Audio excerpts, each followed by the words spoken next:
Hi, welcome back guys. This is your friend, Cabbage Head Fanfics. Back with amazing fanfiction.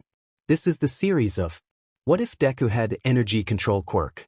Now before starting, please give this video a like and subscribe to the channel if you want more videos like this. Now let's get into the fanfic. The day had finally come for Izuku. He just turned 4 and he would get to hear what his quirk was. At least that's what he thought. Little did he know his life would change. Izuku, together with his mom Inko, was walking towards the hospital. Once they got inside, the doctor was already waiting for them. The doctor took a scan to see if Izuku had a quirk, but what he saw shook him. "Sorry kid, you should give up on being a hero. I regret to inform you, but you are quirkless." Izuku's world fell apart. He was so shocked that he couldn't move a muscle or even say a thing. His mother kept telling him that she was sorry, but he still couldn't respond. After that, they slowly walked home. Reality still hadn't reached Izuku yet as he was walking with his mother still smiling. When they got home, it was already late, so they went to bed. Then in the middle of the night, Izuku woke up because of a loud bang and a scream. "Mom? What's wrong?" he asked while rubbing his eyes, still sleepy. "Izuku, run." Then another bang was heard. He quickly got up and ran outside his room. Nothing could have prepared him for what he saw. A group of men covered in black with masks on while his mother lay on the ground in her own blood. "Quick, grab the kid and run." They injected him with a drag to knock him out and quickly took him away. When he woke up, he was in a large dark room all alone. He tried walking around, his hands on the wall trying to feel his way to a door. When he reached the door, someone opened it and walked inside. "Good evening, Izuku Midoriya. I am sorry for the harsh treatment, but we just needed you to be here," the man said. Someone clicked the lights on, which were blinding little Izuku at first, but once he got used to it, he saw the doctor from earlier. "See, you have this quirk," the doctor said. "Once the professor heard about it, he just needed to have you," he explained. "We will teach you how to control it, and then you will learn to listen to us in every command," the doctor said with an evil grin. Izuku didn't like this at all, but he didn't want to die, so he just rolled with it. Time skip, 10 years. For 10 years now, the doctor, professor, and their henchmen were training Izuku to control his quirk. His quirk was called energy control. It's a bit like for Dragon Ball Z, this is just something to compare it with. He won't be able to shoot energy beams or fly. With his quirk, he controlled the energy inside his body and could do amazing things. He could channel his energy and make a barrier to protect himself. The more energy he used, the bigger it got, but the longer he used it and the more powerful the attack was, the more energy it would take. He could even protect someone else by making a defensive sphere around someone, but this would cost twice as much energy. Furthermore, he could channel his energy to create shockwaves with a punch or kick. That's not all. He could also sense killer intent as well as someone's presence if he concentrated, but most importantly, he could feel attacks coming from a distance. His quirk also enhanced his normal power and speed, so he didn't need his quirk to boost his attack and speed. However, he would have to train to get faster and stronger. The professor and the doctor also injected another quirk inside his body, which was Regen. His wounds and energy would heal faster than they normally would, not a significant speed though, but they injected the quirk inside Izuku so he would heal more of his energy so he could fight longer. Izuku was being trained to be unbeatable. If they had him completely under control, then no one could stand in their way, or so they thought. Izuku learned how to fight one-on-one but also how to fight multiple opponents. After that, he had to learn to tolerate pain, or so they told him, but they just wanted to torture him. They would hit him with a WHP over and over until he began bleeding. "I wonder how long I have to endure this hell," Izuku thought. "I'm glad I am not alone in this anymore," he said, looking at a sleeping girl by his side. The girl was thrown in there with him just 3 months ago. She slowly woke up and looked at Izuku, still sleepy. "Morning, Dawn. Had a nice nap?" he asked. Dawn only nodded. Then some henchmen stormed in. "You two come with me." Hesitantly, Izuku and Dawn got up and walked behind the henchmen when suddenly they walked into an open room. "Ah, good to see you two are still doing well," the professor said, using a mic to talk to them from somewhere although they didn't know from where. "It's time to put your quirks to the test," he said while giving an evil laugh. Suddenly, a beam shot towards Izuku's leg and pierced it. He fell to the floor and groaned in pain. Now Dawn, heal him. She placed her hands above the wound when a blue light surrounded her hands, slowly healing the wound. When Izuku was healed, he got back up. Thanks, Dawn, he said while Dawn gave a light smile. No problem, Izuku. The professor was not pleased to see this. In his opinion, Dawn was too innocent and Izuku had still too much emotion. All right, Izuku, now kill Dawn, the professor ordered. They both looked at each other in shock. I won't, he said determined. You dare to ignore my order, the professor said. Either you kill her or we will. Izuku's eyes widened when suddenly a group of henchmen walked in with blades and also quirks that could cause quite some damage. Izuku gritted his teeth. Then someone with a WHP walked up first. Let's see if she can handle the torture you endured, the man said while trying to use his WHP on Dawn. But before it hit her, Izuku jumped in front of her, taking the hit. You brat. If you want to go first, then so be it. He kept hitting Izuku with the WHP, and after some time, Izuku fell to his knees. Now before I finish you off, I will give you the pleasure of seeing your friend here die, he said to Izuku while walking past him towards Dawn. No, he silently said. I won't let you, he shouted, slowly standing up. I won't let you hurt us anymore, and I certainly won't let anyone harm Dawn ever again, he shouted.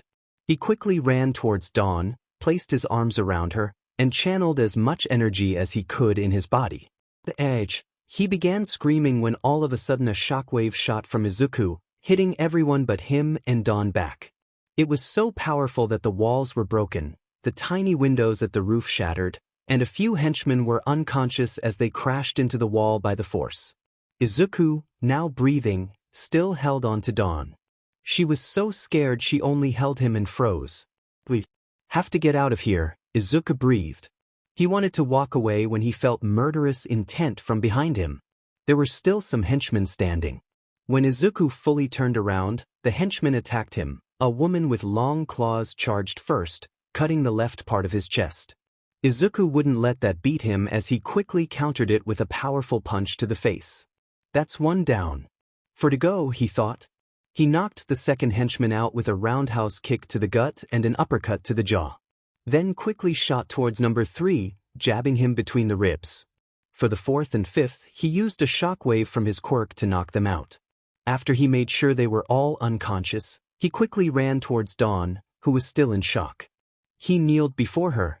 Quick, get on my back, he said while breathing. Beat up but you are hurt badly, she said. We don't have time for that. We have to get out while we still can. We will worry about my injuries later, he said. Dawn quickly got on his back. Izuku broke through the damaged wall and quickly ran through hallways, searching for the exit. He opened doors everywhere until he found a room with some notes on a desk. Project Nomu, it said. Izuku began reading the note and saw that this Nomu was being made specifically to kill All Might. This shocked Izuku. That will never happen. No one is stronger than All Might, he thought. He looked around in the room to see some sort of pod.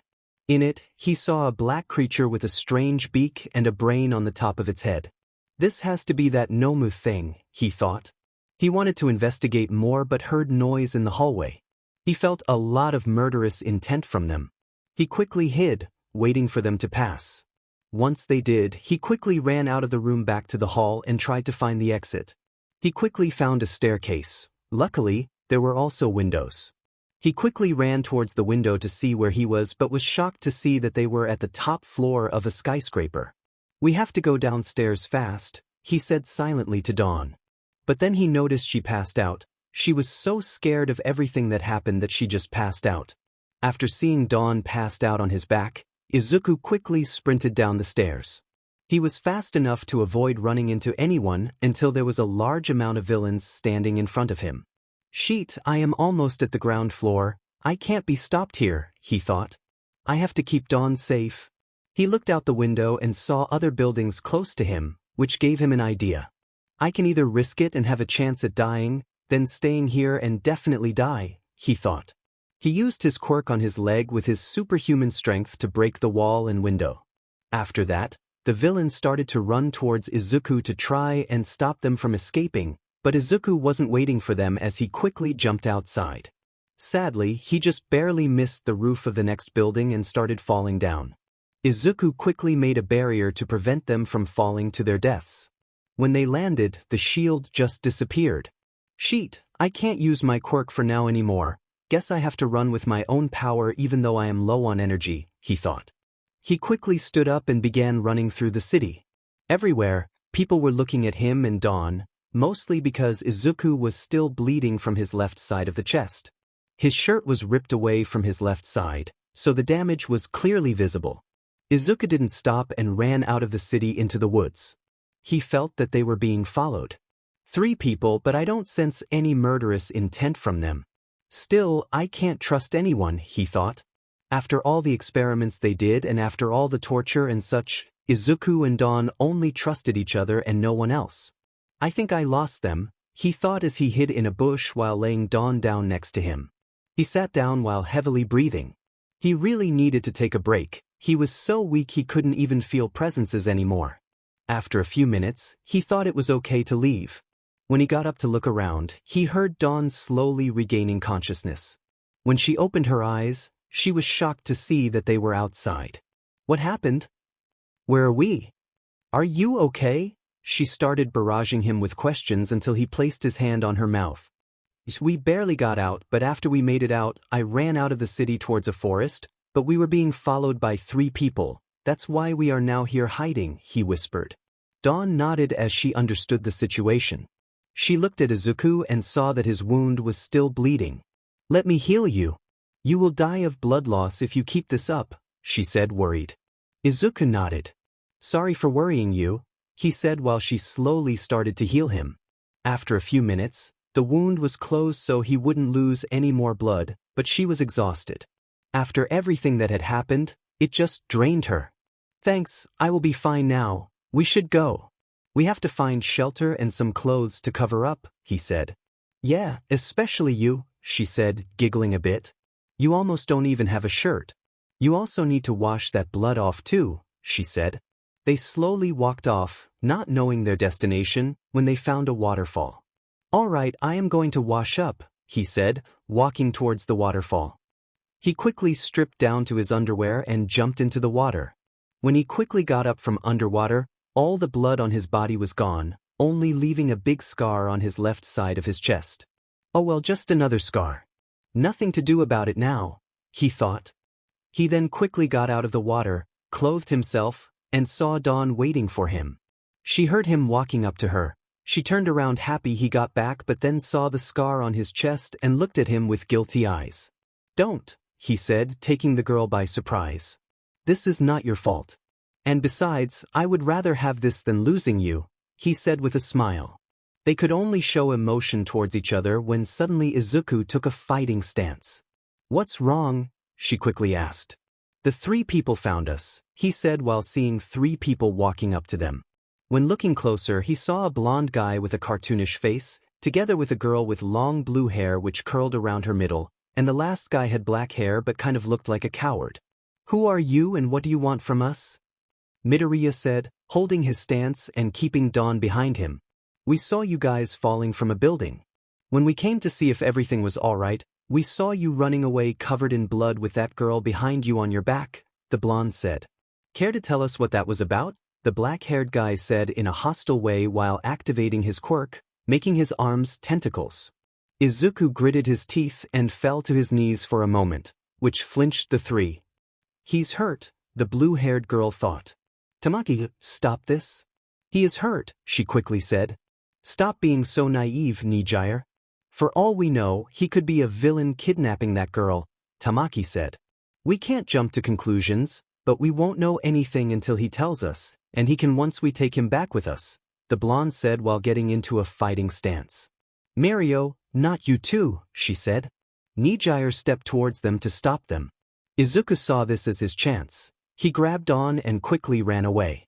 My energy isn't fully healed yet, so I should only use my quirk as an emergency exit, he thought while running.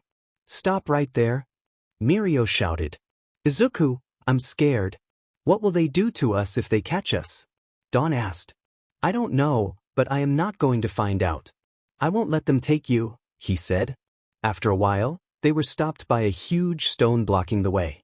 Sheet, he thought. Please stop running and listen to me, he heard from behind him while quickly turning around. Why couldn't I sense her approach, he thought. I won't hurt you, please believe me, she said with a worried expression. Izuku didn't lower his guard. We can't trust anyone else, only each other, he said. We can't trust anyone else. Especially after everything people did to us, he added while breathing. Nijire was shocked to hear this, but once she wanted to say anything, tentacles shot past her, grabbing Izuku and the girl on his back. I got them now, quick, Tamaki was cut off by. Izuku, let us oh, he shouted while creating another shockwave from his body, which knocked Tamaki and the running Mirio back. Nijire quickly flew up outside of the range of his shockwave, but it still reached her, which knocked her out of the sky. After she fell, she saw that Izuku was barely able to get up, but he still lifted the girl on his back and got away. They ran to God knows where but eventually reached a small town. Luckily for them, they found an abandoned house and hid in there to recover.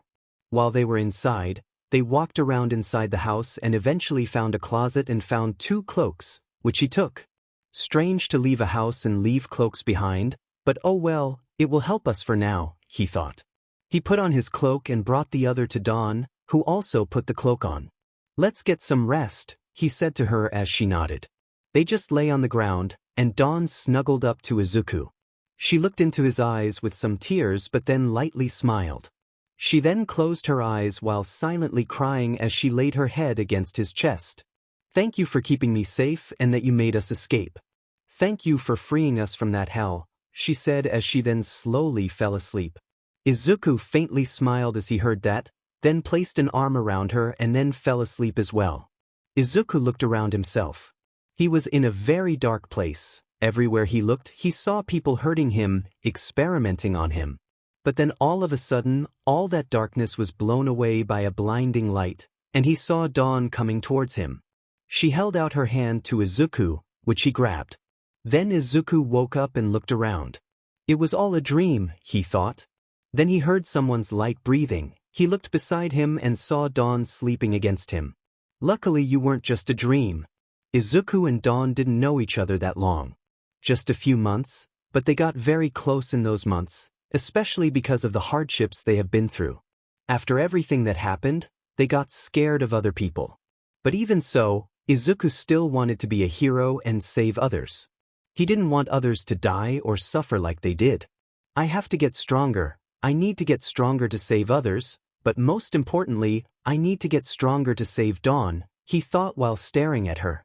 Then she woke up in panic, looking around with cold sweat running over her. Dawn, are you okay? He quickly asked. She looked at Izuku, then at her surroundings. She then took a deep breath to calm down. We are safe here, he said while holding her tightly. I won't let anyone harm you. After some time, Dawn completely calmed down. Let's go, Izuku said softly while standing up and offering his hand to help her get up. Where are we going? She asked. Back to the city. I know we just escaped from people, but maybe if we watch, we can get a lot of information about heroes. I can become better and stronger too, he explained. Besides, we will be going to another city and not the one we just escaped from. He smiled. Dawn wasn't so happy about going to the city. All right, but only if you promise to keep me safe, she said with a blush while looking away. With my life, he answered in determination. She then smiled and took his hand to get up. They walked out and went back to the forest. Izuku found a river. He managed to catch some fish and make a fire so they could eat. After that, they slowly resumed their walk. After a few hours, they found a city, but it seemed familiar to Izuku. Wait, is this? He started but stopped. He got on one knee. Quick, get on my back, I have to check something, he said. Dawn quickly got on his back. Izuku jumped on a roof and then continued to jump from roof to roof towards his destination. Once he got there, he said, I'm sorry to hear that. I'm so sorry about your loss, but you can't give up and you are not alone. You will never be alone because you will always have me, she said, trying to comfort him. Izuku looked up at her, still crying. She looked back and gave him a slight smile. "Thank you," he said while laying his head on her chest. "Let it all out, big guy," she said while still holding him. But a few moments later, they got interrupted by a hero. "Don't move. Who are you and what are you doing here?" he said, taking the attention of the two. Dawn gasped for air while Izuku quickly lifted her in his arms, looking in fear. Even though it was a hero before him, he didn't trust anyone else but Dawn, and he still was afraid of people. The doctor was supposed to be good and was supposed to help people even at their most vulnerable time when they were weak and couldn't move. But such a doctor put Izuku through a painful hell. So it wasn't surprising that he trusted no one else anymore. "My name is Kamui Woods. I will take you back to the police station now. There you can explain what you were doing here. I saw you jumping from roof to roof, so I followed you to see what you were up to," he said. "We're not going," Izuku said while holding Dawn tightly. Dawn was so scared she had grabbed his coat and hid her face in his chest. "Sorry, but you don't have a choice. I don't know if you are good or if you are evil, so I don't want to use force if I don't have to, but if you resist, then I have no other choice," Kamui said. Izuku stood up and then just vanished from Kamui's sight. "What? Where is he? How is he so fast?" he thought in his head. Kamui looked around and saw Izuku moving from house to house, then landing on the street and running into an alleyway. "Kamui Woods here. I am in pursuit of two shady characters," he said, talking into a small communicator linked to other heroes and the police. "Both are covered in a coat. They ran away when I wanted to bring them to the station for questioning. I am in need of assistance," he added while explaining the direction they went in. Still, what was that insane speed? Kamui thought. Meanwhile, Izuku was still running through some alleys while holding Dawn in his arms. "Don't worry, Dawn, I promised you I won't let anyone hurt you," he comforted her. She loosened up a little and nodded. "I think we will be safe here for a bit," he said while sitting down, but he didn't let go of Dawn, and Dawn also didn't let go of him. Then, all of a sudden, a man covered in black with goggles on and a scarf around his neck appeared. "Hold it right there," he shouted. Izuku quickly shot back up. The man in black used his quirk as his hair went up and tried to use his capture scarf to take them. "What the hell? I can't sense anything anymore, and my quirk won't activate," he thought in a little panic. "No worries," he thought, and he jumped from wall to go up and then quickly jumped on a roof and ran away. "What the hell? I disabled his quirk. How did he do that? And how is he still so fast? Does that mean he is that fast all on his own?" the man thought. "All right, we have to go somewhere where they don't expect us to be," he whispered to Dawn, afraid someone would hear them. Dawn looked around her and then pointed somewhere. "What about there? It looks secure, and I don't think anyone will look for us there," she said. Izuku then noticed where she pointed. He saw 4 giant buildings in blue. "Wait, is that?" he thought. While they slowly got closer, his suspicion was confirmed. "Yeah, they will never find us here," he said, then used his quirk in his legs and jumped towards one of the buildings, landing on the roof. "We are safe here for the time being, although I hope no one saw us," he said. "Do you know this place then?" Dawn asked. Even though she pointed the place out, she didn't know where she was. "Yeah, and it might be a lucky coincidence," he said with a light smile. "How so?" she asked. "Because this is a hero school. And what's better to gather intel on quirks and tactics than a school for heroes in training," he said. "True, but we still have to get down sometimes for food and such," she said. "Yeah, that's true, but still, we can stay here for a bit until they stop trying to find us," he answered. He slowly walked towards the side and looked down. Everywhere he looked, he saw children walking inside the school. "It looks like no one saw us. Everyone is just acting like they didn't see someone fly towards a roof," he joked, which made Dawn giggle a bit. "You should take a rest, though. You have been through something very emotional and then even ran with me on your back from 2 people, she said. "Maybe you're right," he said, walking back to her while laying down. Dawn sat next to him. "Now take a rest. I will keep a close eye out for if anyone comes up here, and I will wake you up if I notice something," she said. Izuku smiled and closed his eyes to rest. Dawn looked at Izuku and patted his head. She felt so safe with him. It was quiet outside. The sun was up, and it was nice and warm. "I'm glad we are free from that hell," she thought, wondering how she even survived those few months. Although I have nothing to complain about compared to Izuku, I have been there for a few months, and every day I felt like I was about to die. But Izuku had been there for years long before I even came there, and even so, he was still holding on, she thought. She pulled up his sleeves and saw scars from his shoulders down to his hands. Then she remembered the most recent scar on the left side of his chest. She also knew he had some on his back as well as on his stomach and sides. He was really put through torture, but he always protected me, she thought. If it wasn't for him, I don't think I would be here right now. Then all of a sudden, Izuku shot up in panic with cold sweat. Calm down, Izuku, it was just a dream, she comforted him. Izuku looked at her in a sad way. I held something back from you, he said in a guilty tone.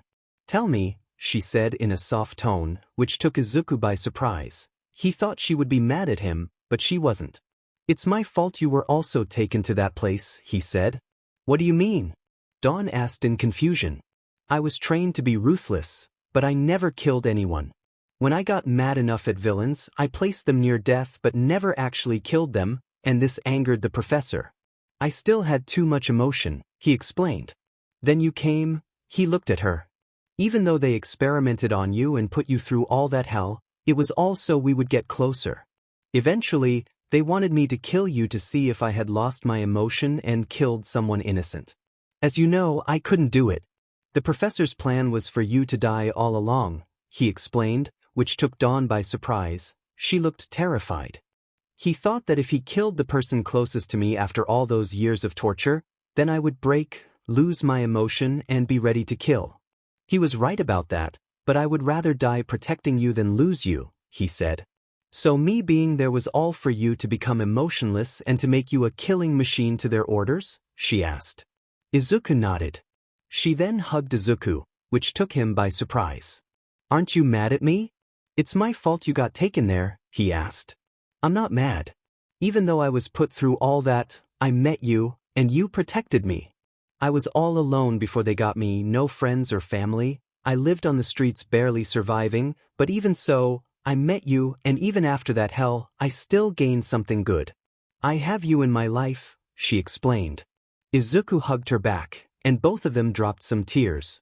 After a few hours on the roof, the sun was slowly going down. I think we can get off now, Izuku said.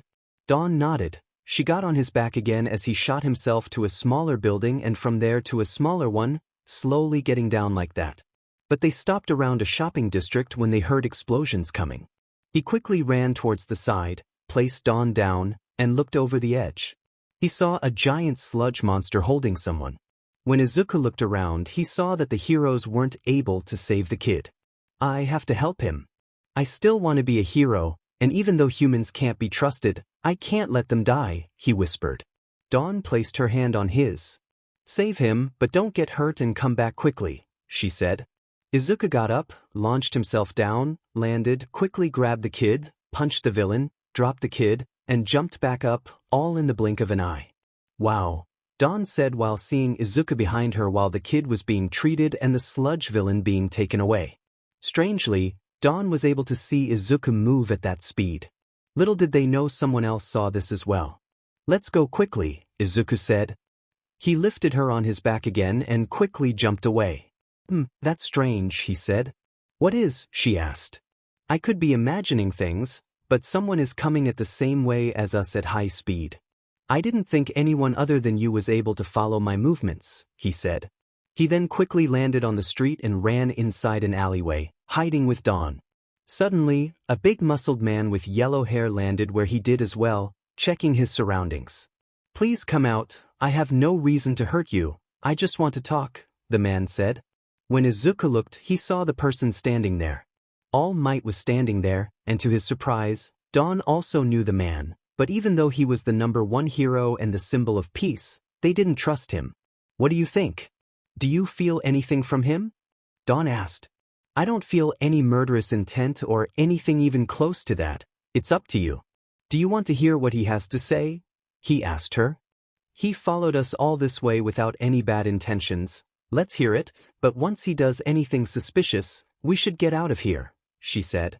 With that, Izuku placed Dawn down and slowly walked towards All Might. Dawn hid behind Izuku's back as he said so he could protect her if anything would happen. All Might noticed them coming but also noticed they were tense and on guard. "Is it okay if I turn towards you?" he asked. It was a weird question but put Izuku a little bit more at ease. "Yes," he answered. All Might turned towards the two covered in their cloaks and the caps from the cloak on their heads. All Might put his hands up. "I'm not gonna do anything, I am just here to talk," he said. "If you give me the chance to follow you to the alleyway, I can put you more at ease, but if not, that is all right too," he said. Izuku nodded and slowly walked backwards, not taking his eyes off All Might. Once All Might was in the alley too, smoke came from him as he transformed back to his skinny form. This shocked Izuku. "What do you think you are doing?" Izuku asked in confusion. "Showing that I trust you, not attacking me, and showing my real form," he answered. "I heard from the hero known as Eraserhead that he was chasing someone in a cloak earlier, and even though he used his quirk to disable the cloaked person's quirk, that person still got away while being extremely fast," he explained. "So that was Eraserhead back there," Izuku noted in his head. "And then back there, you saved that kid while no one else could. I was at my max for my muscle form, so I couldn't do a thing. I forced myself into that form to follow you to talk. Even though no one saw what happened, my eyes just barely caught someone in a cloak saving the boy and then jumping back on the roof," he said. "Why are you in hiding? You are so strong and so fast." All Might kept going on. "You don't seem like a villain, otherwise, you wouldn't have saved that kid back there," he said, waiting for a response. He started when Dawn grabbed his back. "I wanna go," she whispered. He heard she was crying. He knew she was afraid to be around others, and even so, she forced herself with him to be there with him and All Might. "Sorry, All Might, I can't stay. We can't trust anyone other than each other," he said while holding Dawn from behind his back. "Don't worry, your secret about that form won't be spilled, but we can't trust anyone," he said while lifting Dawn in his arms and jumping away. All Might didn't know what to think but slowly went back. "We have to make sure those kids have a place to stay and to trust us somehow. I don't know what they have been through, but it's obvious someone did something terrible to them, which made them like that. Even so, he still saved that boy." The more All Might thought about it, the more confused he became as he slowly went back to his apartment. Izuku and Dawn were sitting by a river. Izuku managed to catch some fish again and warmed it up while slowly putting out the fire after the fish were ready. Dawn quickly got closer to Izuku as she was scared. "Don't worry, Dawn, I keep sensing the surroundings so as long as no one is coming, you can relax. I told you, didn't I? I will keep you safe," he said, placing an arm around her. She slowly started eating. "I also have to apologize to you," he said, which she answered with a confused look. "I know you are scared around others after all that happened, yet I made you stay that long around someone else," he said, feeling guilty. "It's all right," she said, laying her head on his shoulder.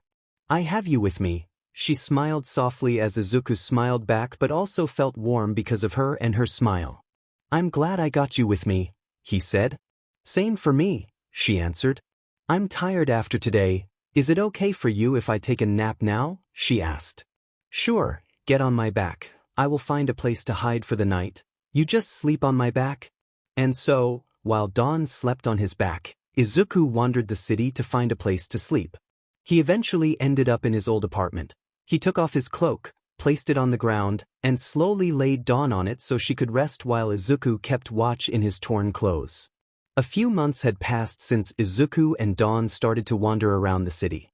Izuku managed to find an empty notebook and started writing information about quirks he saw and tactics heroes used, as well as fighting styles. He even managed to think of advantages about quirks as well as disadvantages. He even found ways to counter them. All this amazed Dawn. Although Dawn had been thinking for a while, it was time to talk with Izuku about it.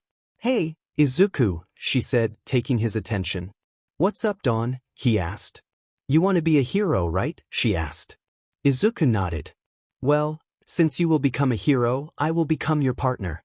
We will be a team.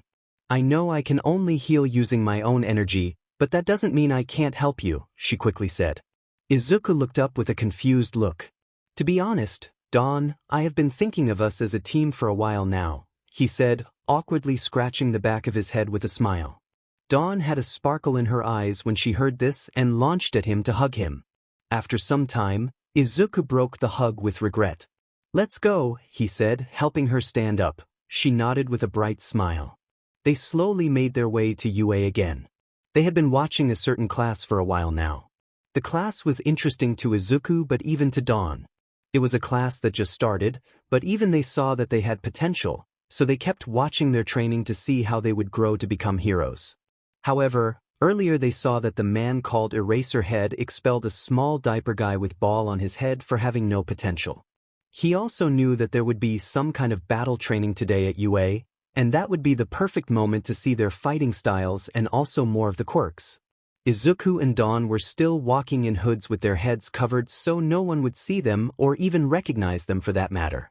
They quickly made their way to there. Izuku lifted Dawn up and jumped high over the wall.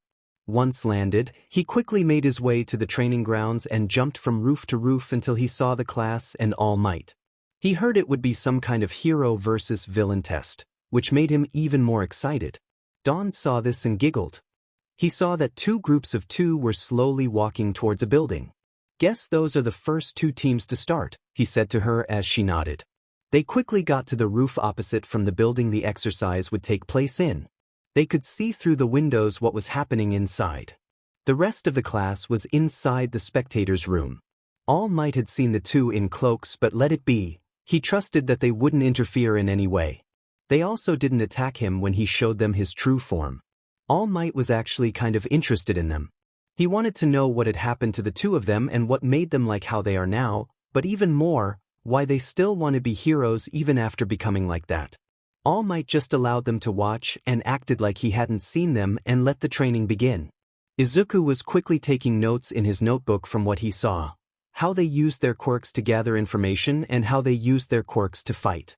They are pretty good, don't you think? Dawn said, amazed at how good they were with their quirks. Yeah, they really are, he answered. After the exercise, everyone regrouped back at the entrance. All Might knew the two were interested in the class, although he didn't know why. Still, he knew they were listening, so he told them what the next exercise was going to be. Tomorrow you guys will be going to a place called the USJ. There you will be having disaster training with me, Aizawa, the space hero specialized in disaster training 13, and we will have some special guests, but they will be shown once there, he said. All Might's flashback. He saw the big three coming back to UA but in pretty bad shape. He quickly ran towards them. What happened to you three? He asked. Mirio and Tamaki didn't know how to explain it, so Nijire took the lead. Those screwed up, that's what happened, she said. All Might was surprised. What do you mean? He asked. We actually found a boy and a girl on the run in pretty bad shape. It was obvious that they were scared, she explained, then throwing an angered look towards Tamaki. I wanted to try and calm them down, but Tamaki activated his quirk. I tried to stop him when the boy ran away. We followed him, but Tamaki then tried capturing them when all of a sudden we were blown away by some sort of energy shockwave from the boy. Although he almost collapsed afterwards, he still took the girl away from us, she explained. At first, we thought that maybe he kidnapped her because she was afraid, but it seemed more like he had kidnapped the girl and was trying to escape with her. They both seemed scared. At first, I thought it was because she got kidnapped and he was afraid of being caught. But when Tamaki grabbed them with his quirk, the boy pushed himself. He was dropping to his knees before that but still used a lot of energy to create some sort of energy shockwave to blow us away. Then I realized he was protecting the girl, and the fear they had was towards us. Nijire explained. This raised the surprise of Aizawa and Nizu. I also had an encounter with them. After Kamui Woods told me he was in pursuit of two people, I saw two cloaked figures. I couldn't see their faces or figures, but I noticed that they were scared, just like Nijire just described, Aizawa told them. Nizu placed a hand on his chin. While we are on the subject, I have something to tell about them too, All Might said. The same day Aizawa encountered them, I also encountered them a few blocks away from UA. While saying this, everyone had a shocked impression. The boy saved a student of ours named Katsuki Bakugo. I was at the scene, yet I couldn't do a thing because of my limit, but in the blink of an eye, that boy shot down from the roof, saved young Bakugo, and disappeared, he explained. So we can assume he isn't a villain, Nizu said. There is more, All Might said. No one really saw what had happened, but I just barely saw him do it and was lucky enough to see the way he left and followed them.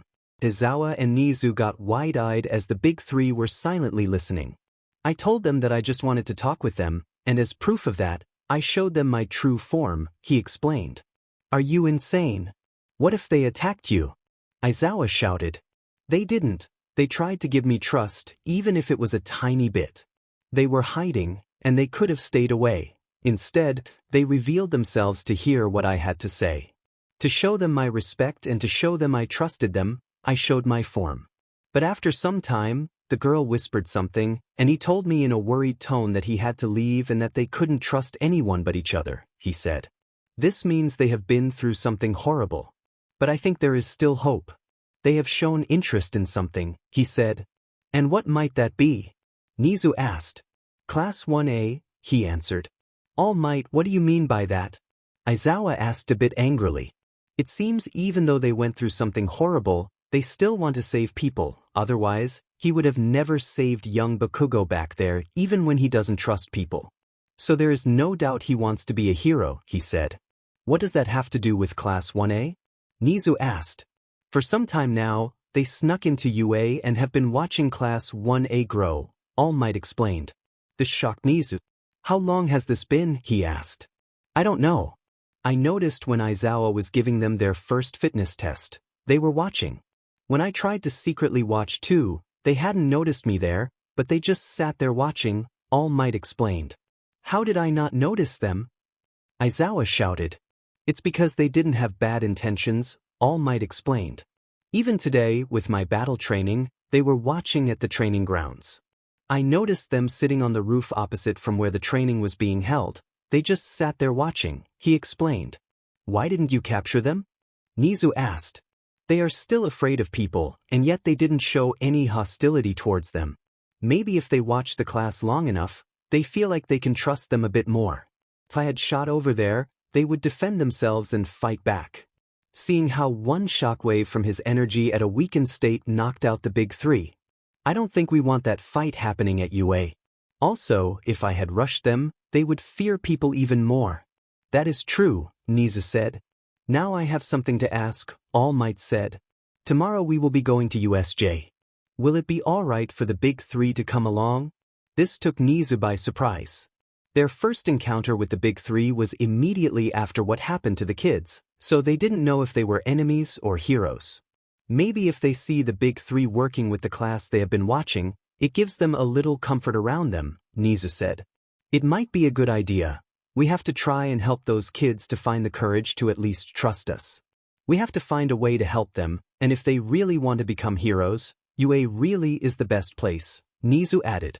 All right, I will allow it, but please be careful, Nizu said. Can I add something to everything that has been said? Izawa added. Nizu nodded. I told you about my encounter with them, but there is something I haven't mentioned, he said. When I found them, I erased the kid's quirk, but he was still strong and fast enough to jump from wall to wall and escape before I could even move. His quirk might be strong enough to knock out the big three, but even without his quirk, he is strong, Izawa added, which took everyone by surprise. We have to take this carefully. If we don't and end up making an enemy of them, we don't stand a chance, Izawa said bluntly. What do you mean by that? Nizu asked. It's true there are some strong pros around here, but we don't even know the extent of his power outside his quirk. For all we know, he could take all the pros at our school on except for All Might without his quirk. If he can manage to power up with his quirk, then even All Might won't stand a chance, not now that he has been weakened. In short, if we have to fight them, we lose, he said. All Might nodded. That's exactly what I mean. If I had rushed them, I would have made UA an enemy for them, and we would all be destroyed by his power. We have to find a way to save those kids, and I just know that the people in this room, together with Class 1A, can do that, All Might said. All right then, Nizu said. We will go with this plan for now. And with that, they all left for home. Izuku and Dawn were talking about what they both thought about everything they saw that day. After that, they just went to sleep as they knew that the class would go very early. They both lay down and snuggled up to each other. The next morning, Class 1A, together with Aizawa, arrived at USJ. Aizawa all of a sudden was reminded of the talk the day before at the principal's office and looked around. He suddenly saw two figures jump towards the USJ dome. Guess All Might was right, he thought, still worried about it all. Izuku and Dawn looked inside from the glass on the ceiling to see inside and what it looked like. Wow, how did they make all that? Dawn asked out loud. I don't know, but it certainly does look amazing. Then they saw Class 1A walking inside. Well, let's see how they handle this training, Izuku said while laying on his stomach to watch inside. Dawn lay beside him and laid her hand on his while also watching inside. Izuku held her hand in between his fingers. They couldn't hear what was being said, but luckily they could still see. I guess they are introducing? Dawn said when suddenly, hey look, aren't those the three people we encountered in the forest when we escaped? Dawn asked. Izuku nodded. Knowing now that they are from you, I kind of feel bad for knocking them out, he said, laughing awkwardly. Suddenly he felt murderous intent coming from right below them as a portal came out of nowhere, showing villains. Sheet. They can handle this, right?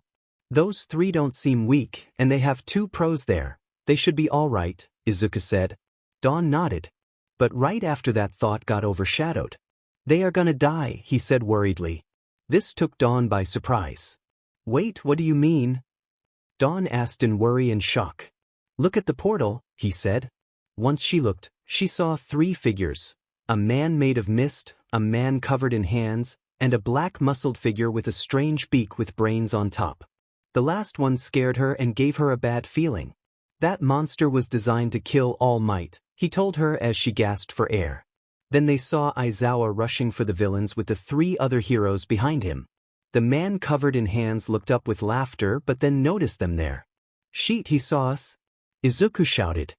He wanted to take Dawn, but the moment he stood up, the mist appeared behind him.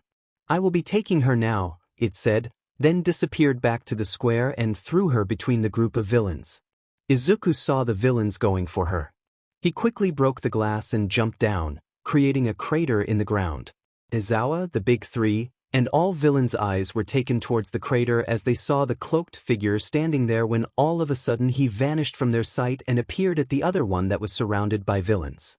He quickly took the villains out and placed her on his back. They heard her crying, which made them feel bad. You do. Get away from there, those are villains. They came to kill All Might. Aizawa said. Wait, that's the guy from the alley, why is he warning us? Wasn't he after us? And the same for those three, he said while looking at Aizawa and the three. When looking at the three, Nijire looked towards him, nodded, and gave him a smile, then fought the villains. When all of a sudden he heard the villains. Tamura Shigaraki, someone made it outside and is getting the heroes, the mist said. Kurojiri, if your quirk wasn't that useful, I would kill you, Tamura said. Ah, by the way, you too, Tamura said, looking at the cloaked figures. You don't happen to be Izuku and Dawn by any chance? The doctor told us we might encounter you, he said with a sly voice. Dawn now really freaked out as she tensed up on his shoulder and was shaking heavily. Don't worry, Dawn, they won't get us, and I certainly won't let them take you back there, I swear. I'd rather give up my life than let that happen, he said determinedly. All right, playtime is over. Nomu, finished the pro and the three kids off first. The Nomu shot towards Aizawa and quickly beat him, breaking both his arms. Stop, Izuku said silently. The Nomu knocked down Mirio and Tamaki. I said stop, Izuku said a little harder while gritting his teeth. Then the Nomu went for Nijire. Please save them, Dawn said, jumping off his back while crying. This made Izuku move. The Nomu jumped up towards Nijire and was about to punch her when all of a sudden, Izuku jumped towards them and gave a kick to the Nomu's punch, stopping it. This took Nijire by surprise. Izuku and Nomu both landed. Your name is Nijire, right? He said angrily. Even though the anger wasn't directed at her, she felt scared. Why not yes, she said. Izuku nodded. Nijire, take Eraserhead and those other two to safety, I will hold this thing off, he said. Nijire rushed towards Aizawa, lifted him up, and flew to Mirio and Tamaki, who were able to stand up. "Let's get to the others," she said to them, all looking at Izuku, whose cap was off his head after that kick. All Might was right. "It really is him," Mirio said. Tamura started laughing. "Good, about time you showed up, and especially to show your face to others. Now there will be even more people hunting you down," Tamura said. Izuku felt bad about it, but he wanted to be a hero, so he had to save them all, and Dawn also asked him to. "Put him on the ground for a bit," Dawn said to Nijire, who was holding Aizawa. This shocked Izuku. "Dawn, don't," he said while he countered another punch from the Nomu. "I already told you, Izuku. You want to be a hero and I will be your partner, so when you fight evil, I heal you and people in need. We are a team," she said confidently. She then healed Aizawa's arms but after that quickly ran away to hide. She is so scared of people yet still overcame her fear to save someone and heal someone. I guess at such moments is the only time she isn't scared, Nijire thought. Nijire lifted Aizawa again and quickly made her way back to the others while being followed by Mirio and Tamaki. "He really is strong." Aizawa regained consciousness but couldn't move. "We were right. If he was our enemy, we would get destroyed, but he is still holding back," Aizawa said, looking at the fight. "Now Nomu, ignore the kid and kill the girl," Tamura said. After hearing this, something in Izuku snapped, and Aizawa felt a chill running down his spine. "Place me down at the top of the stairs, I want to watch even if I can't move." "Something is happening to him," he explained as Nijire set him down. Everyone in Class 1A joined them at the top of the stairs and watched. "Sir, who is that?" a boy with red hair asked. "I don't know, but right now he is saving us all," Aizawa said. Suddenly they saw the Nomu move again, but to their fear, they saw Nomu going for the other person. When the Nomu reached her, he was about to punch her, but before he could land it, Izuku was standing in front of him, stopping his punch with one hand. This shocked everyone, heroes and villains. "Are you okay, Dawn?" She nodded. "Yes, thanks to you," she said. Izuku now went on the offensive as he dealt heavy blows to the Nomu. It was designed to kill All Might as it had shock absorb and hyper regeneration. That didn't stop Izuku as he amplified his power with his quirk. He used his energy to raise his speed and power. He gave a powerful roundhouse kick to the Nomu's stomach while following up with an uppercut, launching Nomu up in the air while then throwing a shockwave through a punch towards Nomu, crashing him into the wall. However, Nomu didn't seem to have a scratch on him. "DMN it, my attacks really aren't working," he said. He quickly stood in front of Dawn. "Get on my back. That way I can keep it smaller," he said. She jumped on his back as she knew what he meant. "What is he doing?" Mirio thought out loud. Then they saw the Nomu launching towards Izuku and Dawn. Izuku quickly created a barrier around them as a shield with his energy. The Nomu began giving heavy hits on the shield, which made Izuku drop to his knee. Every hit took some of his energy. They were all seeing it happen but knew they couldn't do a thing. Then the door broke open, and All Might charged in, running towards the students and Aizawa. "Are you all okay?" he asked. "Yeah, but Aizawa has his arms broken," Mirio said. "I don't," he said, taking them by surprise. "I did have my arms broken, but that girl healed me," he said, pointing at the two inside the shield, shielding themselves from Nomu. "You were right, All Might. They do want to become heroes. If it wasn't for them, we would have been dead before you got here, but you have to help him. It seems like that barrier takes a lot of energy from him, especially with those heavy hits. He already dropped to his knees," Aizawa explained. All Might nodded and charged at the Nomu. He immediately threw a punch at the Nomu to push it away from Izuku and Dawn. Izuku now dropped his barrier and fell to his knees, breathing. "Izuku, are you okay?" Dawn asked in a worried tone. "Don't worry, Dawn, I'm all right, just need to catch my breath," he said. "Young man, you rest here, I got this," All Might said while walking towards the Nomu as Izuku just glared. "Also, I want to thank you. Thanks to you, everyone is safe and doing well, and thank you too, young miss, for healing Aizawa." After he said that, Dawn completely hid behind Izuku again. All Might was now standing face to face with the Nomu. He then gave a gut punch and an uppercut, but it didn't even leave a scratch. Don't bother. Nomu is designed to fight you at your prime 100%, Tamura said. It has multiple quirks called Shock Absorb as well as Hyper Regeneration. The only way you can beat it is if you cut its flesh off or burn it so it can't regenerate. With that, All Might lifted the Nomu up and slammed it backward into the ground. Or so that was the idea. The moment All Might slammed the Nomu into the ground, Kurogiri opened a warp, making Nomu go through it and opening up behind All Might's back and pierced All Might's side with his fingers. Izuku charged in and kicked Nomu in the face, actually breaking its neck, knowing it would heal itself, but that did leave its grip a bit loose on All Might so he could escape from his grip. Thanks, that was a close one, All Might said while Izuku just nodded. You can't beat that thing, he bluntly said, taking All Might by surprise. As I have witnessed your true form, that made it all too clear you have weakened quite a lot. This thing can take you head-on in your prime, so at this moment, you don't stand a chance alone, he added. I hate to admit it, but you are right, he said. You saw me move at the sludge villain, right? Think you can keep up? This took All Might by surprise. I'm not the #1 hero for nothing, you know, he joked, which placed a light smile on Izuku's face. This doesn't mean I trust you, it's just we won't beat this thing one-on-one, and I have to protect her, he said, looking at Dawn, who was worried. All Might noticed this. Don't worry, she will be safe. After hearing those words, Izuku's eyes got wide. They both launched themselves at Nomu as they both threw a barrage of punches at Nomu. At first, it looked as if the Nomu didn't take any damage and was absorbing it, but then dozens of punches later, they started noticing that their punches were having an impact on Nomu.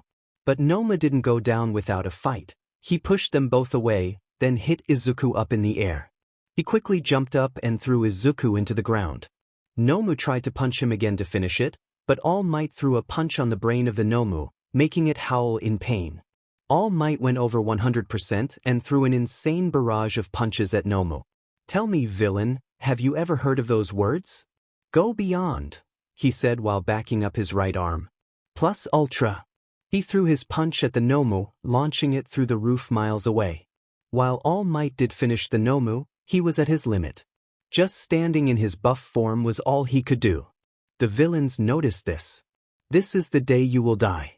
All Might, Tamura shouted. But as they advanced, Izuku casually walked up in front of all.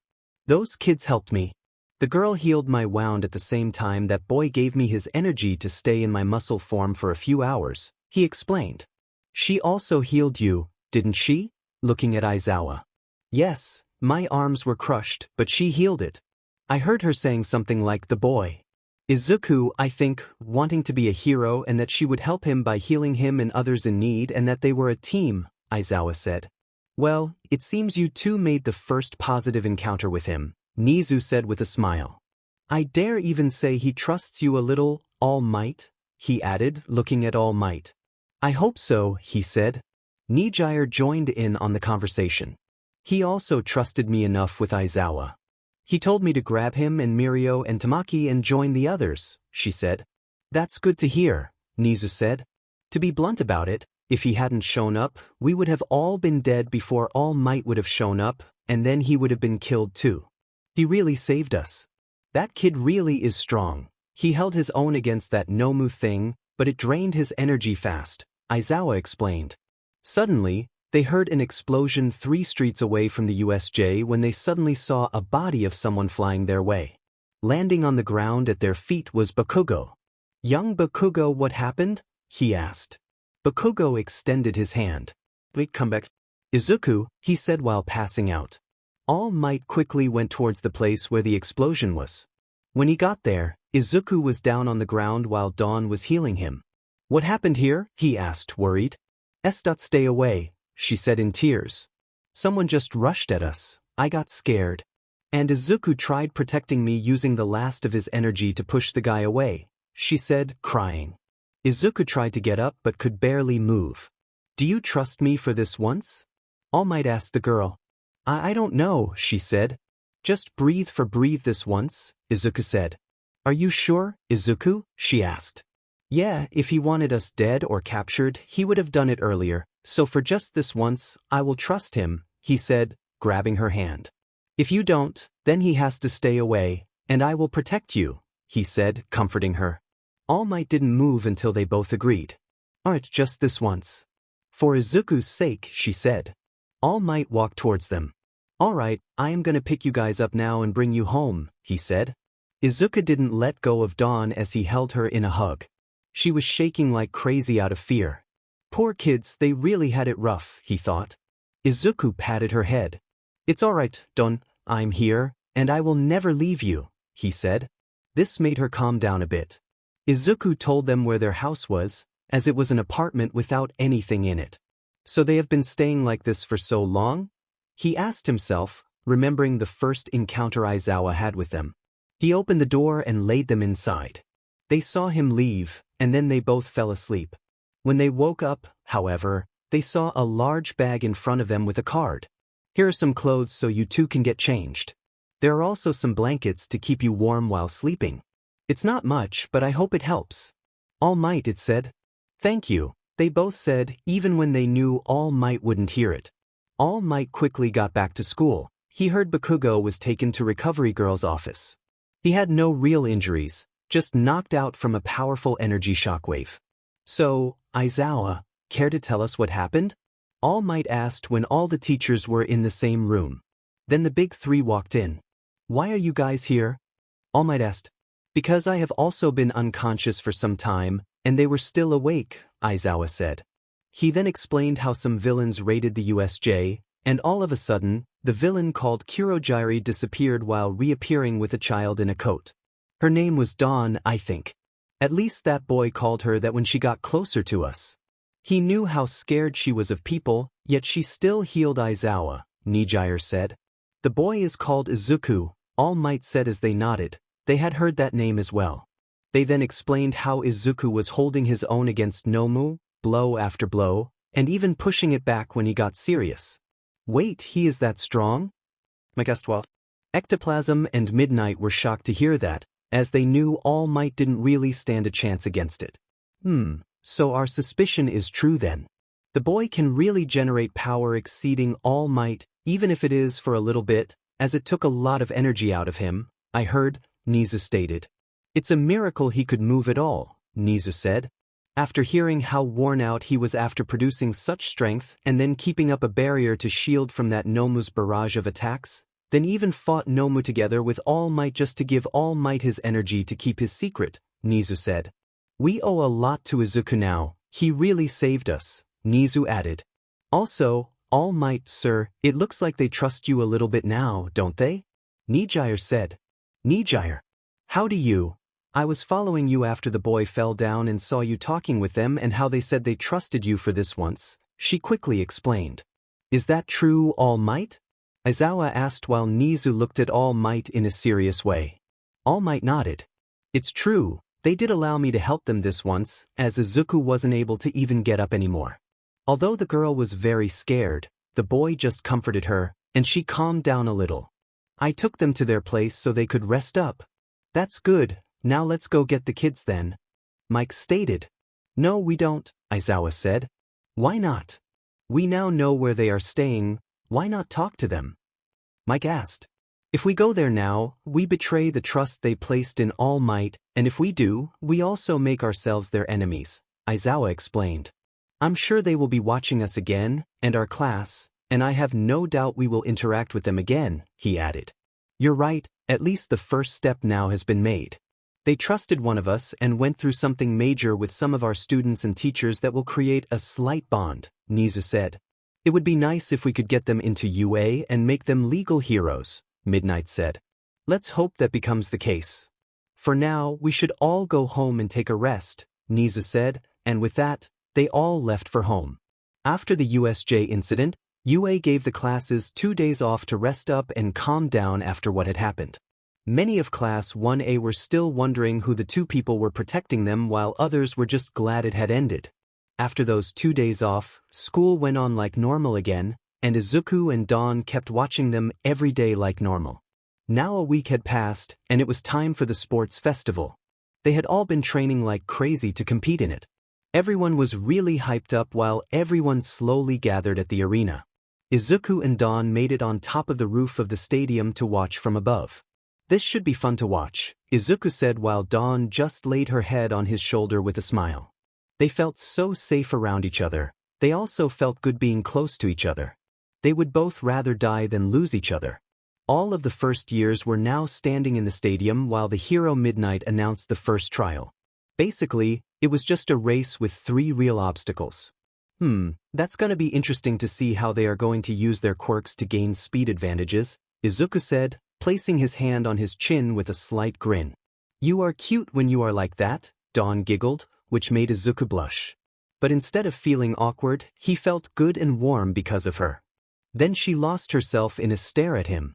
You are the most appealing girl I will ever meet, and it makes me feel good that such a girl likes me enough to stare at me, he teased, which made her blush this time. Then she just threw her head on his chest and hugged him. What is this feeling she gives me? They both thought at the same time. But they were brought out of their thoughts when they heard the race had started. It really didn't surprise them to see that Bakugo and Todoroki were up front, and it actually made them laugh that Todoroki made a huge wall of ice, keeping everyone inside. Although nothing special happened in the race, they were enjoying it. Todoroki had won the race, and Bakugo was a very close second. So in the end, Todoroki used his ice for his speed while Bakugo wanted to settle it with a large explosion. Both were clever strategies, he said while Dawn kept poking his cheek, which made them both laugh. They both went down to find food somewhere. When they got back, they were sad that they had missed the cavalry battle, but they knew it wasn't over yet. Midnight announced that the last part would be a 1 versus 1 tournament by the 4 groups of 4 that made it through. Now it was time for the finals. Those were some good fights up till now, he said, laying on his stomach with Dawn laying beside him with her head on his arm. She just laid there and eventually placed her head against his, which gave them both an amazing feeling. Now on the right we have Todoroki and on the left we have Bakugo, Mike shouted through his microphone. Start, they heard. With that, Todoroki shot a trail of ice towards Bakugo, but he stopped it with his explosion. Bakugo threw some more explosions, but Todoroki knew to avoid them and made an ice wall before the last explosion was about to hit him. This went on for some time when all of a sudden, Bakugo started provoking him. What's wrong, Icy Hot? Why aren't you using your left side? You think I am not worth it to use it? You think you can win with half power? He asked. Todoroki kept silent. Guess the only one really weak here is you, Bakugo said. What did you just say? Todoroki asked angrily. You heard me. You are just throwing this match because the old geezer of yours thinks he can control you once you use that side. But you are your own man. If you use your own quirk, then he can't control you, at least not if you don't let him, Bakugo said. Maybe you think that fire is his quirk, but that's not true, it's your quirk and yours alone. With that, Todoroki just used his fire. Now this is interesting, Izuku said. This is the first time we see his left side in that fire, and I gotta say. Not bad, he added. Dawn nodded while watching until they heard someone shout, Shoot! It was his father. What a creep, Dawn just bluntly said, which made them laugh. Bakugo and Todoroki both took a stance. Let's finish this, they both shouted at the same time. Todoroki shot some ice at Bakugo, but he avoided it by shooting up with his explosion, then launched himself towards Todoroki. Howitzer, he shouted while Todoroki lifted his left arm to shoot his fire. Impact! And with that, Bakugo and Todoroki's move created a large explosion. When the smoke cleared, they saw Bakugo unconscious and out of bounds. The winner is Todoroki. Bakugo was then brought to Recovery Girl. She kissed him to heal him. When he was fully healed, he got back to his class, which was waiting in the stands until the winner's ceremony would begin when all of a sudden they heard a shout. Hold it right there. When everyone looked towards the person that shouted, they saw Endeavor shooting fire towards the roof. Izuku and Dawn had stood up to leave, but Endeavor saw them and thought they were villains. Sheet, Izuku said before putting up a barrier. It blocked the attack, but the roof broke down as they fell into the stadium. They fell on the ground, but luckily the barrier broke their fall, so they weren't hurt. The teachers saw them and quickly rushed towards them but saw that the two were already surrounded by. Alright, guys, I know you don't like me on this one, but please follow me on this, Bakugo said. He quickly launched himself towards the center and stood in front of Izuku and Dawn, facing the pros. Todoroki instantly followed and did the same. The rest of the class soon followed them and gathered around Izuku and Dawn, facing the pros. Shoto, get out of my way, Endeavor said. No one moved a muscle as the teachers were still rushing towards them. Once the teachers reached the field, they saw Endeavor trying to attack Izuku. The moment Izuku wanted to counter it, Bakugo and Todoroki blocked it using Todoroki's fire and Bakugo's explosion. We won't let you hurt them, Bakugo said. When all of a sudden, the teachers joined them, and even All Might went to their defense. Why are you all doing this? Izuku asked, clearly tensed and on guard. Then Nizu walked a bit closer. Is it all right if I come closer? Nizu asked. Do we even have a choice? The way we are surrounded like this, he said in fear and anger. But I warn you all right now, if you try anything to hurt her, I will use force to protect her, he said seriously, giving all the pros a cold shiver down their spine. Your name is Izuku, right? Nizu asked as Izuku nodded. My quirk is high specs, which makes my IQ higher than humans, but as you can see, I am not armed with any weapons, he said while showing all of his pockets are empty. So I will ask again, may I come closer to talk to you? If you don't want that, then I won't come closer, he said. Izuku looked at Dawn, and she nodded. I don't know why, but I have a feeling something happened to him as well, so that kind of makes him like us. It certainly makes me less scared of him, she whispered. All right, you can come closer on the condition you move back when she gets too scared, he said. I promise, Nizu said. Nizu slowly walked towards them. First of all, I want to thank you two from the bottom of my heart for protecting these students back at the USJ, he said. Well, I didn't really have a choice. They took Dawn, which forced me to make a move. After that, I stayed to fight because even though what happened to us, I don't want others to die, and I will save them when I can, he answered. Nizu looked at them. You two have been through a lot, haven't you? This flinched the two. No reason to be afraid. I think I know what it's like, as they used me for many experiments, the principal said. This shocked Izuku and Dawn. They both completely let their guard down for Nizu, and Nizu noticed this. Dawn fell to her knees after hearing that, remembering what happened to her and Izuku. She panicked and started crying.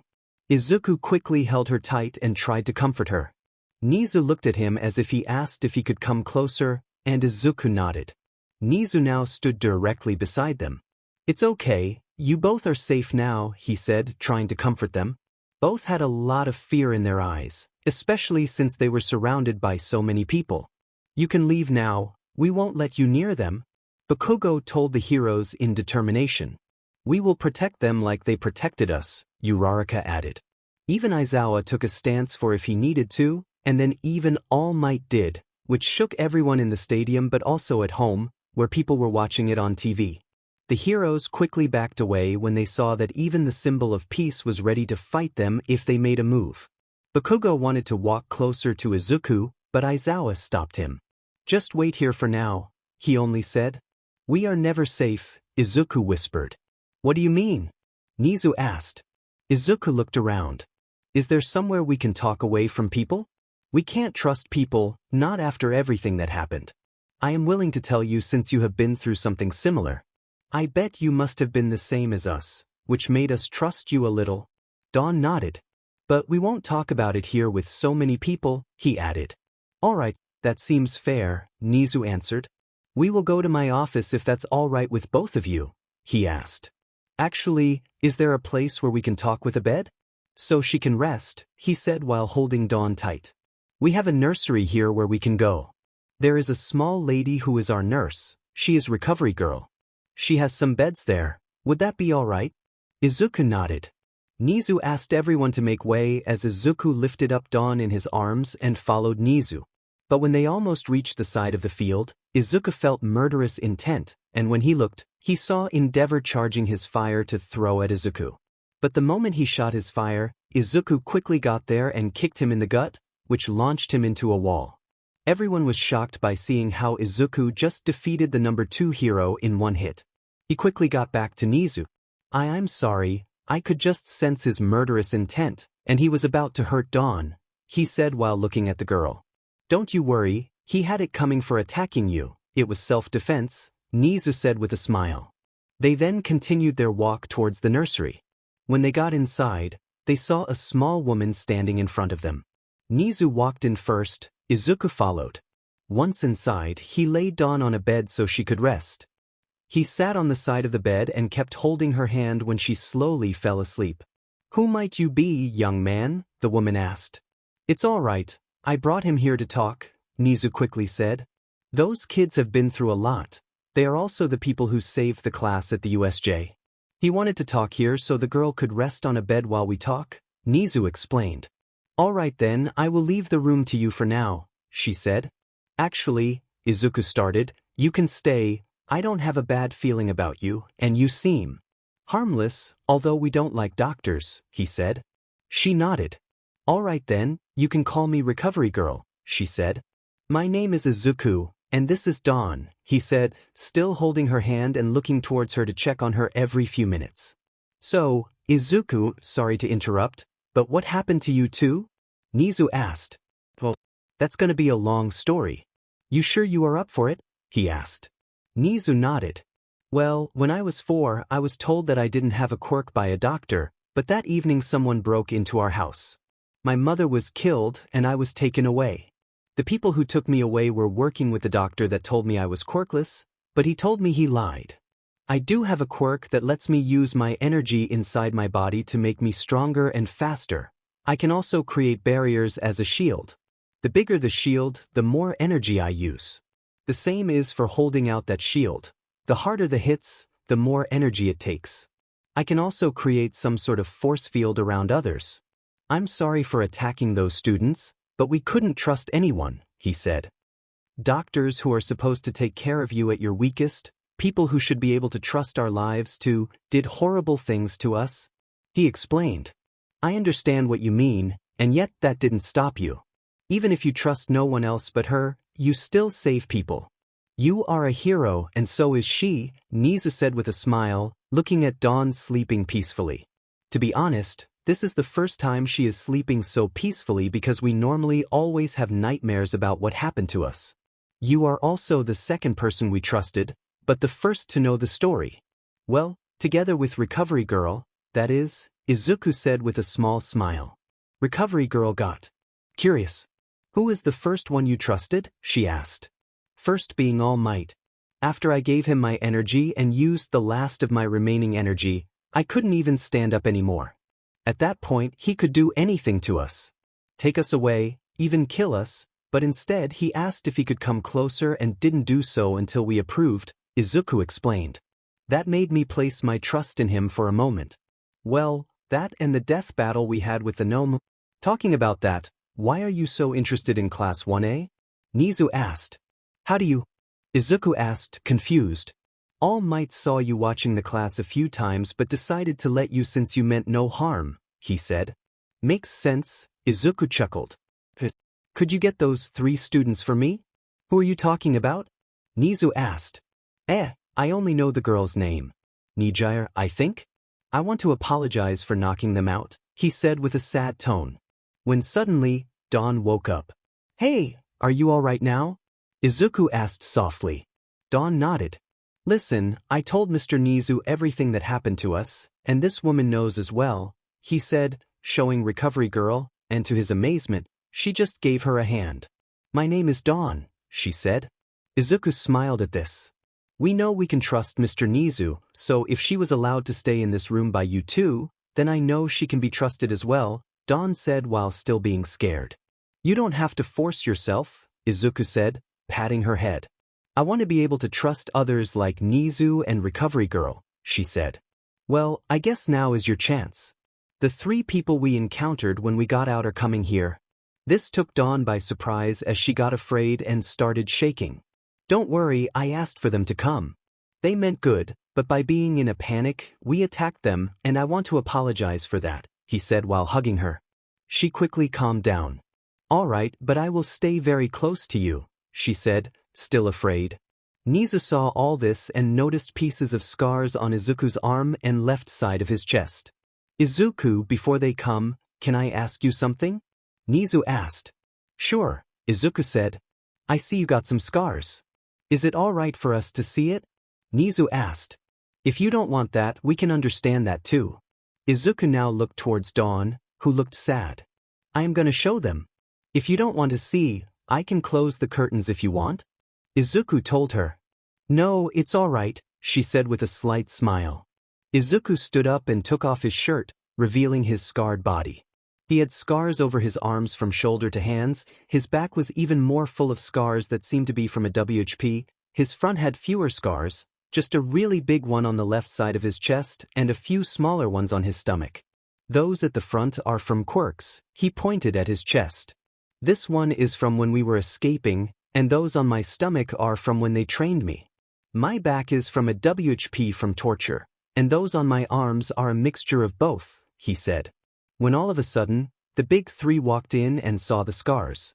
Izuku noticed them staring and quickly putting on his shirt, feeling uncomfortable. Sorry, we should have knocked, Nijire said. You asked for us? Principal Nizu? Mirio asked. When seeing them, Dawn crawled towards Izuku, hiding herself behind him, hands around him, holding him tight while she only let her eyes be seen over his shoulder. Yes, this is Izuku. He wanted to speak with you, Nizu explained, pointing to Izuku while Izuku observed the three. Mirio wanted to take a step forward, but the sudden movement placed Izuku on alert as he suddenly took a stance to protect Dawn. Whoops, sorry, I shouldn't have moved so suddenly. I mean no harm, Mirio said while holding his hand out towards Izuku. Izuku kept looking at the guy, slowly loosening up and reaching for the hand. My name is Mirio, he said while shaking Izuku's hand. And he is Tamaki, he said, pointing towards the black-haired guy who felt shy. And she is Nijire, right? Izuku finished the sentence. You remembered, she said in a happy tone while Izuku nodded. So why did you want to see us? Mirio asked.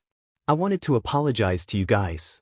You meant no harm, but I still attacked you, he said. That blame falls on us for using my quirk on you like that, Tamaki said. Izuku, may I tell them what happened to you too?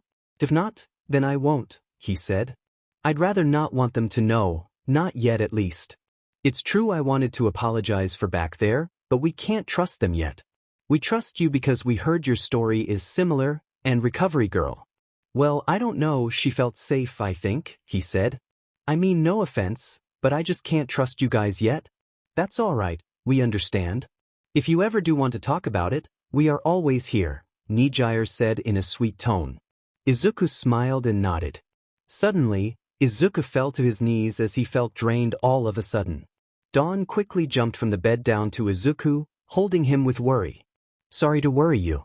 I was on guard ever since we were attacked by that flame guy. I have been using my quirk as a sort of radar the whole time to feel if there was any killing intent and also slightly having a barrier around Dawn. I just loosened up and stopped using my quirk, he explained, which calmed them all down. Maybe this time you should lay down? Dawn told him. I am fine, he said, smiling at her. No, you are not. You are drained, you have to rest. And I will stay by your side, Dawn said. All right then, he said, slowly getting up. After that, the big three said bye to Izuku and Dawn, then left. Izuku now laid on the bed, and Dawn laid by his side, snuggling up to him, hugging each other. I'm sorry about all this, Mr. Nizu, Izuku said. It's no problem, child, he said. You can call me Izuku, he said. This made Nizu smile. Thank you for trusting us, Nizu said. Izuku now fell asleep while Dawn kept watching over him and holding him. You two care much for each other, that's something that's obvious, Nizu said to Dawn as she nodded while gaining a bit of a blush. You like him, don't you? Nizu said bluntly. What? Dawn said, blushing madly. Caring for each other after what happened to you two is normal, it makes you closer, he explained. She nodded. Yes, I won't be closer with anyone else than him, she admitted. But when I see you two looking at each other, I see more than just trust. You look at each other with love, he said. So that's this feeling I got, she said. I guess I do love him. I feel safe when I am with Izuku, and I would rather die than lose him. Even when I am scared and panicked and shaking heavily, Izuku always manages to calm me down, she said. This made Nizu and Recovery Girl smile. After a while, Izuku woke up again and sat with his back against the wall to face Nizu and Recovery Girl. Dawn sat next to him with her head on his chest. When they saw this, it warmed their hearts. So, Nizu, sir, I have to ask, Izuku started. What will happen to us now? He asked. You two want to become heroes, right? Nizu asked. They both nodded. What do you two think about joining UA? You can study here as well as train your quirks and eventually become legit heroes, he said. We can also give you a place to stay since we started with dorms after that USJ incident. Izuku and Dawn looked at each other. Sure, but we still can't really trust other people, and we would have to be inside a class with people we know nothing about. That kind of scares me, Dawn said while holding Izuku tightly. Well, you two will be placed inside Class 1A if you accept. You have been watching them for a while and even saved them at the USJ. You also know the homeroom teacher, Aizawa, as well as another teacher, All Might, Nizu explained. I won't force anything on you, but we would be happy to help you in any way we can, he said. Izuku placed his head against Dawn's head. I will leave this decision up to you, he said to her. If you are fine with it, then so am I, and if you decide you don't want it, then that's okay too. I stay with you no matter what, he added. Dawn loosened up a bit. All right, we accept, on the condition I can stay with Izuku, she said with a slight blush. Nizu noticed she asked that because of what they went through but also because of their feelings for each other.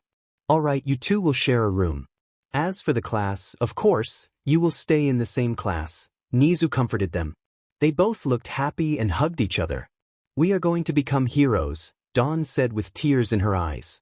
All of a sudden, she broke apart from the hug and stared into his eyes when all of a sudden he placed a kiss on her head. This made her blush madly, but she liked it. You know, I heard that little talk you two had, Izuku said. This made her blush even more. I feel the same as you, so don't worry, he said. Well, that's good news then, Nizu said while he and Recovery Girl smiled. Do you want to meet the class now? Or do you want to meet them at the dorms? Nizu asked. I'd rather want to see them here first with you and Recovery Girl here, they both said. As they nodded, Izuku got to the side of the bed, and Dawn joined him. He placed an arm around her while she laid her head on his chest again. Are you sure you are up for this? Izuku asked, knowing how scared she is. As long as you hold me, I will be fine. Besides, I trust Recovery Girl and Nizu, and especially you, she said while kissing him on the cheek, then laying her head back on his chest. After some time, the whole class arrived and knocked. Dawn tensed up a bit, but Izuku just held her tighter, which calmed her down. Class 1A was there together with All Might and Aizawa. Guys, I want to introduce you to Izuku and Dawn. They will be joining UA and your class from now on, Nizu introduced them. When all of a sudden, Bakugo took a few steps forward. So it really is you, Izuku? Who are you? He asked. Well, it's not surprising you don't remember me, we were only like 3 to 4 years old back then. I'm Katsuki Bakugo. Izuku's eyes got wide. I remember now, he said in a sad tone. I heard you had disappeared. We also heard about your mother, he said, which brought tears to Izuku's eyes. We were worried about you, he said, now having tears himself. Well, here I am, Izuku said while scratching his head. Then the class noticed the girl he was holding. She was very scared and was shaking. Izuku started calming her down, placing her legs over his while holding her close to him. I'm sorry we couldn't trust anyone. Even now, we don't trust that many people, only Nizu, Recovery Girl, and All Might a little, he explained. But since we will be sharing a dorm and a class, I guess you should know about what happened to us and why we are so scared of other people. With that, Izuku explained the whole story again like he told Nizu. Everyone was shocked, while Bakugo even fell to his knees crying. You have been through all that and still survived, while still wanting to be a hero, he said. That also explained your rage at the USJ against the villains and why you two were so scared, Uraraka said. Then all of a sudden, Aizawa and All Might walked up to them, getting down to their knees. Dawn, we want to thank you from the bottom of our hearts, Aizawa said while All Might nodded. She looked towards them, still afraid but less tense. You healed us back there, and we are grateful for that, they told her. She just nodded and hid her face inside Izuku's chest. I'm sorry, she really is scared, certainly after knowing the truth that she was only brought to me to be eventually killed. Luckily I stopped that, Izuku said. Izuku then jumped up, placing Dawn behind him while taking a fighting stance. What's wrong, Izuku? Nizu asked as everyone backed away in shock. Someone with murderous intent is approaching, he said, while suddenly the door shot open with an angry endeavor. You little brat, you are going to regret that, he said while throwing a punch towards Izuku. Izuku stopped him with one hand and wanted to punch Endeavor back, but the moment he pulled his arm back, Endeavor was sent flying by Bakugo's explosion and All Might's fist. Endeavor, stop this at once, or you will fight all of us, All Might said while standing in front of Izuku with Aizawa beside him. Was all Endeavor brought out as he walked away. Wow, Izuku, you stopped the number 2 hero with just one hand. You have such a strong quirk, Uraraka said. To be honest, I wasn't using my quirk. My quirk lets me enhance my power and speed, but I only got this strong by training for it, even though it's not really normal, he chuckled. This took everyone by surprise. Bakugo, I am sorry for using my quirk on you after the USJ. It's just we trusted no one. I barely had the energy to walk, and then you charged at us. We were scared, he said. It's all right, I understand, especially after what you told us, he said. Well then, with all that out of the way, shall we show you your dorm then? Nizu asked. Yeah, about that, how does it work with food and clothing and money and such? We only have these clothes thanks to All Might, and we have no money or food, he said. Money will be provided by UA. With that money, you can buy new clothes and food for your own fridge. It's up to you if you keep that fridge in the common area or in your room, he explained. With that, they left for the dorms as the ceremony already ended. Dawn was exhausted after all those events and trying to stand up to her fear. It drained all her energy, so Izuku offered to carry her on his back, which she accepted. With that, they all walked towards the dorm as Nizu showed them their room. But before they could enter, another hero showed up called Cementos. Nizu explained he called Cementos to make their room a bit larger and to give them a 2-person bed, and so he did. After all that, they tried to get used to the others in their class and their surroundings. Although they never left each other's side and always held on to each other, they made some small talks with the others, which was seen as a small positive step. After dinner, Izuku and Dawn went to their room as they were tired, but first, they each took a shower. After that, they both laid in bed. So, what do you think about it so far? Izuku asked Dawn. About you or all this? She joked. Both, he smiled. All this. It feels nice having a room and a bed while also being able to take showers and having food. I'm still scared around the others, but with you by my side, I can manage it, she said. And about what I think of you, she said with a smile. This should give a hint about it, she said while kissing his cheek. They both blushed but also laughed. She then slowly crawled up to Izuku, placing her hands and head on his chest. She then whispered something before she fell asleep. I love you, Izuku. He heard those words, and before she fully fell asleep, he said, I love you too, Dawn. And with that, they both smiled and fell. Then Mirio went back underground when suddenly Izuku launched to his left with a kick. No one knew why until Mirio popped up at that same spot, which took Mirio by surprise. So you know where I am thanks to my intent? Mirio asked. Yeah, thanks to my quirk I can use my energy as some sort of scan while taking a bit of energy, but I can sense murderous intent without using any of my energy, he explained. Alright, time for the real fight then, Mirio said. Nijire shot her energy beam at Izuku, who dodged with a somersault while Tamaki tried to grab his legs and Mirio went underground to attack him. Izuku dodged it all. When suddenly Tamaki managed to grab his legs, Nijire shot a full power energy beam at him while Mirio launched himself at Izuku for a punch. Izuku just grabbed Mirio's punch with one hand, then created a small barrier over his other hand and stopped the energy beam. Izuku then used his quirk to enhance his power and speed. He grabbed the tentacles around his legs and pulled hard so Tamaki flew towards him. When Tamaki got close, he punched him in the face, which shot him towards a wall where he collapsed. He quickly went to Mirio and gave a roundhouse kick towards the stomach, But Mirio endured it, then got an uppercut to the jaw, making him shoot towards the roof. He then quickly created an air-slash-like shockwave with his feet towards Nijire, which hit her, but she wasn't knocked out. Then he jumped up and took her out with an overhead kick, launching her into the ground. That's insane, most of Class 1A said. Dawn, can you do me a favor? Izuku asked, while she nodded. Could you heal them a little bit?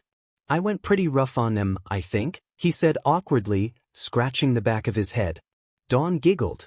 Izuku got all three of the students and laid them beside each other so Dawn could heal them a little until they regained consciousness.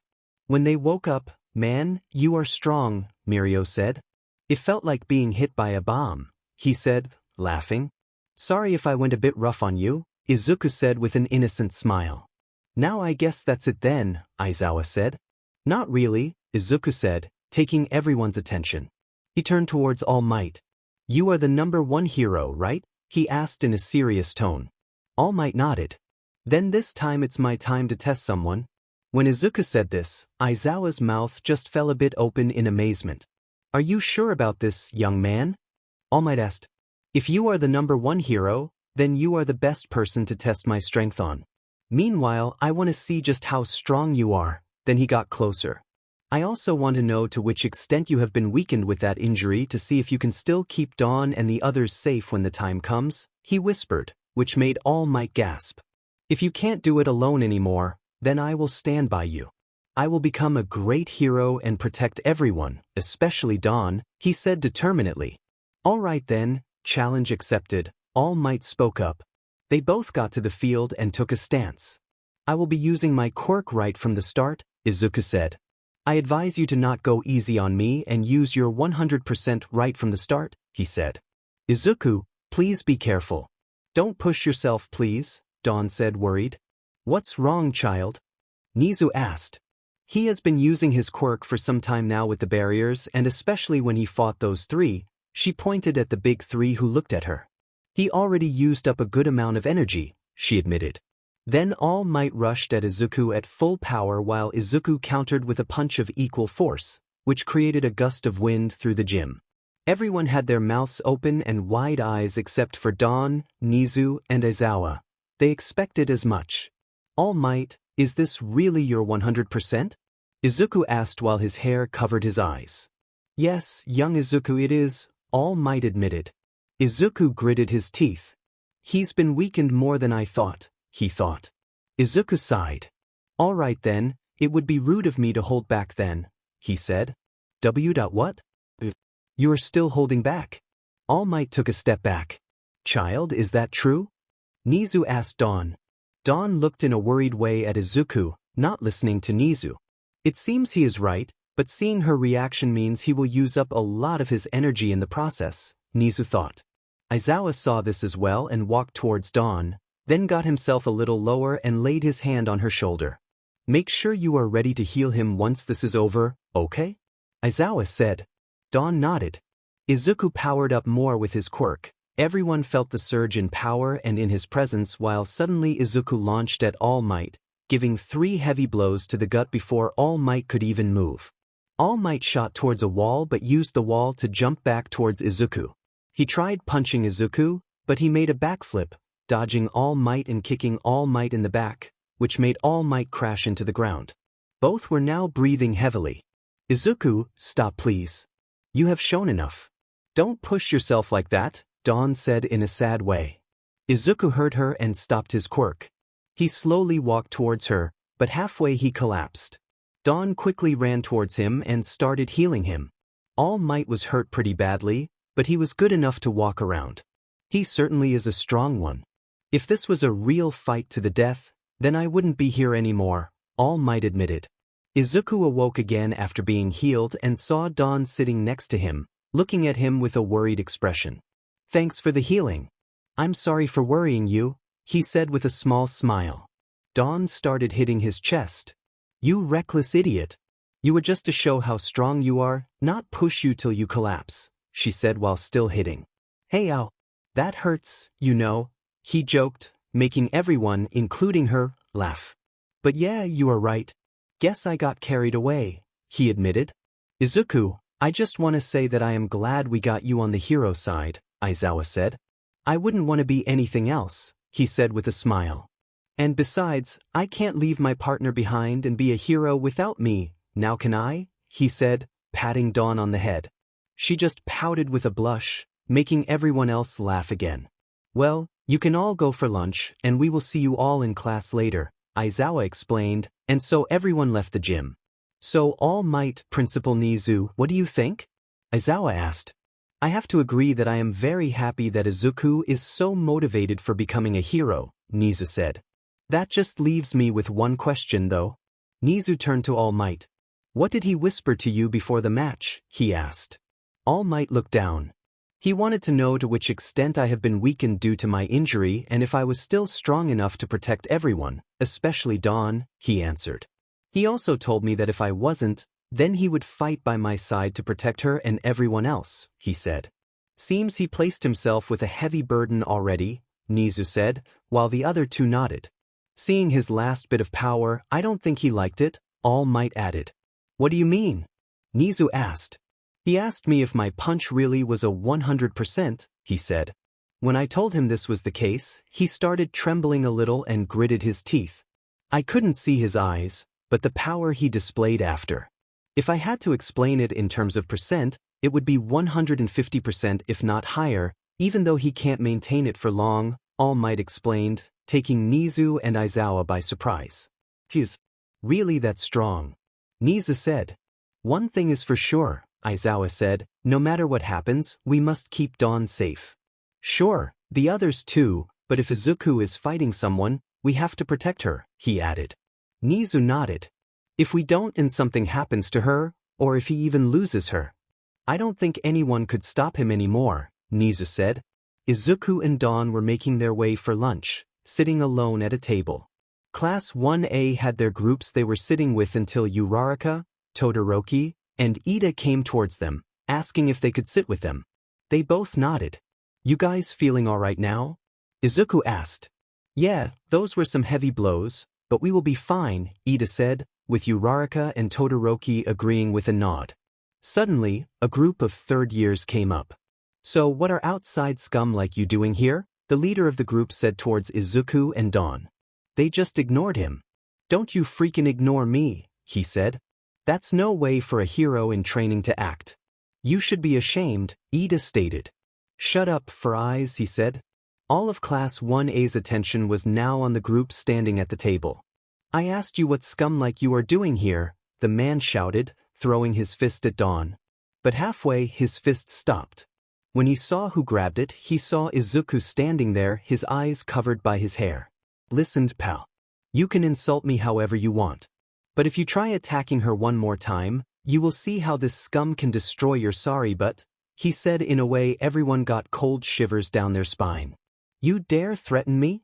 He said, raising his other fist, but before he could make a move, he got an explosion to the face. Izuku looked beside him. The man who did it was Bakugo. If you want to get to them, you have to go through all of us, Bakugo said. The group looked around and saw the entire Class 1A around them. Nizu and Izawa saw this. Normally they had to stop this, but this could grow the bond between Izuku, Dawn, and his class, they thought. But if it would get out of hand, they would step up.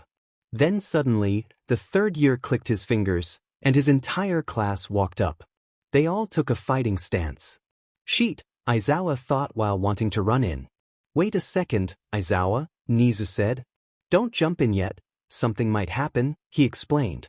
So you think you newbie first years can take us all on alone? The leader of the group said. No, just me is enough, Izuku took them by surprise. You cocky little brat, he spat, then he remembered what angered the boy a lot, then suddenly he used his quirk on his arms, making W's. My quirk lets me turn my body parts into weapons, he explained. When he tried to WHP Dawn, Izuku got said. He grabbed the WHP. Bad move, he said in a threatening tone. He walked up to the guy who turned his arms back to normal. He grabbed his arm and gave a powerful punch to the gut, knocking him out. Don't ever do that again because next time you won't be so lucky, he said. After that, the rest of the class wanted to charge him when suddenly Mirio showed up in front of Izuku with his back towards him. If you try attacking those two even one more time, you will have to deal with Class 1A as well as the Big Three, he said with a confident grin. Still think it's a wise idea to continue? He asked while Nijire was charging her energy to shoot her quirk, while Todoroki already had ice coming from his hand and Bakugo had little explosions in his hand. The group quickly backed away, taking their unconscious leader away. Izuku turned towards Dawn. "Are you all right?" he asked, placing his hand on her head. She smiled. "Yeah, thanks to you and the others," she said. Izuku smiled. "Thanks, you guys," he said. "No problem, we are all friends," Mirio said. "Friends, huh?" Izuku looked down while whispering, while Dawn grabbed his hand and nodded at him with a smile. This made both of them happy.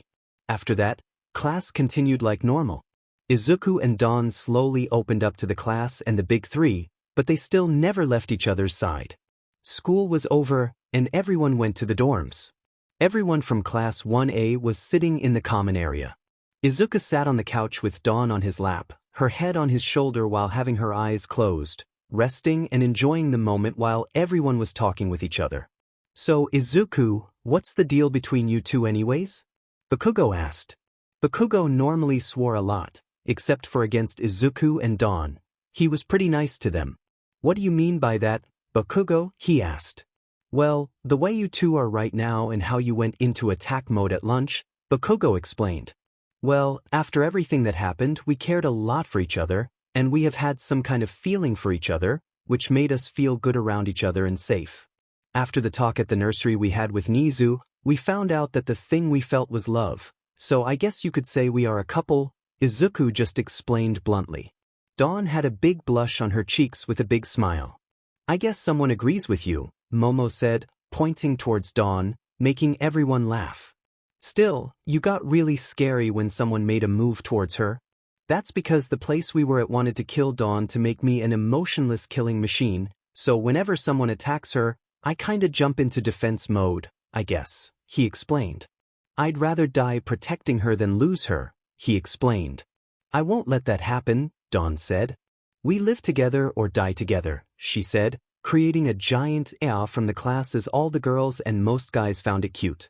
"Is that also why you never leave each other's side?" Bakugo asked curiously. "Oh, never thought of that," Izuku said. "We stayed around each other because we were mostly on the run, and we never trusted anyone, but now that we trust someone, we still stay close to each other. But to be completely fair, it's not that we can't leave each other's side anymore because we don't trust anyone else. I just don't want to leave her side at this point," Izuku explained, smiling. "Same for me," they heard Dawn say. When they looked at her and saw her blush like crazy, they laughed. Bakugo walked up to Izuku to everyone's surprise. "Glad to have you back, man," he said, holding his fist out. "Thanks," Izuku said while fist bumping. "You guys know each other, right?" Kirishima asked. "Yeah, when we were little, Bakugo and I played all the time. We were hardcore All Might fans," Izuku explained. "But yeah, when he became 4, I got taken away and hadn't seen him for years," he explained while Bakugo nodded. "So how come he doesn't swear and call you names like he does with us?" Uraraka asked. "What did you say, round face?" Bakugo asked. "You see what I mean?" she asked, making everyone laugh. After talking for a while and having dinner, everyone went to bed to rest for the next day. "Today was good," Dawn said. "They are good people," she added while closing her eyes and falling asleep in Izuku's arms. "They certainly are." It was another day at UA. Izuku and Dawn slowly began trusting their classmates and the teachers. They had already gotten used to being around them. Class was actually still ongoing, but since Aizawa was asleep, everyone had some free time on their hands, and so everyone was just talking. "It's strange, everything is so quiet now since after the USJ, Uraraka said. "Apart from the sports festival when we got shot off a roof," Izuku joked. "Oh yeah, my father did that," Todoroki said, feeling a bit guilty. "Don't worry about it, it's not your fault," he said, placing a hand on Todoroki's shoulder, who nodded with a smile. "You really are strong without your quirk, though," Kirishima said. "Well, yeah, my quirk lets me enhance my power and speed, but I had to train very hard for it to gain it. But thanks to that, I can also fight without using my quirk, and since I got a quirk called Regan, my wounds heal a bit faster and my energy gets restored faster as well, Izuku explained. Then I don't even want to know how a hit feels if you are actually using your quirk, Kirishima said, laughing. You are stronger than All Might, aren't you? Azui said. Wow, Azui, that came out bluntly, but yeah, I can temporarily become stronger than All Might, he answered. Yeah, I just throw everything I have on my mind. Also, call me Tsu, she said. What do you mean temporarily? Kaminari asked. I can become stronger than him, but maintaining it for long takes an enormous amount of energy, he explained. Suddenly, Izuku turned towards the windows on guard. What's wrong, Izuku? Dawn asked. Izuku closed his eyes and began concentrating on what he felt and sensed someone far away charging his quirk. Izuku opened his eyes. Sheet, he wouldn't, he started as he felt the energy and murderous intent getting bigger. Wake up, Aizawa, and get the teachers ready. Bakugo, Todoroki, keep Dawn safe for me, he said while running off.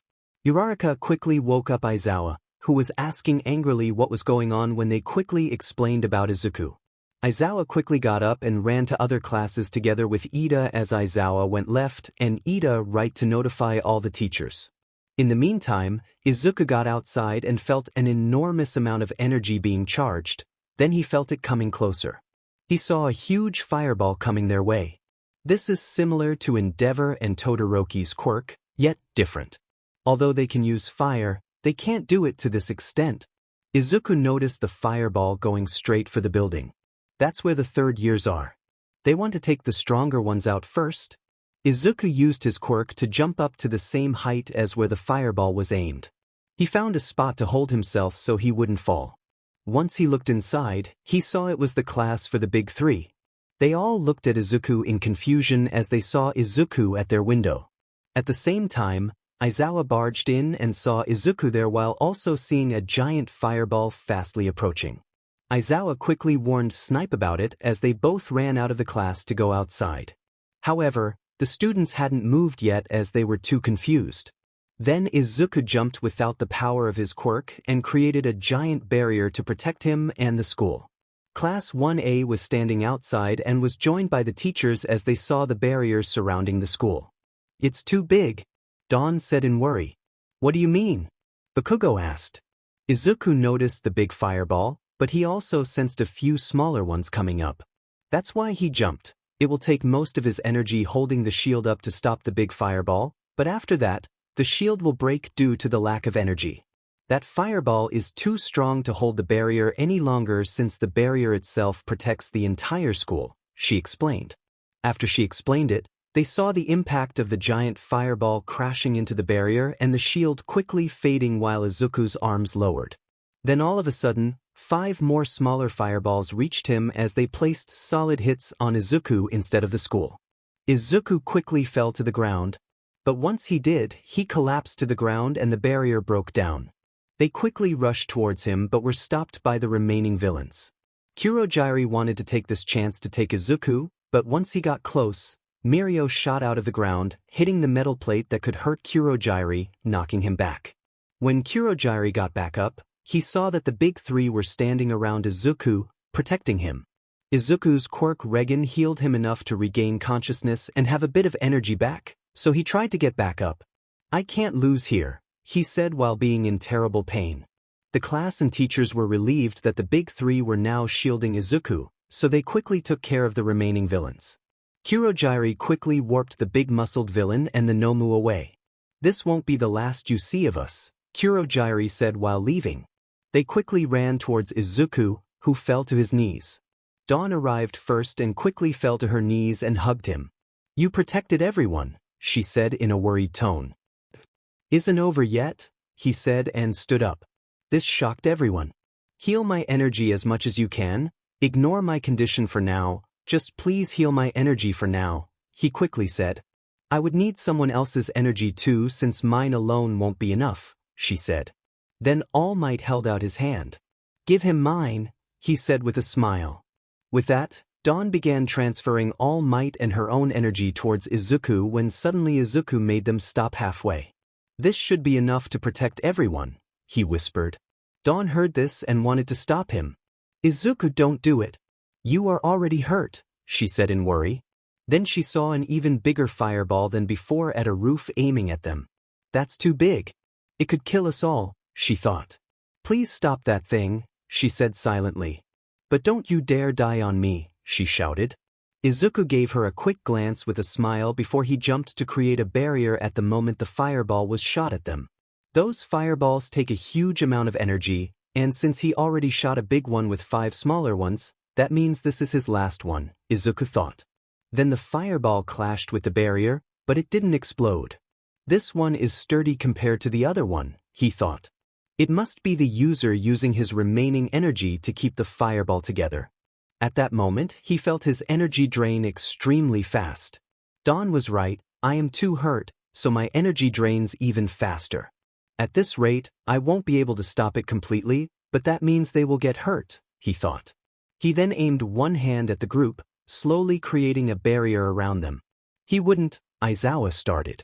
But once the barrier was made, he broke down the bigger barrier, and the fireball clashed against Izuku, who desperately tried to stop the fireball with his hands. But he had no sturdy ground, so he was pushed back easily until he felt something push against his back. Nijire was keeping Izuku steady so he could stop it. However, Izuku was slowly losing consciousness and his strength. Nijire noticed this. Don't give up, Izuku, she said. Then all of a sudden, someone shouted, push that thing away and block. Without thinking, Izuku pushed it away, then blocked with a small barrier in front of him when an explosion from Bakugo made the fireball explode. Izuku's barrier stopped most of the damage but was blown away, so he still took some damage from it as he fell to the ground. His shirt was burned away, which revealed his scarred body. Everyone was shocked by his scars but quickly snapped out of it as Izuku wasn't moving and bleeding a lot. Aizawa checked to see if he still had a pulse, and this was the case but very faint. Uraraka, use your quirk on him. Ida, rush him to Recovery Girl together with Dawn. Aizawa quickly said. Once you are there, Ida, offer your energy to Dawn so she can transfer it to Izuku. That way, Recovery Girl can use her quirk to save him. But be quick, he added. Everyone quickly did as they were told. They stormed the nursery. What's happening here? Recovery Girl asked, shocked at what happened. It's Izuku, we have to save him, Dawn said. My God, is the only thing she could bring out at the state he was in. I can't use my quirk on him like this, she said. We got that covered, Dawn said, grabbing Ida's hand to use his energy to restore Izuku's energy. I use my quirk and restore energy to him. That way, your quirk can heal his wounds, Dawn said. That's a good idea, she said, running towards them while giving the boy a kiss on his head. Dawn kept healing his energy until both she and Ida were breathing heavily. That's enough, kids, he is out of danger now, she said. Dawn stopped healing his energy and fell forward on top of Izuku. You should rest too, Dawn, Ida said. I can rest once Izuku is all right, she said. Well, if you still want to help, you can help me clean off this blood from him? Recovery Girl suggested, and so they did. Izuku was now silently sleeping and recovering. Dawn really was tired, and so Recovery Girl placed another bed close to Izuku's bed. Lay down here and rest. This way, you are still close to him, she said. Dawn nodded and got on the bed. She then grabbed Izuku's hand and fell asleep. Ida went outside the office for when others came so they would be silent, and he was just in time as all the teachers and Class 1A came. Izuku is out of danger, but he really took heavy damage. The scars he has. I don't know if he already had them or if it was from the attack, but it hurts seeing it, Ida told them. They are resting now, we are allowed to walk in, but we have to be very quiet, Ida explained. With that, everyone walked inside. Recovery Girl covered Izuku's chest with a blanket. Only his head and arm could be seen as his hand was holding Dawn's hand. They look so peaceful like that, Ashido silently said. Izuku slowly opened his eyes, but pain soon took over, making him wide awake. That hurts, he said while leaning forward. He noticed that his hand was holding Dawn's hand, and so he just laid down again as he didn't want to wake her up. Then he noticed the others. Oh hey, guys, everyone alright? He asked. We are alright thanks to you, Kirishima said. How are you feeling? He asked. I haven't found anything hard or strong enough to compare to the hit and pain I feel, he joked, making the others laugh. Then Dawn woke up, got out of the bed, and got on Izuku's bed without saying anything. She just hugged him and laid her head on his chest, hiding her face. Then she began crying. No one said a thing as everyone, including Izuku, knew what was wrong. He placed a hand on her head and an arm around her. Everyone noticed the scars he had on his arms. Some of the students held their hands in front of their mouths to cover their shock. Others looked sad at what they saw. You made me worry, you know. I should be furious with you, Dawn broke the silence. But if you didn't act when you did, then we all would be hurt, if not dead, she cried. Thank you, she whispered. Izuku lightly smiled and held her closer. Izuku, those scars. Ida started, then Izuku noticed his scars on his arms were revealed. He became pale. Dawn also noticed this as she quickly took his arms and placed them underneath her around her stomach to hide his arms. Everyone looked confused at Dawn. He doesn't like showing it, she answered as if she felt the stares. It's all right, Dawn. I'm glad you covered it for me to help, but I think it's all right. They are our friends after all, so they have the right to know, Izuku said. Dawn looked up. Are you sure? You always tell me don't force yourself if you aren't ready. The same goes for you, you know, she said. Izuku placed his head against hers. Yeah, I am sure. They already know the story and they are our friends. With that, Dawn stood up. Then Izuku tried to get out of bed but fell to his knees. Sorry, kiddo, you can't move around yet. We literally took all your remaining energy as well as that of her and Ida to even heal you enough to get you out of danger, Recovery Girl explained. Dawn walked up to him, placed Izuku's arm around her, and helped him up. You have been taking care of me for a long time now. This time it's my turn to take care of you, she said determined. Please do, he said with a smile, which made her blush. He slowly straightened himself so they could all see his upper body and arms. Dawn looked as well and placed a hand on the scar left on his chest as she remembered how that one happened. Everyone was staring in shock at all his scars except for Recovery Girl and Nizu, who had already seen it.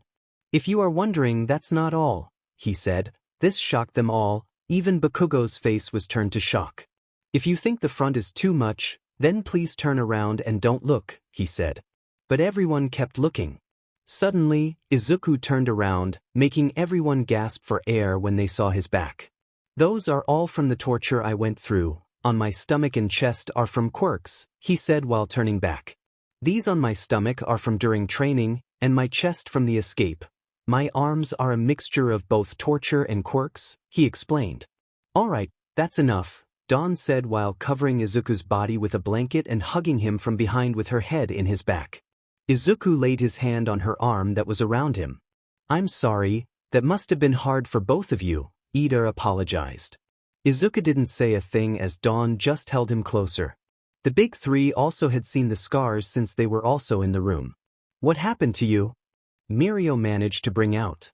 Dawn tensed after hearing that. Calm down, Dawn, he said while comforting her by stroking her arm.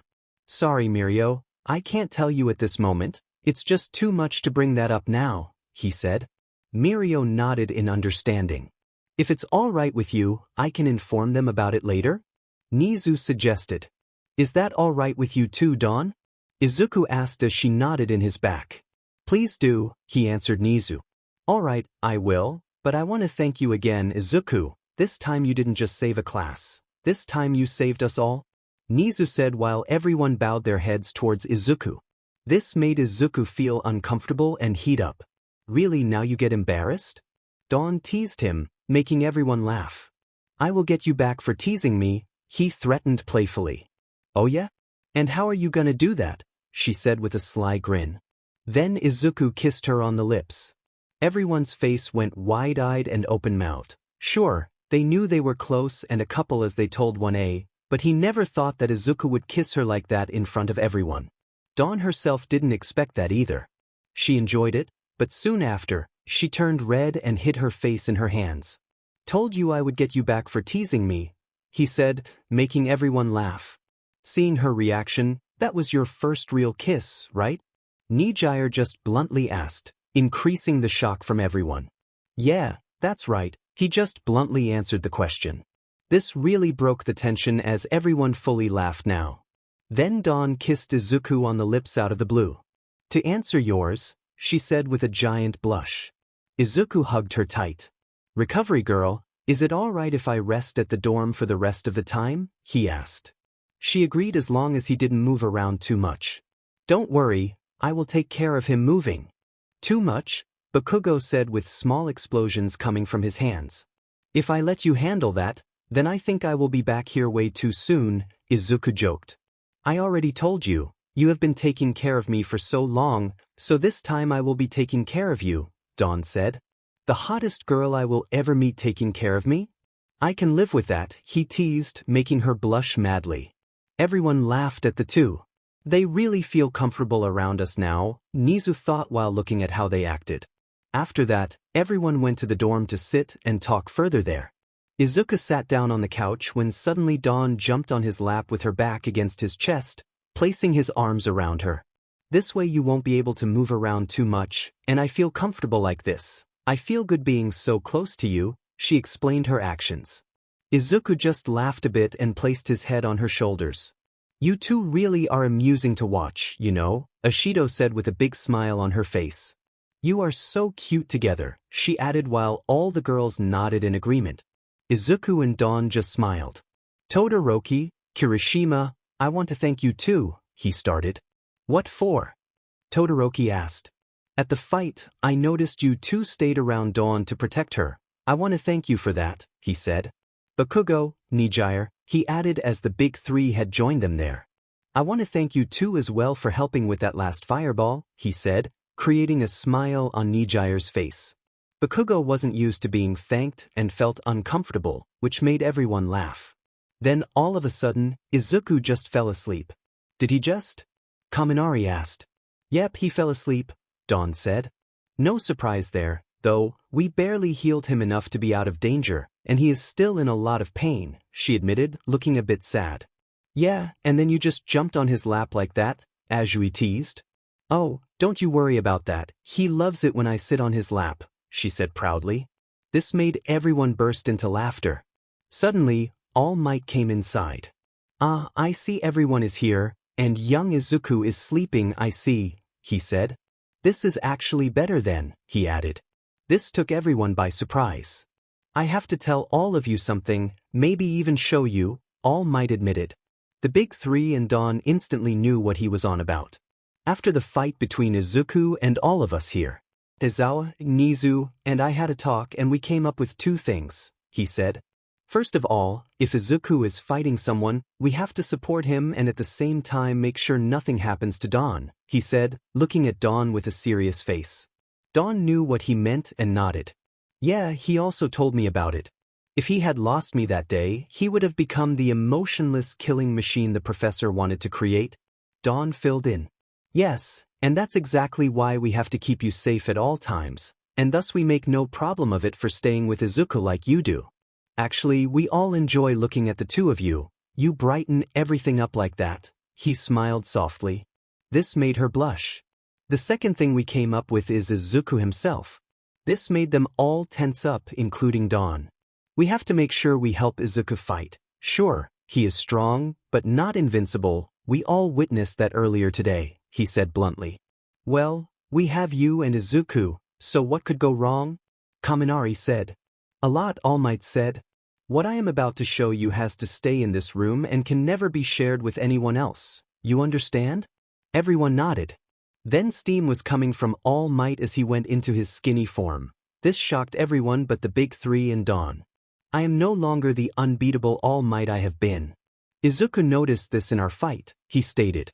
That's why he took that fight upon himself to end. The more I use my powers, the weaker it gets until eventually, I lose it all Might explained. This took everyone really by surprise and filled everyone with fear. I don't plan on giving up, but this had to be shared with all of you. We have to support Dawn and Izuku by doing everything we can, he said. This motivated everyone, and they were all determined. Until Dawn squealed when Izuku held her tighter and kissed her neck in his sleep while she turned a deep red. This made everyone laugh as the tension disappeared. Don't worry, All Might, we won't let anything happen to them. Bakugo and Todoroki said while standing up. Everyone else nodded in agreement. Thank you all of you, Dawn said while tearing up. Izuku is already doing everything he can to protect everyone, and especially Dawn, as he already knows what will happen if something happens to her, so we don't have to tell him all this, All Might said. Now I completely understand his action back there, Uraraka said. What do you mean? All Might asked. After that fight, we all had some third years say some bad things about Izuku and Dawn, but he ignored it, but once the guy made an action towards Dawn, Izuku moved so fast it was like he teleported up and got really scary there, she explained. Now I really understand why that is, All Might nodded.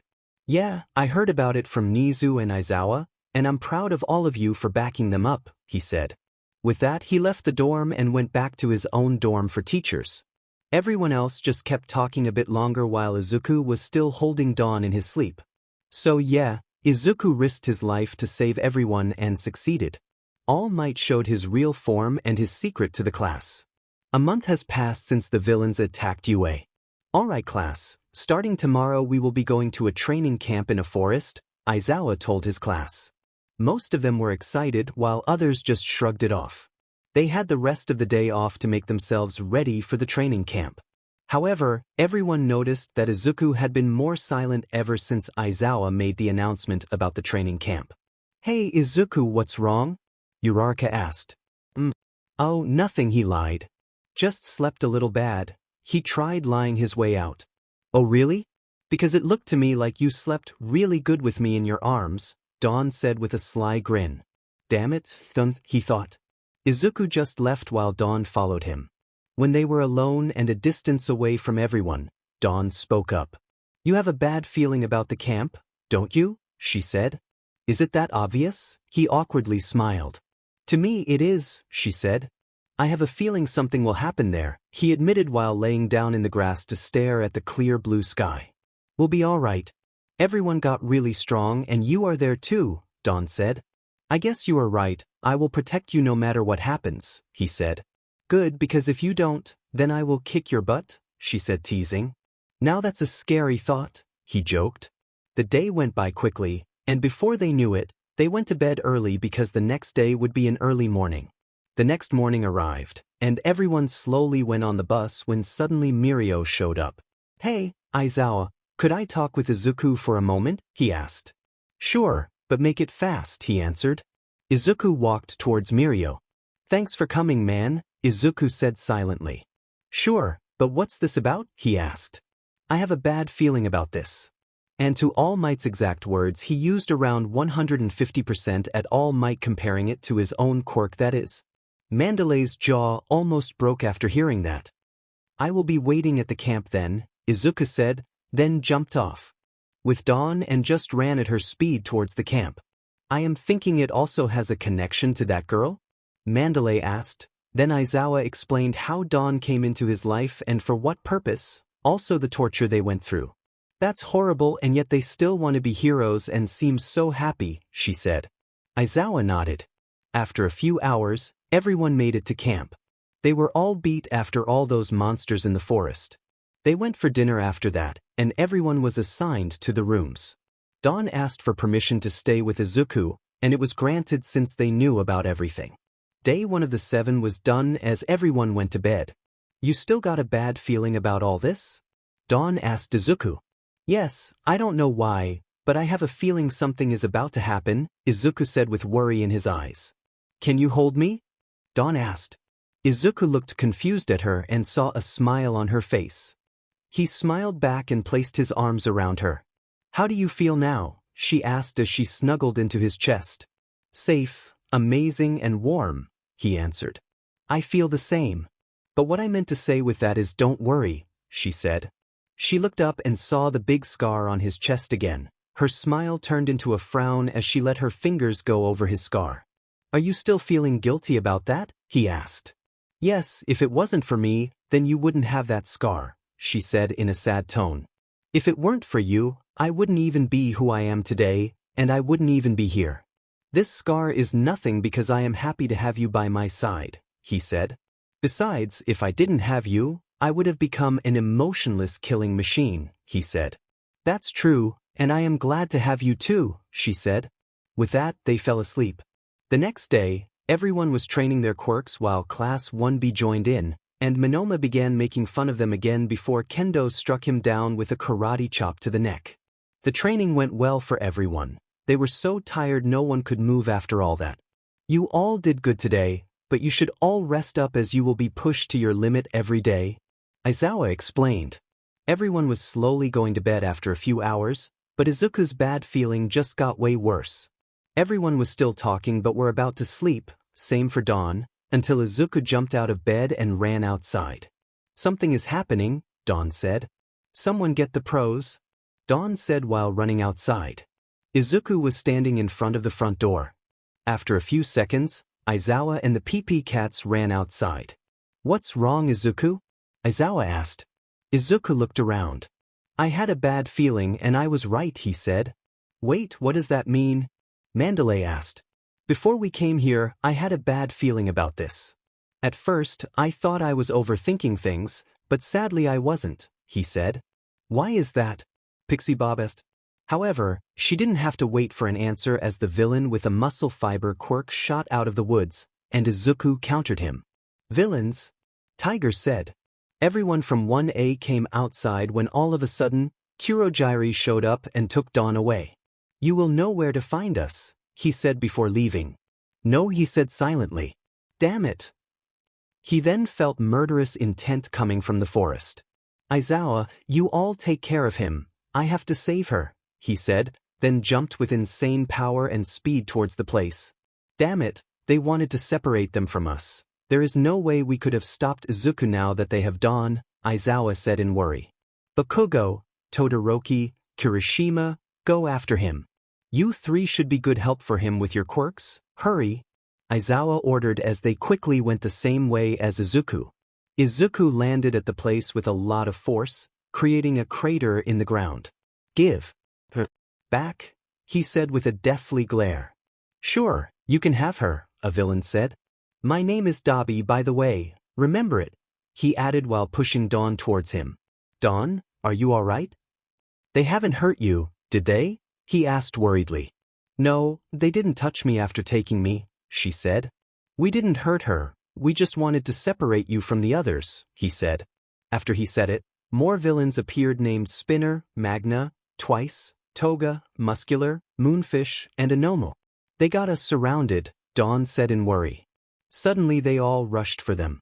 Muscular using full power while Magna, Spinner, Toga, and Nomu all got closer to strike while Moonfish and Dabi used long-distance attacks. Izuku created a barrier around them to protect himself and Dawn from the attacks. Don't push yourself. You are still tired from training, she whispered in his ear, hoping the others didn't hear. We have to break through them and get away from here, Izuku whispered back while dropping to his knee. Get on my back, Izuku said. With that, Dawn got on his back. Izuku broke down the barrier, used his quirk, then jumped towards Moonfish to knock him out, then on Moonfish's unconscious body, he pushed himself towards Muscular, using a lot of his energy to knock out Muscular. Izuku was now breathing heavily. Bakugo, Todoroki, and Kirishima now appeared. Dawn, run towards them and stay there. Izuku said to her. I'm not leaving you, she said. Please do it before you get hurt by their attacks. Please do it for me. I will be all right, he said. Dawn hesitantly got off and ran towards the three. Suddenly the Nomu launched for Dawn. Izuku jumped and kicked the Nomu away just in time but got hit by Dabi's flames. Then Magna and Spinner tried hitting Izuku with their weapons, but Izuku kicked Magna's weapon away and destroyed Spinner's sword. But he was kicked in the back by Twice while the Nomu also came back and punched him in the gut. Izuku was now on the ground. The three could only watch. We have to help him, Dawn shouted, but she was stopped by Kirishima and Bakugo as Toga walked towards Izuku and placed a knife at his throat. You kids stay back, or else he dies, she threatened. They all froze as they saw Kurogyri appear. Good, you got him. Let's go, he said while creating warp portals back to their base. Izuku opened his eyes. Safe, he said. Oh, you are still conscious? We can't have that now, can we? Dabi said while giving Izuku a powerful punch to the gut, knocking him out. Then the villains walked towards the warp gate while Dabi dragged Izuku behind him. Aizawa showed up and saw everyone standing there. "Aizawa," Kirishima said. "The man at the base was a fake. What's going on?" She said, but then he saw Izuku being dragged away through the portals before he could even make a move. Izuku was gone. Dawn fell to her knees and began crying. "We have to go back to UA right away and notify the school and police." Aizawa lifted up Dawn and took her back with him while she still cried. After that, they quickly went back to school, but this raised the alarm for UA, making everyone come outside. "What happened?" Nizu asked as all the other teachers ran towards Aizawa, who held a crying Dawn. "They took him," Aizawa said with terror and regret in his voice. Mirio ran towards them and saw Dawn crying. Seems he was right about his feeling, Mirio thought. "Sir," he started. "Let me take care of Dawn, please," he said. This raised some confused looks. "Before you all left, Izuku and I talked. He told me about his bad feeling, and he made me promise that if it would happen that he got separated from all of you, that I would take care of Dawn and protect her with my life, and that's what I am going to do," he said determined. Aizawa nodded and placed Dawn in Mirio's arms as he quickly took her to his dorm where Tamaki and Nijire were also waiting. "What happened?" Tamaki asked. "The villains, they got Izuku," Mirio explained. "I promised him that I would take care of Dawn for him if this ever happened. That's why she is here," he explained. "Izuku, please don't die." "Don't die," Dawn cried. Izuku opened his eyes and noticed he was captured in chains on a chair. "Ah, you are finally awake," Tamura said. "That's good to see. I was almost afraid those idiots might have killed you," he said. The villains were standing in front of him. "Now you have two choices. 1, you can join us, or 2, we will give you a lot of pain until you agree," Tamura said. "I will never join you," Izuku said. "They might not know about my normal strength yet, but my energy is low. I have to endure all this until my energy is back," Izuku thought. At dawn. "They are hurting him," Dawn said all of a sudden. The teachers heard this and went towards her. "How do you know?" Aizawa asked. "I don't know, I just feel him getting hurt, but I think I know how to find him." She then closed her eyes and concentrated on his feeling.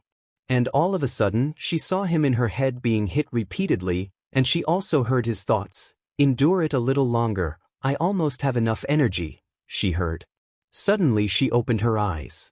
"I don't know how, but I managed to find him," she said. "Where is he?" All Might asked quickly. "In Kamino," she said.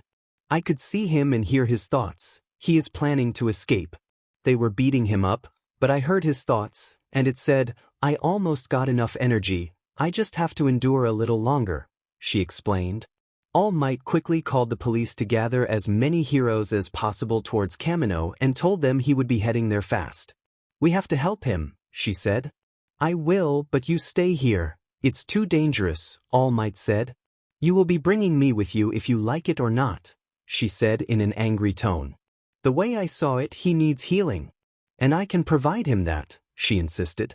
"All right then, but I will have to ask someone from the Big Three to join since they promised to protect you. If I don't, Izuku will kill me before anything," he said. "No worries, I am already here," they heard someone say. When they turned around, they saw Nijire walking in. "I can provide the best help since I can use my quirk to fly, so if it gets dangerous, I can fly away with her," she explained.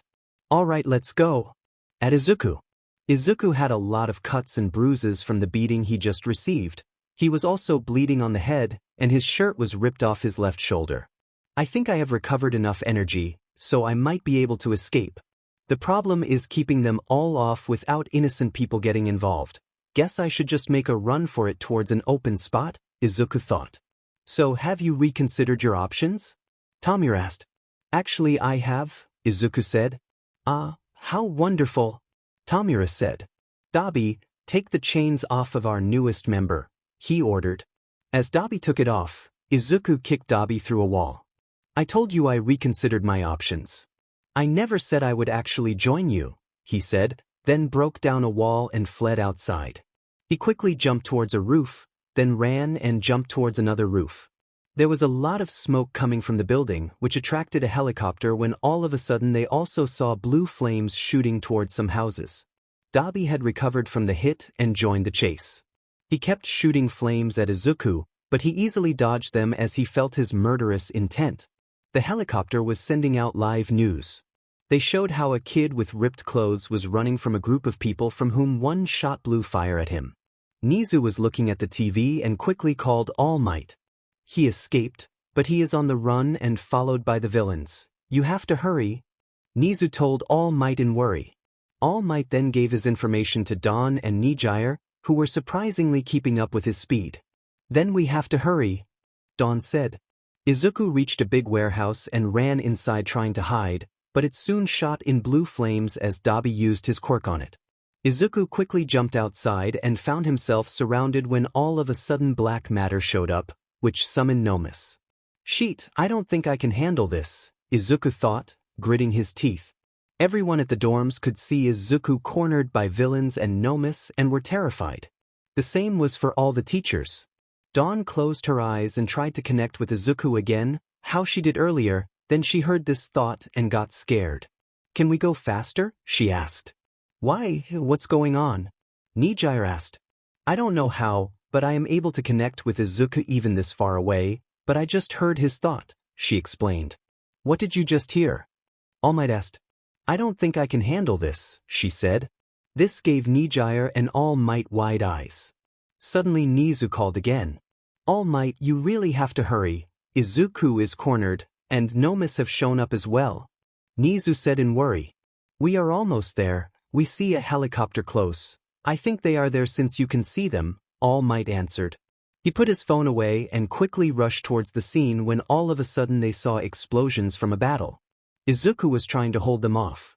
He quickly made use of his surroundings, jumping from wall to get closer, then he quickly knocked Toga, Spinner, and twice out by giving a barrage of hits while jumping between walls. He then gave a roundhouse kick to Magna, knocking him out too. The Nomus attacked all at once, and all Izuku could do was block as he was breathing heavily. Damn it, at this rate I have to use it, but I don't know if there are any more hiding, and if Kurogiri is hiding or avoids it, he can just take everyone away again and take me out after that, he thought. Izuku quickly pushed the Nomu away and launched a shockwave with insane speed towards Kurogiri, which made him wobbly. Then Izuku quickly jumped from wall to wall, then knocked Kurogiri out into the ground. When all of a sudden, Tamura and the Nomus jumped towards him, and Dabi shot his fire.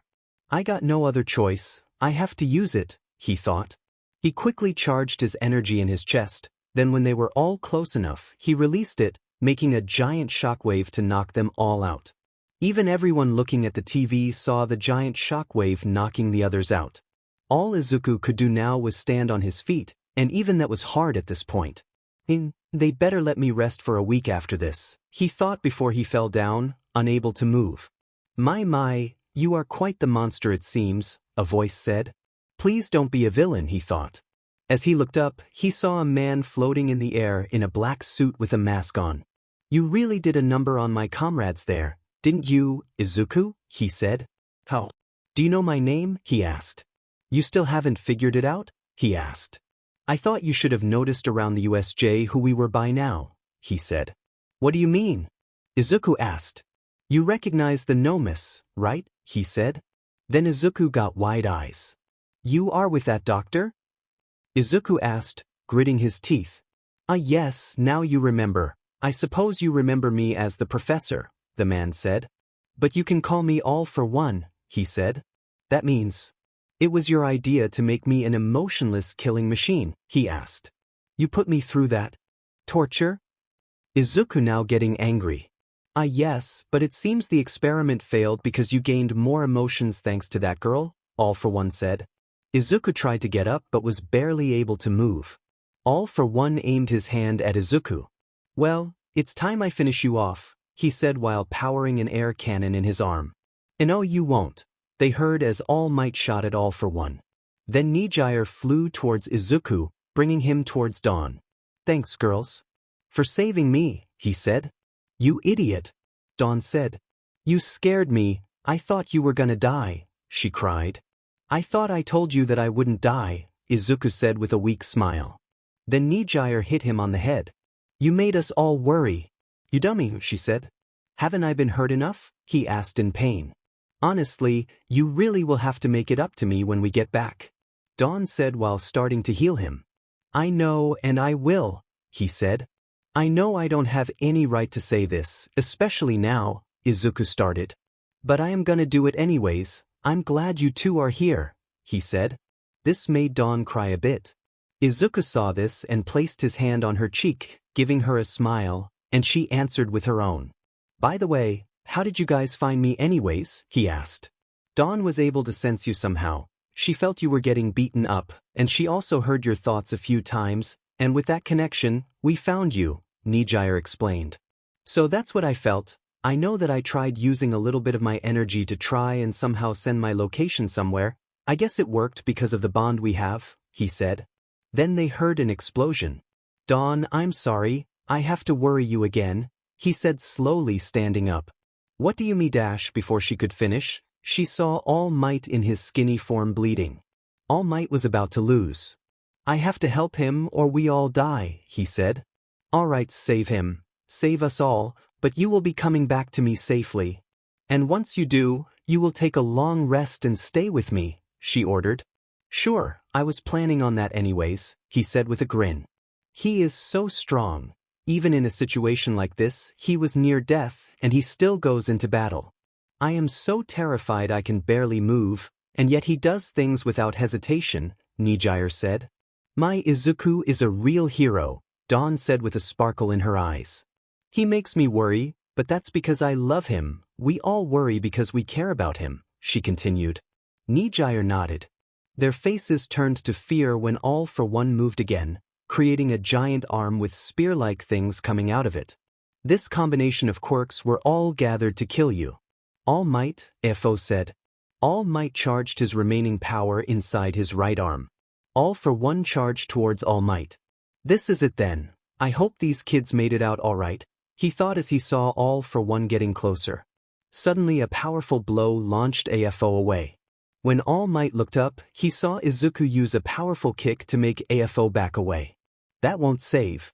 He just needs to rest now as he literally used all of his energy in that battle even while being so hurt, she explained. We all care for him so we were all worried, but I love him so much it just hurt me so much what he went through at the camp and here. I know he did it to save me but still, she cried. Well, once he wakes up, show him and let him feel just how much you love him, but for now don't worry, he will be fine, Aizawa comforted her, which took everyone by surprise as he normally never showed such a thing. Yeah, and you won't be happy once he wakes up, Dawn joked around while crying and laughing. Why is that? Aizawa said with a grin. He told me he would take a break for at least a week and just stay by my side and make it up to me, so I doubt he will do anything for school the coming week, she said. I figured as much, Aizawa said with a smile. Well, he deserves it certainly after he saved you at camp and All Might from that psycho, he admitted. Well, that's good to hear, Izuku said while miming in pain. Izuku! Dawn shouted at him. Yeah, I know I will keep my promise, he joked. I already got permission to not do a thing for a week just to be with you. He kept on joking, making everyone laugh. Honestly, kid, do you take anything seriously? Aizawa said with a grin. Sure I do. I take Dawn and my feelings for her very seriously as well as her safety, he said. At that moment, Dawn stood up, stopped his talking, and kissed him right there. Stop talking and joking for once, I love you, you big idiot, and with that she kissed him again. Damn, she certainly doesn't hesitate with my advice, Aizawa joked, making everyone laugh. Izuku kissed her back and hugged her. After she stopped kissing him, Izuku got up from his bed when the doctor came inside. I'm sorry, you can't move around yet. You lost all your energy and your injuries haven't healed either. You have to rest, the doctor said. Izuku tried standing up anyway and fell to his knees. Do you ever listen? Bakugo asked. That reminds me, Dawn, Izuku started. Sorry to bring this up. But you remember what happened to us back when, right? He started as she sadly nodded. You also remember the professor? She got confused now. Yes, but what does all that have to do with it? She asked. That man All Might and I beat that actually was the professor, he explained. Everyone had wide eyes. Are you serious? She asked. So the professor is now in jail? She asked while Izuku nodded with a smile. I just defeated one of our demons, he said. Dawn began crying heavily while hugging Izuku. Thank you, thank you. Thank you, she kept crying. Izuku just rubbed her back to comfort her while the others stood there smiling. Izuku tried to get up again but failed again until Dawn placed herself under his right arm helping him up while Bakugo did the same on the left side. If you can't do something, we will be here to help you, Bakugo said. Thanks, you guys, he said. Then they slowly walked towards All Might's room. Ah, young Izuku, seems you are doing fine, All Might said.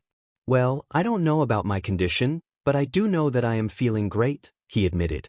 And why is that? All Might asked curiously. Well, we just beat the worst villain out there who was also a demon from our past. I got some amazing friends around me, and to top it all off, the most amazing girl in the world is my girlfriend, he said. How can I not feel great? He said with a smile. All Might then turned towards Dawn, who blushed like crazy but with a smile. Glad to hear it, All Might said. After that, they all just talked for a while until All Might was also allowed to leave, then they went all back to the dorms.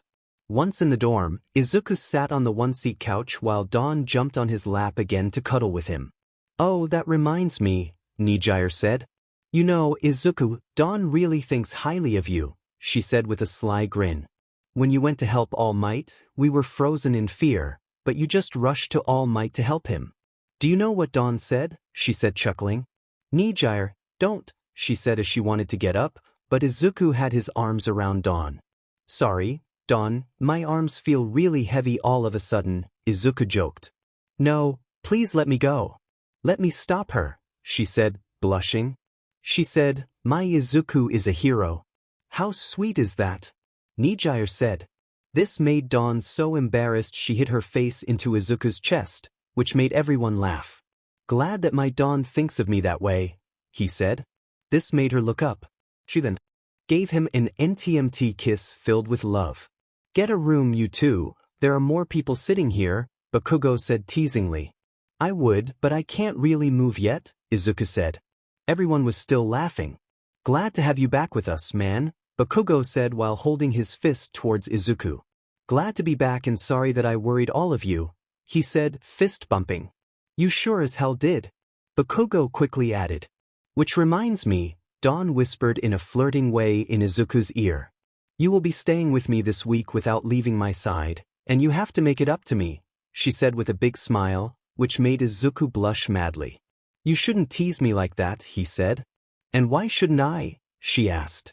Because then I have to tease you back, he said with an evil grin while starting to tickle her. No, no, please have mercy on me, she said while laughing. I guess someone recovered his energy, Kirishima said, making everyone laugh. Yeah, but I still have to rest more, Izuku admitted. Could you guys help me to my room? He asked. Sure, Dawn and Todoroki said as they both helped him up and helped him towards his room. Well, guys, I will be staying with him. Good night, everyone, Dawn said while leaving for their room after bringing Izuku there. Izuku lay on his bed covered in bandages as he tried to get them off. Let me help you with that, she said as she slowly took off his bandages. You know, even with those scars, you still have an amazing body, she admitted. You are one to talk. Luckily, you don't have any on that awesome body of yours, he said, making her blush. She then took her clothes off so she was only in her underwear and laid next to him. Well, me and my body are only for you, she said. And me and mine for you, he answered. This made them both laugh. Then they began kissing again. After some time they stopped. I love you, they both said in unison, with that she laid half on top of him with her head on his chest and her upper body on his body as they slowly fell asleep. Izuku had promised Dawn that he would take a week to relax and stay by her side at all times, and she was sure to keep him at that. Hey, Izuku, spar with me. Those DM extras are no challenge at all, Bakugo said. Sorry, Bakugo, I can't. I promised to take a break for a week and stay by Dawn's side, and I can't break that promise if I want to stay alive, Izuku answered awkwardly. Wait, So you can beat All Might at full power but get scared of your girlfriend? Bakugo teased. Once you see her mad, you will sheet your breaths even more than I did, I promise you that, Izuku said. When all of a sudden, Dawn came back into the room. Did I hear something about Izuku and a spar? She asked in a devilish tone, which brought a cold shiver over Izuku's spine as he began to sweat. Let him spar with me, Bakugo ordered. No way in hell, he is mine for the entire week. Well, he is mine anyways, but he promised to take a break this week and stay with me, and I am gonna hold him to that, she answered. Come on, it's just a few minutes, he said when she got said. If you want your butt handed to you, then I can take you in a few seconds, she said while releasing some kind of aura which made Bakugo almost sheet his breaths and made Izuku almost cry. Alright, I get it, Bakugo quickly said, which made the aura disappear. Good to see we are all on the same length then, she said with a big smile. Scary, everyone thought. Then everyone noticed Izuku on the ground almost crying and trying to crawl to a safe distance. Just what did you do to Izuku to make him this scared of you when you are angry? Uraraka asked. Oh yeah, about that, I was around him for 1 month and he was a depressed mess back then. I got so angry for how he was back then that I kicked his butt badly, she bluntly said. What? Everyone said in shock. Normally I'm not much of a fighter and I only heal, but around friends or people close to me, I can get kind of scary when I get angry, she said in a playful way. Okay, but how did you kick his butt? Azui asked. Please stop, I don't want to relive that, Izuku said, trying to hide while Dawn went up to him and pulled him back to the rest by grabbing his leg. I am curious about why the strongest guy we know sheets his breathes like that, Azui said. You know you are way too straightforward, he answered. I know, now don't tell us, she quickly said. Well, he can't have it to see me hurt so he wouldn't fight back, so that's some sort of handicap in place I guess, but still, I knocked him out so bad even the doctor felt bad for him and left him for the day. Some of his wounds are kinda my fault, she chuckled. I never want to have you angry at me, Kaminari said. I enjoy living too much. But that leaves one thing. You wanted to spar, didn't you? Dawn said, looking down on Izuku. No, not really. I swear I told him I had to keep my promise to you and that I wanted to stay with you, and I have a break, I swear, he said in panic. Izuku, man up already. Are you really letting yourself be bossed around by your girlfriend? Bakugo said when he felt someone creeping behind him, giving a shiver down his spine. Did you say something? She asked. Nope. Nothing at all, Bakugo quickly said. Are you really the same Dawn that Izuku protects all the time? Uraraka asked. Well, yeah, but he made me worry so much and he risked his life so much I just have to step up now since I don't want to lose him, and I want some time in peace with him and not only when villains attack us or if we are on the run, she said with a smile. We will help you to keep the boys in check, all the girls said in agreement. Wait, Izuku was the one to take a break and have a promise, so what did we do? Kaminari asked, sweating. Screw that, I am out of here. Bakugo tried running. No, you won't, we all suffer together. Siro said while shooting tape at Bakugo. Let me go, you'd an idiot. Bakugo shouted. I want to enjoy my life in peace while I can. This made everyone laugh. They all decided to go to the mall and do some shopping. Once there, everyone went their separate ways in groups. Dawn and Izuku wanted to be together for a bit on their own, so they left everyone. First, they went for clothes as Izuku had to rate every setup Dawn had tried on. After that, they went to get something to eat. They sat for a while they talked a lot and just laughed and enjoyed the moment. It was getting dark outside, and they figured they had to go back. Hey, come with me, Izuku said, grabbing her hand and starting to run. Izuku, hold on. Where are we going? She asked. It's a surprise, but I promise you will like it, he said. After some time, they got up on top of a high hill where Izuku just stopped and lay down on his back. Why are we here? Dawn asked. Lay down and watch, he said, and so Dawn did. She looked towards the sky and saw the clear sky filled with stars as her eyes began to sparkle. Wait for it, there is more, he said. Wait, more?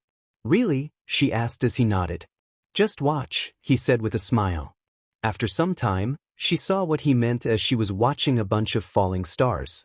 Wow, Izuku, it's so appealing, she said. Well, now you know what you are in my eyes, he flirted, although it made her blush. Hey! She broke the silence after Izuku had said that. I know it's painful, but can we go to your mom's grave? I want to meet her even if it's not in person, she said. Izuku just nodded.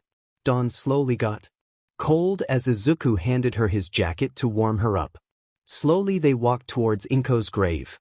They knew where it was since Bakugo told them some time ago. Hey, Mom, sorry that I haven't been around in so long. I survived that night and went through a lot, and I miss you so much, Izuku started while tearing up.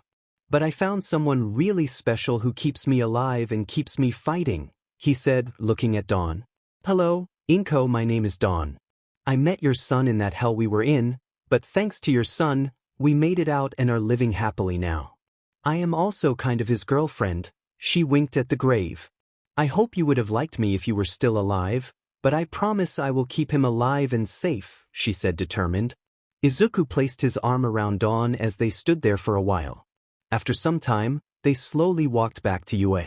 Are you okay? Dawn asked silently. Yeah, why wouldn't I be? He asked. Well, I know it's the first time you visited her grave, and then saying such things, it must have been hard, she asked in a worried tone, but when she looked at him, he was silently crying. She pulled his hand to stop him from walking, then pulled him closer to her, laying his head on her chest, and held him. It's all right, Izuku, let it all out, she said before he broke down. After he calmed down for a bit, they slowly walked back to the dorm. Everyone was already there, but they were confused when Izuku walked in with his eyes covered by his hair and went to his room without saying a thing. Did something happen?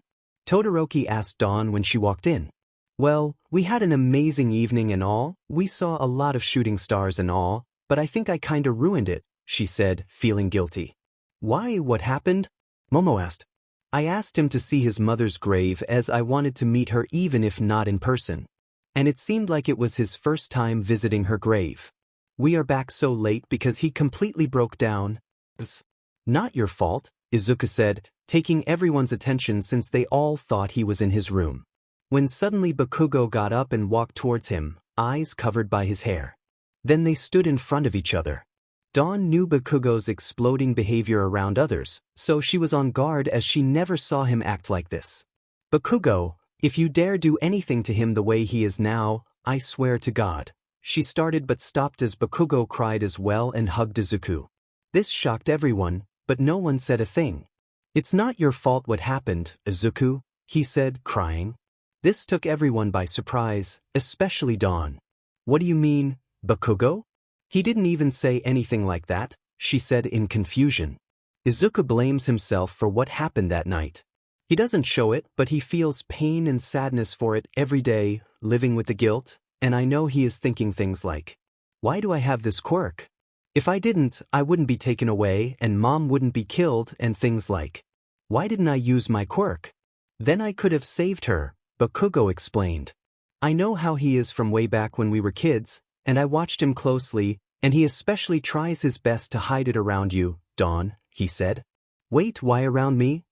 I have always been there for him and supported him, she said, not knowing how to feel. That's exactly why he hides it. If he didn't have that quirk, then he never would have met you, and that thought would have hurt you, but he also didn't want to worry you any more than he already did, Bakugo explained, making almost everyone cry. Suddenly Dawn just ran towards them and hugged them both. You two are idiots, you know that, she said while crying, placing a small smile on the boys. Sorry, Izuku said. Stop, I don't want to hear you apologize to me. I get why you have those thoughts, but it doesn't hurt me because you don't mean it offensively to me, and it's not your fault what happened, she said. We all care about you, and we all support you. We are your friends, and we are here for you, she added. And I especially will always stay at your side no matter what, Izuku, because I love you more than anything, she said. With that, everyone came together and made a group hug before Bakugo ruined it. Okay, Dawn and Izuku, I can handle, but not all of you, he shouted while wiping his tears away, making everyone laugh. Thank you guys. After the night that Dawn and Izuku went to Izuku's grave, they became even closer to each other as well as the rest of Class 1A after what happened when they came back. Izuku still had 6 days of rest and was enjoying every minute of it, and his girlfriend, Dawn. They teased each other a lot and even got teased by other classmates. They also took a trip to the movies. The week ended pretty fast. Time flies when you are having fun. It was time for them to resume school and homework as well as hero work and training. Although Aizawa would have to tell them about the provisional licenses, he just fell asleep and couldn't be bothered with that at the moment. Is this for real? He told us he would explain about the provisional licenses and what we should do to prepare, and all he does is go to sleep without explaining a thing? Ishido said, stress. I do hope he tells us about it soon. I really want to get my license so I can use my quirk in public and help the heroes. It SCKS having to stay on the sidelines, Kaminari said. Don't worry, I have no doubt in my mind we will all get our licenses, Izuku said. Well, if the strongest person in the world says that, then we really have nothing to worry about, Kirishima said with a big grin. I wouldn't go so far as to say I am the most powerful in the world, though I wouldn't be able to fight that all for one guy on my own, and I bet there are more strong villains and heroes, he said. Just accept the DMN compliment. Bakugo said. Make me. Izuku provoked for fun. Izuku, what did I tell you about provoking Bakugo? You know it will end up in a fight if you provoke him. Or is that what you are secretly after? Dawn asked. And no, why do you think that? Izuku said, sweating. Something is gonna happen, Mirio said. How do you know? Nijire asked. Just look at him, he is tense and doesn't respond to us or Bakugo. He answered. Suddenly a warp opened on the wall above the front gate, only showing Tamura and Kurojuri. What are you two doing here? Izuku immediately asked. The alarms went off because of intruders, so all the teachers ran outside as well and everyone took a battle stance. We just came to watch as you destroy your friends and this school, Tamura said in an amused tone. What do you mean that I will destroy this school and my friends? He asked. Well, you were unconscious for some time when we captured you and we figured the chance you would join us would be very small. So we made a little backup plan for if you refused, Tamura said. What did you do to me while unconscious? He asked. Nothing much, just something my MST made before we got you. It's a chip which makes your quirk as well as your body lose control. All we have to do is click this button right here. Tamura said, showing a small button. Why should I believe that? I bet this is all some sort of plan to get me separated again, Izuku said, not letting his guard down. You really think so? Wanna test it out then? He said with a grin and clicked the button. Izuku began screaming and fell to the ground. Everyone was worried, but then all of a sudden the screaming stopped and Izuku got up without saying a thing like. Nothing happened at all. Oh yeah, I should have mentioned this. You will feel like you can't move a muscle or like you are unconscious, but on the other hand this chip makes your body and quirk go on some sort of autopilot to destroy everything in your way, Tamura explained. You will witness everything you do but can't control your own body. Now why don't you let loose on them a bit? Tamura said while getting out of the way through another warp portal. Suddenly Izuku charged at the group behind him and smashed into the ground, creating a crater. His eyes looked empty like nothing was there, his expression blank. Izuku, stop this! Bakugo shouted, but that made Izuku go after him next. Izuku used a volley kick to hit Bakugo, who managed to barely block but was still sent flying. Aizawa tried to erase his quirk but forgot about his base strength. Sheet, he can take us all without even using his quirk, and All Might doesn't have his power anymore to stop him. Aizawa thought. We have to think of a way to restrain him. Aizawa said. No, we can't hurt him. He is still Izuku. Dawn yelled. I don't want to hurt him either, but we have to stop his movements and stop him from hurting us, he quickly explained. Izuku slowly walked towards the group again. Cementos quickly created 5 walls to stop Izuku, which were taken down in an instant. Then Midnight tried to use her quirk to make him sleep, but Izuku just kicked in the air with all his strength and speed to create enough wind to blow the sleeping dust away. Dinenit, he has a counter for everything, Mike said. Then Kendo expanded her hand and grabbed him. Quick, seal off any way he can head to. Once I let go, Ciro, use your tape to restrain him while Cementos makes a cage and Midnight uses her quirk again, she said. And so everyone tried, but they forgot that once his body is covered, Aizawa's quirk won't work anymore. which makes Izuku able to use his quirk again. Everything went according to plan until Midnight tried using her quirk. Izuku quickly charged energy in his body and created a large shockwave. Cementos managed to stop it by making as many walls as he could, but this brought him to his limit and so Cementos was out of the fight. Izuku was breathing heavily, even without having any damage. That move takes a toll on his body and drains a lot of energy. He quickly approached the group again and went for a punch, but Tetsu and Kirishima stood in front of him, stopping him using both their hardening quirks to tank the hit but were sent flying. Then Mike started screaming at him to make him stop with his voice, but it seemed to have no effect on him. Ectoplasm made copies of himself to keep him busy, while Siro shot more tape and Tamaki used his quirk and grabbed him with some tentacles, which held him for a bit. We have to find that chip and destroy it before he destroys us all, or, in the worst case, himself, Nizu said.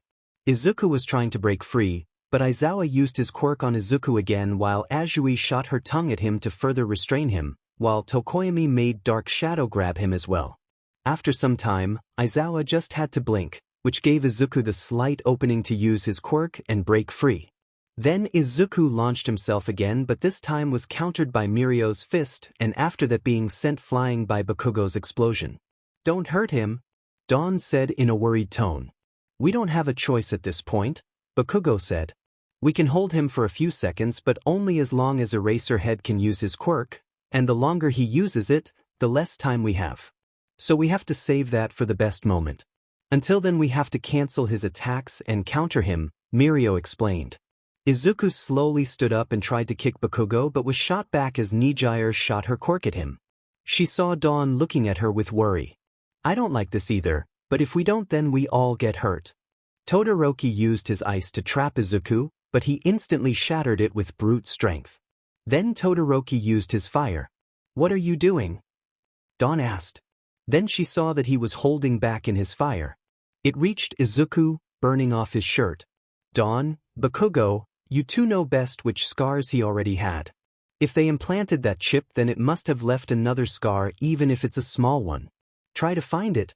If we use our attacks there we might be able to break it," Todoroki ordered. "Yeah, but to do that we have to get really close to him and the way he is now. Once he gets close it's over," Bakugo said. Izuku vanished from their sight and suddenly appeared in front of his classmates, knocking a few out. "That's enough, Izuku," they all heard Dawn shout. He then looked towards her and charged. "Dawn, get away!" Uraraka yelled, but to everyone's amazement, Izuku stopped. His blank expression changed as it looked like he was fighting and gritted his teeth. "Quick! Take me out! Before I lose control again.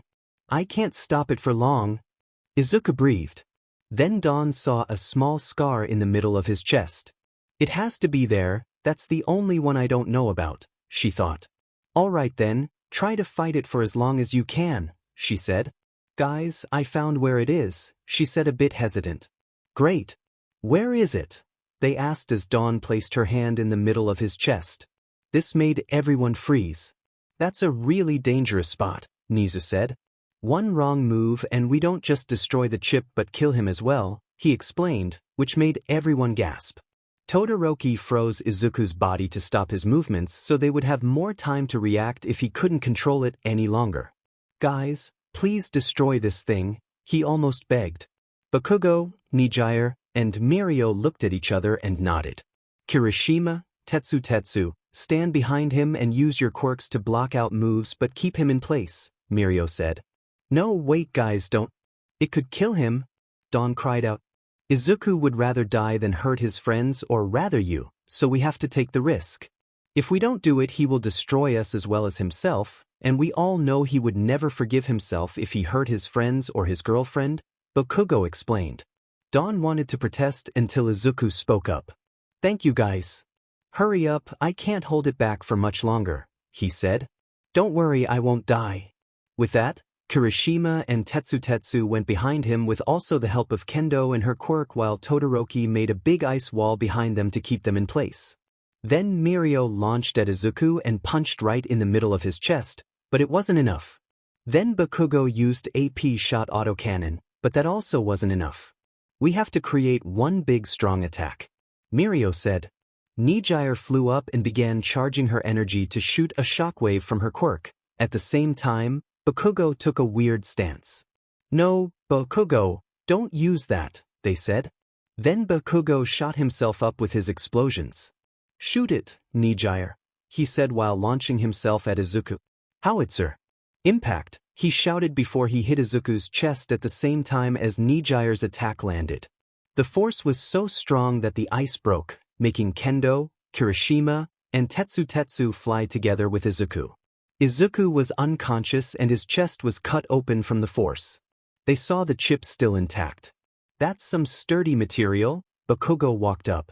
"I'm sorry, Izuku, but I have to do this. Bear with the pain." Bakugo then dug his hand into the wound, making Izuku scream in terrible pain. Most closed their eyes and ears. Bakugo had the chip and pulled it out. "Alright, it's out. Quick, get Recovery Girl. And Dawn, start healing him too. I will cover his wound so you don't have to see it," Bakugo said.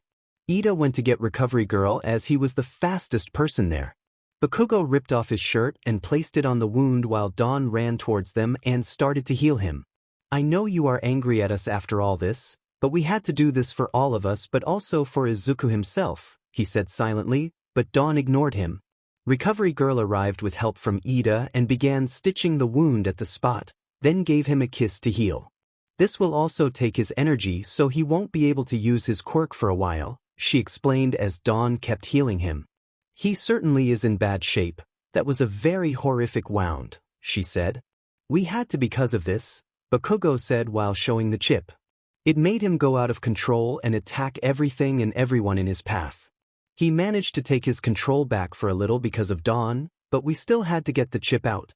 He is lucky to be alive, you know," she said as everyone nodded silently. "To have to use so much force on a classmate and a friend to save him, it's horrible, and I wish we could have done it another way, but in the case, there were only horrific ways to save him," Nizu said with guilt. "Uraraka, please make him weightless and help me bring him to his room," Dawn said, her eyes hidden behind her hair. Uraraka ran towards her and made Izuku weightless, then they both helped Izuku to his room. Dawn ignored everyone else standing there and left them feeling guilt. "You must hate us a lot now, huh?" Uraraka asked a bit awkwardly.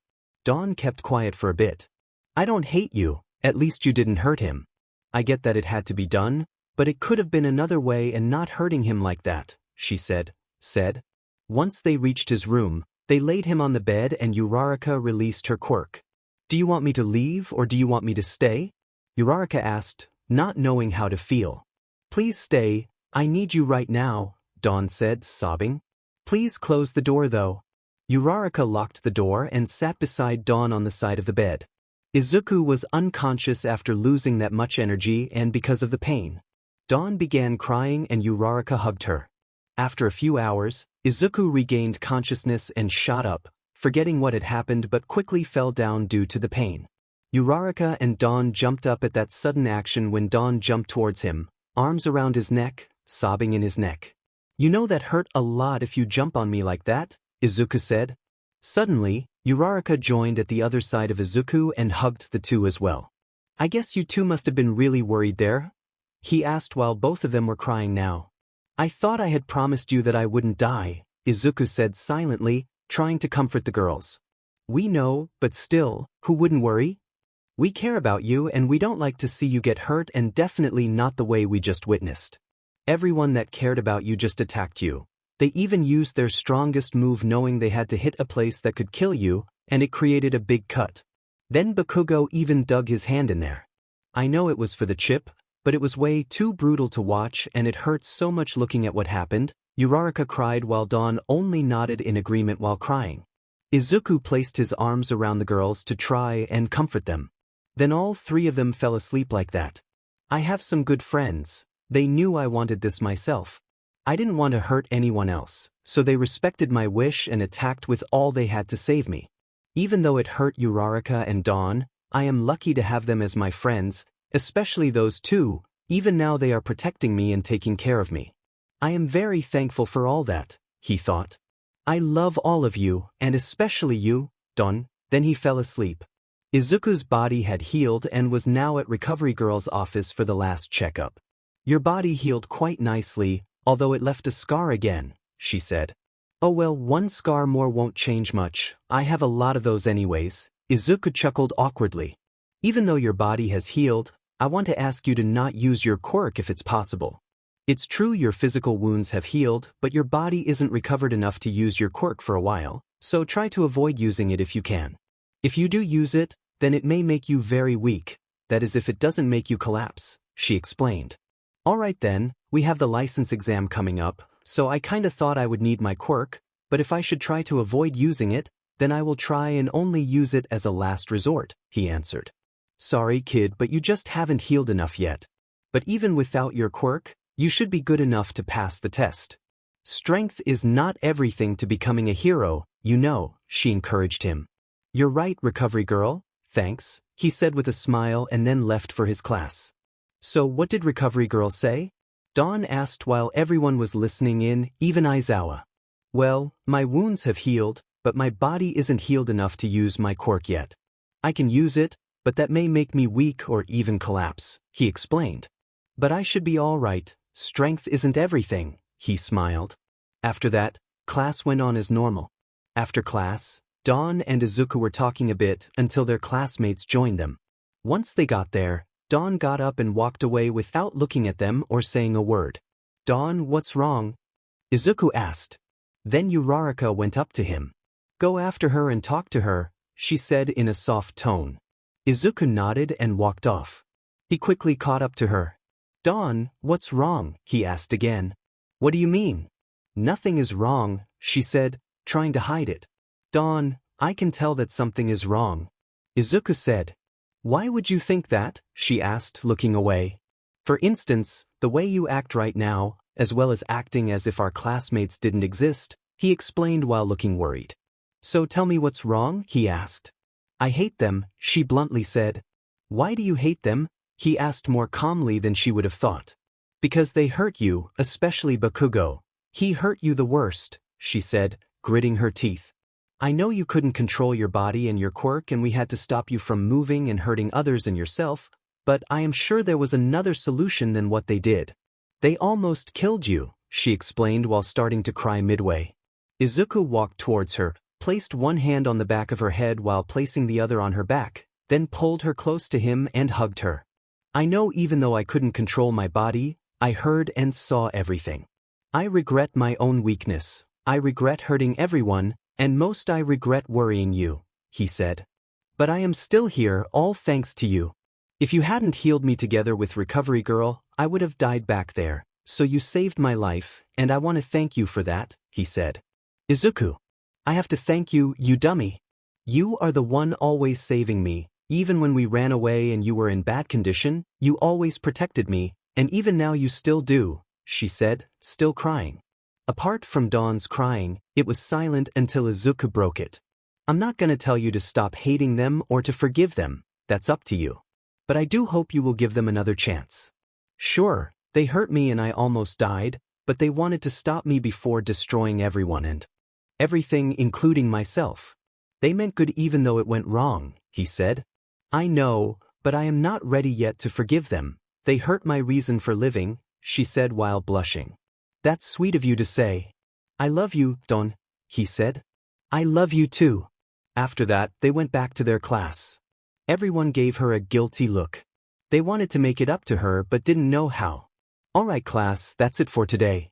Try to rest well because tomorrow you will have the license exam to worry about. Izuku, you sure you want to take part 2? Since you got hurt badly the other day? Izawa asked a bit guilty for not stopping them. Don't worry, Mr. Izawa, I'm fine. I am ready for this exam. My quirk isn't all I have. I can do a lot more that heroes do, and also if it comes to a fight, then I still can analyze and make a strategy while also having my basic strength as well as my friends and other heroes around, he said confidently. Alright then, Izawa said with a smile.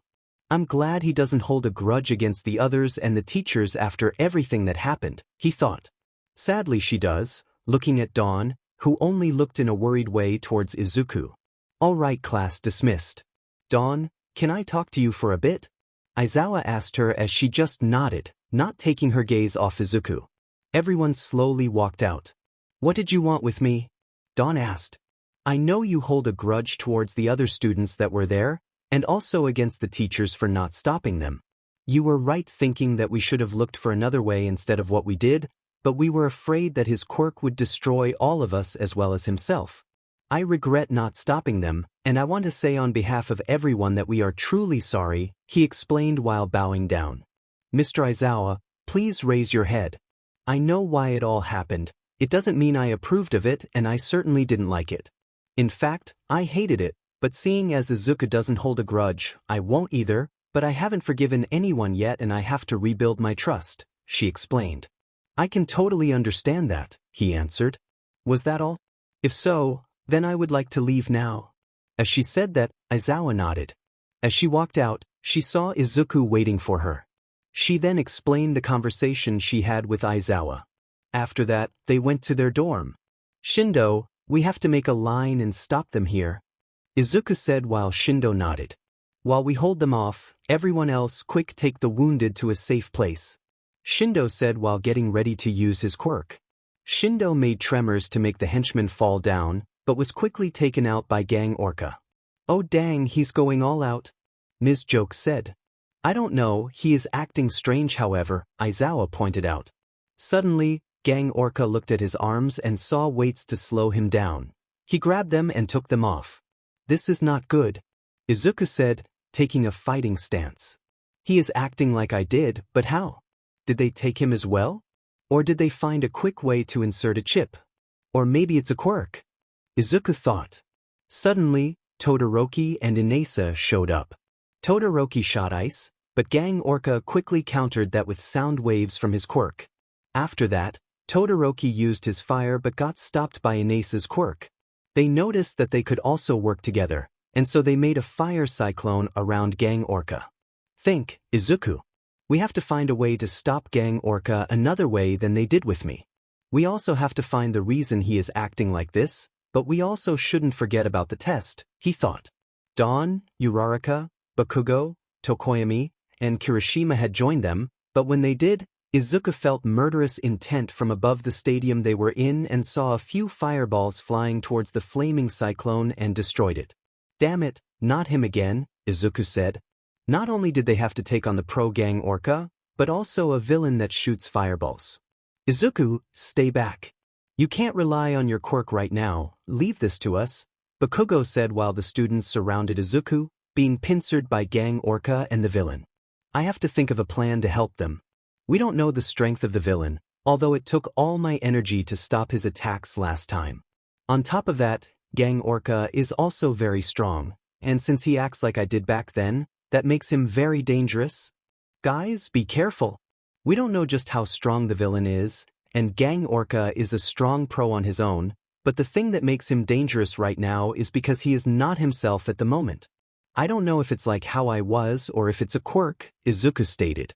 Shindo had recovered from his damage and joined the group while Inesa also joined in. Alright, so this may not be the right time, but how do you know about Gang Orca's movements, and why is everyone surrounding you and telling you not to use your quirk? Shindo asked, also taking Inesa's attention. Because villains had taken control of me with some kind of chip, which made me unable to control my body or quirk. And I almost destroyed the school, everyone in it and myself, Izuku explained, which made them gasp. But wait, why can't you use your quirk then? Going out of control because of others doesn't mean you can't use your quirk, Shindo now asked. Because his body hasn't recovered from the damage we did on him, Bakugo said silently but hard enough for them to hear. Wait, what do you mean by that? He asked. He had a chip in his chest. Izuku pulled the top side of his shirt down, showing his scar. We used some pretty strong moves to try and break it. It didn't work, but it ripped his chest open and almost killed him. We still regret it, Bakugo said. So this time we will protect him and try to find a way to get Gang Orca back without doing the same to him, he stated. Inesa and Shindo were too shocked for words. We will protect you as well, they both then said. Bakugo, maybe you should stay around Izuku to shield him from that fire. Tokoyami, you go to Gang Orca since fire is a bad match for Dark Shadow. As for others, Kirishima, please stay here and try to shield with your quirk. Shindo and Todoroki, you two fight Gang Orca as well. Inasa, I think you could help with those fireballs as well, Izuku said. I don't have a strategy yet to defeat them, but I will try and find it. Please hold on till then, he said. After that, they went into action, but strangely enough, Gang Orca and the villain moved and fought in sync like they were of the same mind. Wait, it couldn't be? Izuku thought until he saw that fireballs hit the group fighting Gang Orca while Gang Orca ran past them to take the other group out. Izuku, Uraraka, Dawn, and Kirishima were the only ones still standing. This isn't good, Kirishima said. Uraraka, please bring them all together in one spot. It will be hard defending them while they are scattered, Izuku said. Uraraka acted quickly and brought everyone to one place. Gang Orca used his sound waves while Kirishima used his hardening to shield the others from it, and since the hardening covered his ears, the damage was minimal. Meanwhile, Izuku was deflecting fireballs to protect everyone. I can't deflect them forever, and Kirishima won't be able to endure that for long. At that moment, Kirishima collapsed from the damage. Uraraka, take care of Dawn. Dawn, try to heal them as much as you can, but don't use all your energy, he said. Gang Orca and the villain were now both on the same side. Gang Orca turned to close combat. Fighting. This is strange, he could use his quirk on me, which would be a major pain, but he doesn't. Instead, he attacks me at close range, while he must know that I am a close combat fighter, he thought. While thinking of a plan and also getting some time for his friends to heal and get back up, Izuku tried to hold back Gang Orca by countering his strikes. If Gang Orca punched, he punched. If he kicked, then Izuku would kick. He countered every blow until he saw fireballs shooting towards Dawn and Uraraka. Without a moment's hesitation, he punched Gang Orca in the gut, making him back off while quickly rushing towards Dawn and Uraraka. He quickly jumped and took the fireballs head-on, which burned his shirt off while also giving him some cuts. It certainly did some damage, which the villain and Gang Orca made good use of. The villain shot a few more fireballs. Izuku tried taking a defensive stance, but the moment he did, Gang Orca punched him in the open spots, making him drop his defense just to be hit by more fireballs. After he was sent flying, Gang Orca charged right for him while staying on the attack, giving Izuku a lot of damage by punching and kicking him. Eventually, Gang Orca grabbed his leg and smashed Izuku into the ground, then pulled him out and did it again. The pro continued this a few times until eventually he pulled Izuku out of the ground and threw him up in the air, just to be hit with a big fireball. Izuku was in bad shape. He was bleeding all over his upper body and even on his head. The others had healed enough to stand again but weren't ready to fight just yet. Meanwhile, the villain was now standing next to Gang Orca, thinking they won this battle. Guess I got no choice now, he thought. I didn't want to try this out yet. Certainly since my body isn't ready, and normally it would be very hard on my body while being healthy. Now I am even going to do a harder version, he thought. He began charging his energy, but the moment he did, he got lightheaded and fell to a knee. Endure just for this moment. If I don't, we all don't stand a chance, he thought. Then he quickly began charging energy in his chest. When he charged enough and was getting wobbly on his feet, he moved the energy away from his chest. He stuck out his arms, pointing at Gang Orca and the villain. The energy slowly made its way to his hands. Once it reached there, he released all of the energy, making a very powerful shockwave towards the villain and the pro. While it knocked both of them out, it also lifted the control on Gang Orca. Izuku collapsed. Not only did he use his quirk while Recovery Girl told him not to, he used it in the state he was in while also placing a heavy strain on his body. Guess I will be having an earful from Dawn and Recovery Girl later, he thought while smiling. You got to be kidding me, he thought while he felt another wave of killing intent. When Izuku looked up, he saw the villain standing and charging a fireball at point-blank range. Sheet. If that hits me right now, I will certainly die, were his thoughts. Izuku, get away from there, Dawn yelled. But it didn't matter, Izuku couldn't even move a finger, let alone get away from there. Suddenly, the fireball disappeared, and Izuku got grabbed and flew through the air. He noticed it was Azui who pulled him away. She got him towards her, then lifted him and ran towards Dawn and the others. Everyone was gasping as they saw the state Izuku was now in. They also noticed Gang Orca now slowly overpowering the villain. After a little fight, Gang Orca completely beat the villain and captured him. Then he quickly ran towards Izuku and the rest. Dawn was trying to heal him but was having trouble doing so since she had also used a huge amount of energy healing the others. "Hey kid. I'm sorry. It's my fault you are in such a shape. The villain had taken control of my mind. The only thing I could do was watch in horror while it all happened. I am ashamed of my actions," Gang Orca said. "Don't worry, I've been there too." Izuku could barely speak. It took all his willpower just to stay conscious. But in the end, he lost and fell unconscious. A few hours later, he woke up. He looked around and saw himself in a hospital bed. "Ah, dang it, again with the hospital bed," he groaned. He could move his body, but it felt very heavy and sore. "Ah, seems you are awake," he heard a familiar voice say. Once the person revealed itself, he saw it was none other than Recovery Girl. "I am thinking your body feels heavy and sore, right?" she asked. "Yes, it does," he answered. "Well, that is because you are literally out of energy, and it will take some time to recover. I used my quirk on you since you were in such bad shape, and I could only use it long enough to keep you out of danger and so you could move again, but you haven't been completely healed," she explained. "Honestly, with the state you were in, it was a miracle you lasted that long against such a strong villain as well as the number 10 hero, Gang Orca," she added. "I had no choice. I know you said not to use my quirk, but if I didn't, then Gang Orca would have still been under the villain's control, and my classmates and everyone else would have died," he explained. "I know. I heard everything from Gang Orca himself as well as your friends, so I'm not gonna scold you, but I'm curious as to what it was you did to them. I heard you sent shockwaves towards them, but the only moves I know are if you make a punch or kick, and when you release energy from your body. If it would have been the latter, then you would have also knocked out your friends, which wasn't the case, so tell me, what did you do?" she asked. "I did the same as the shockwave from my body, but instead of releasing it, I slowly moved it away towards my hands and shot it like some sort of beam-like shockwave or something. It's hard to describe, but the way I used it made me able to aim at my opponent while keeping people around me safe," he explained. Interesting. Is it all right if I tell Nizu about this?" she asked.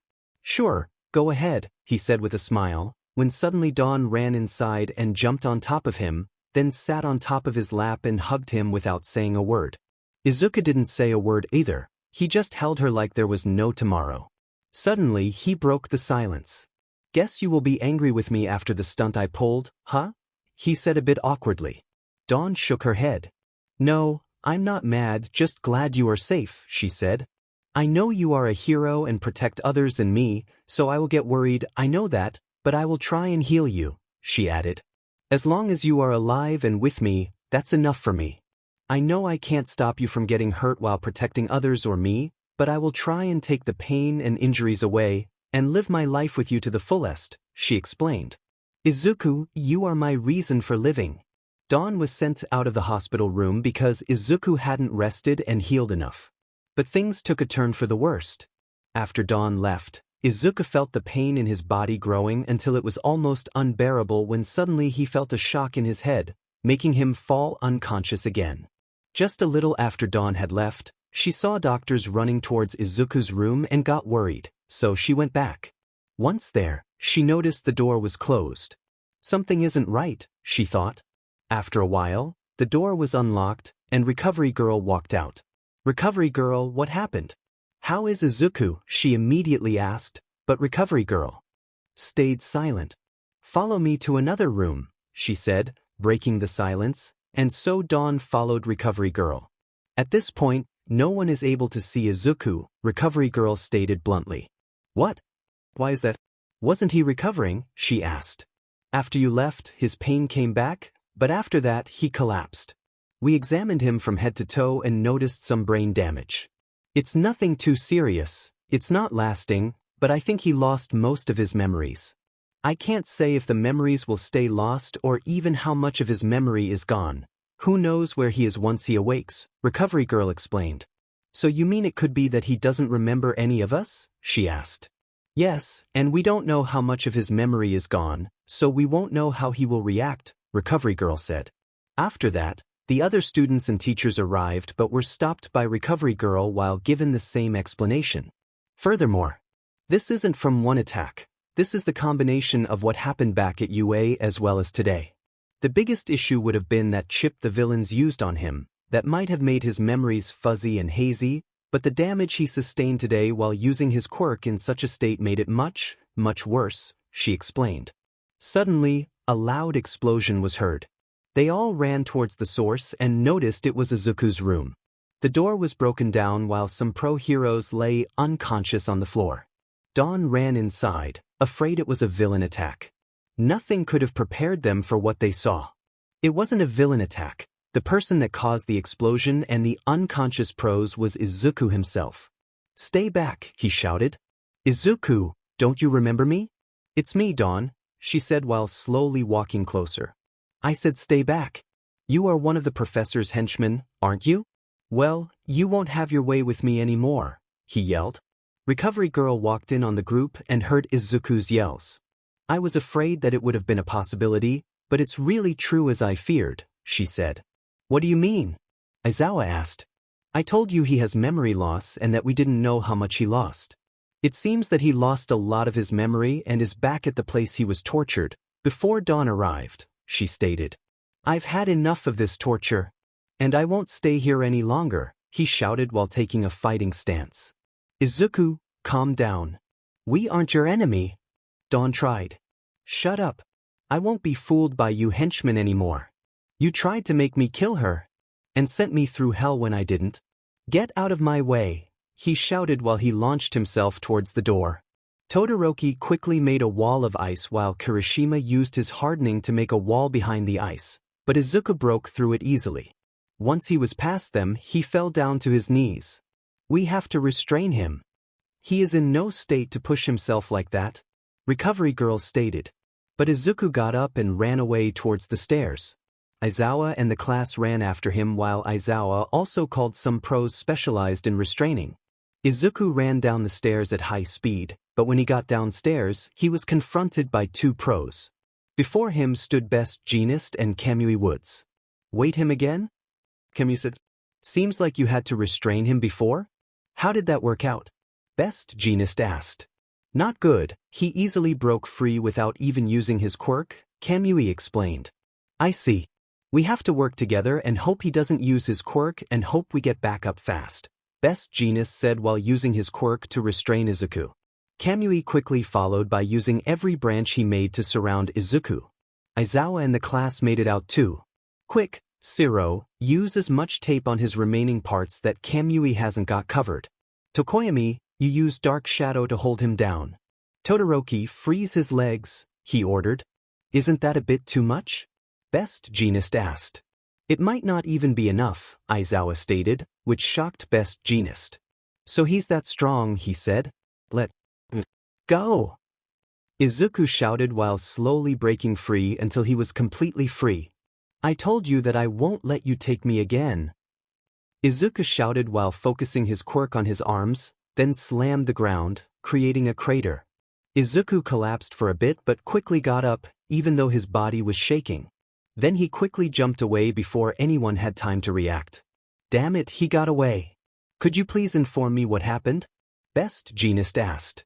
Aizawa explained everything from when Izuku was held by the professor, then escaping, everything that happened between him and Class 1A, and eventually the two villain attacks which almost killed Izuku. "I see, and I take it his memory is at the time that he was at that clinic then?" he asked. Aizawa nodded to confirm. "This isn't good. It's obvious the kid is scared, so everyone that comes close to him is in danger at this point, and the person strong enough to overpower him is no longer able to use that power," Best Jeanist said. "But there is something bothering me after hearing all this," Best Jeanist said. "What is it?" Aizawa asked. "You told me everything you all know, but something is missing," he looked at Dawn. "Is there more you haven't told me yet?" he asked her. "No, that's literally everything I went through with him and what I know." "Why, what's missing?" she asked.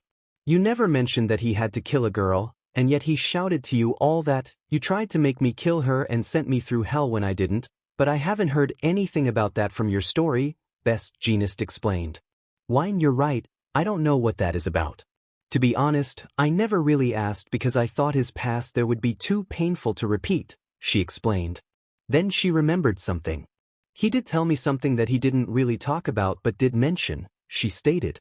You can tell us, Best Jeanist said.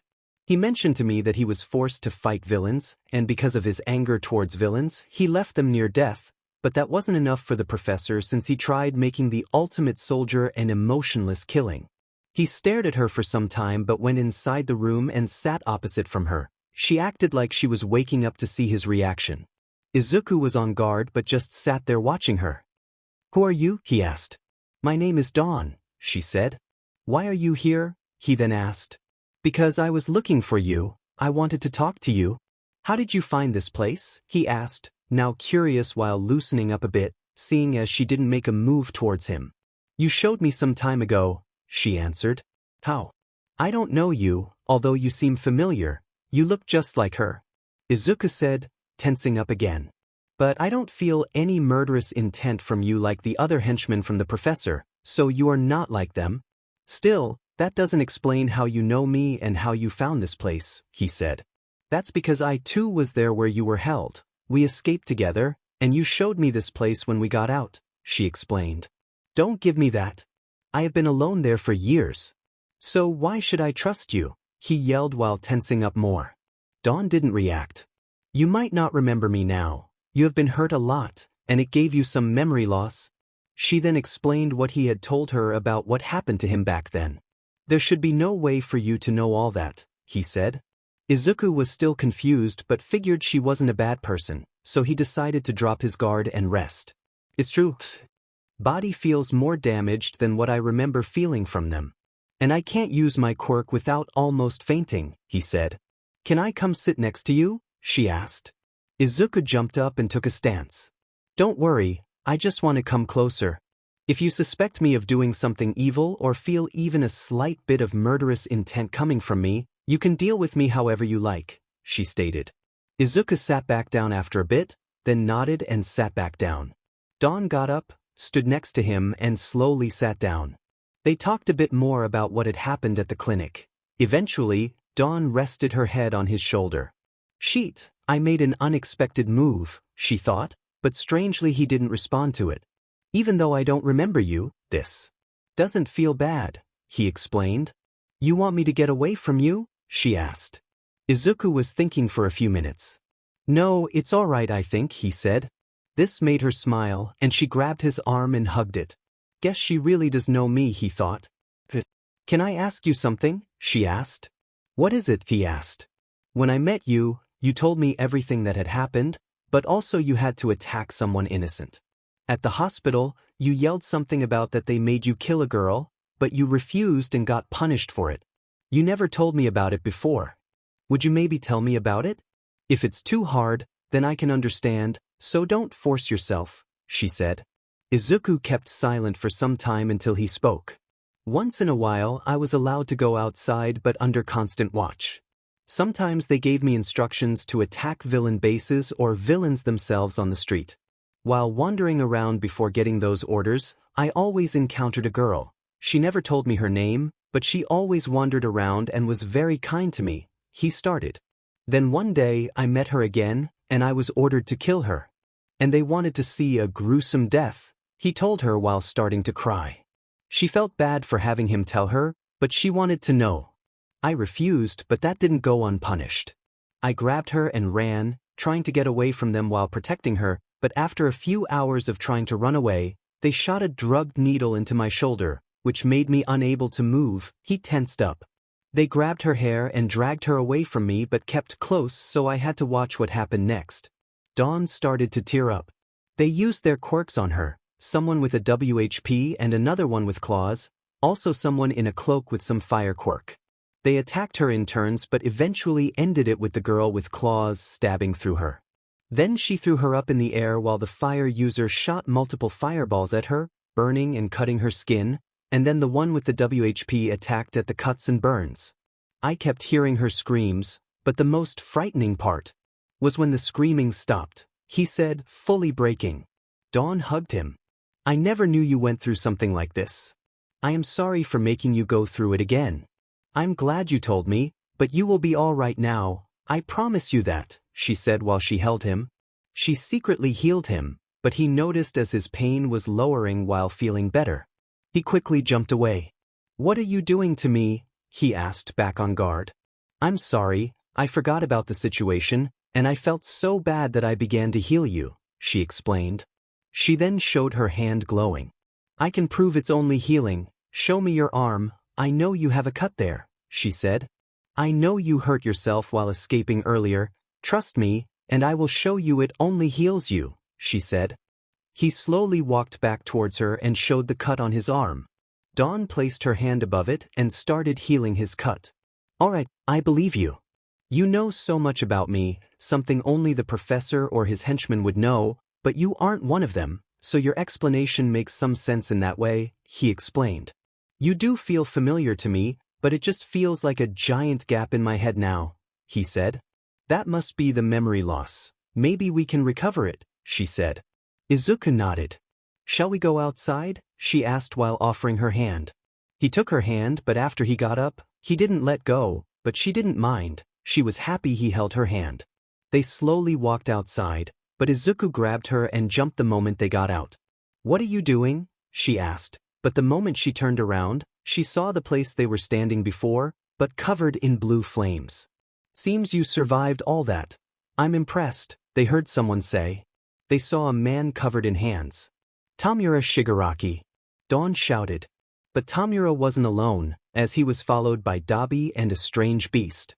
The beast looked like a floating coat, but they knew it wasn't. I didn't believe it when I heard that you survived those 2 attacks. You should have been killed, but here you are standing in front of me again, Tamura said. I should be disappointed that you are still alive, but with your strength, it's the perfect opportunity to test this Nomu out, he explained. Nomu, take him out, Tamura ordered while the Nomu closed in. We should help him fight. Best Jeanist said to Aizawa. We should, but we can't, he trusts Dawn now. If we jump out while he is on guard by that Nomu, he will think we are enemies as well, Aizawa explained. The Nomu slowly floated towards Izuku. You strong? The Nomu asked. The Nomu can speak? Everyone but the villains thought. I wouldn't be able to tell, maybe you should try it out for yourself, Izuku provoked. Don't do it, we don't know how she was cut off by Izuku. I won't let him hurt you, I have seen him before at the professor's place, I won't be going back there or let them beat me. And I won't let them take someone else from me, he stated. The Nomu launched at Izuku with a very strong punch, almost like All Might, but Izuku stopped it with one hand. Everyone was shocked to see this.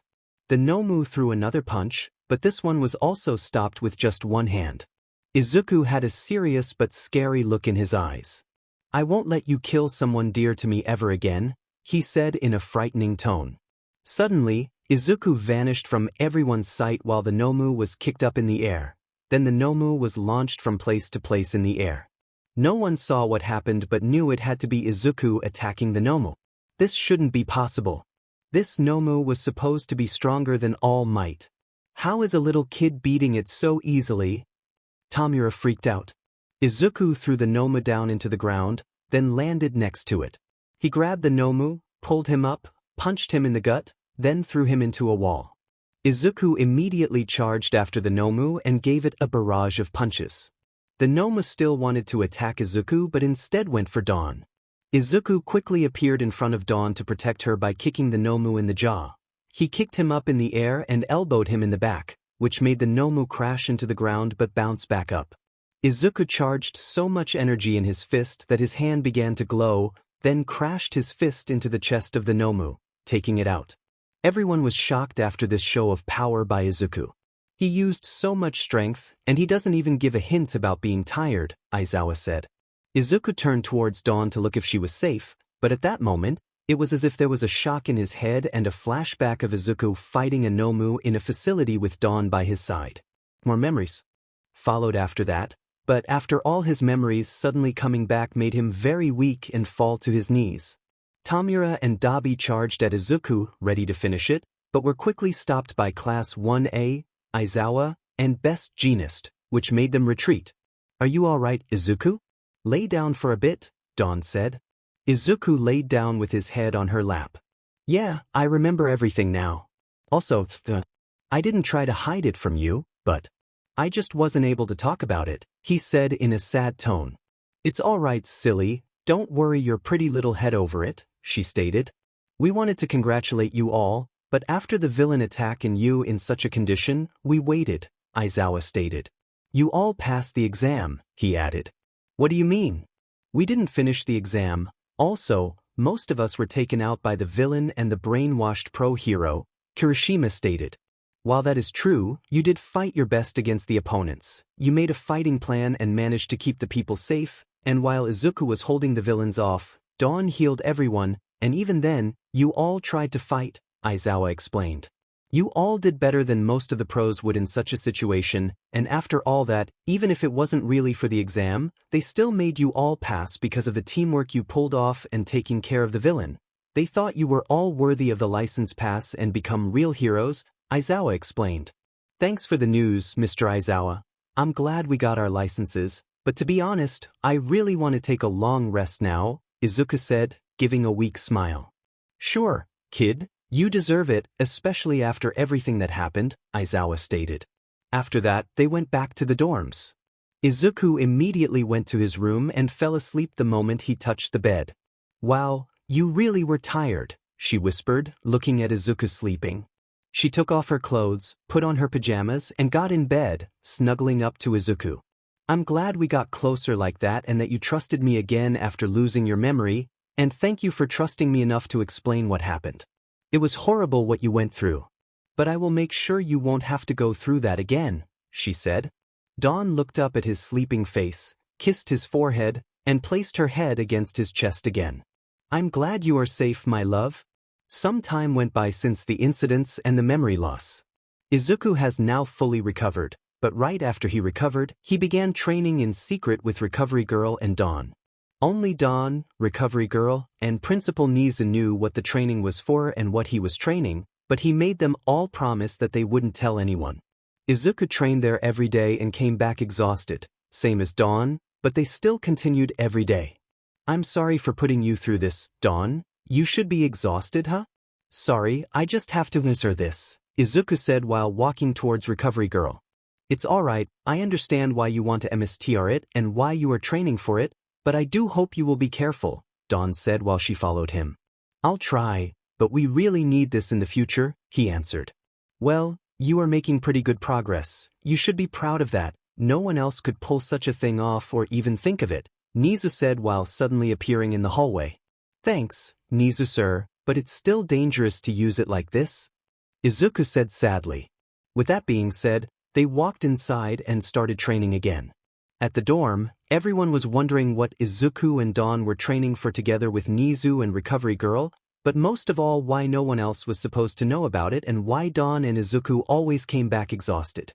On the other hand, it drove Bakugo, Todoroki, Kirishima, and some other students, as well as even the big three, to train even harder so the two wouldn't outdo them. After a few hours, Izuku returned breathing and exhausted while carrying Dawn sleeping on his back.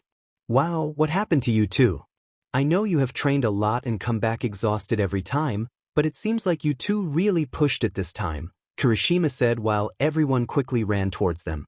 Sorry guys, let me place her on the couch for a bit, he said, walking past them while putting her on the couch and sitting next to her.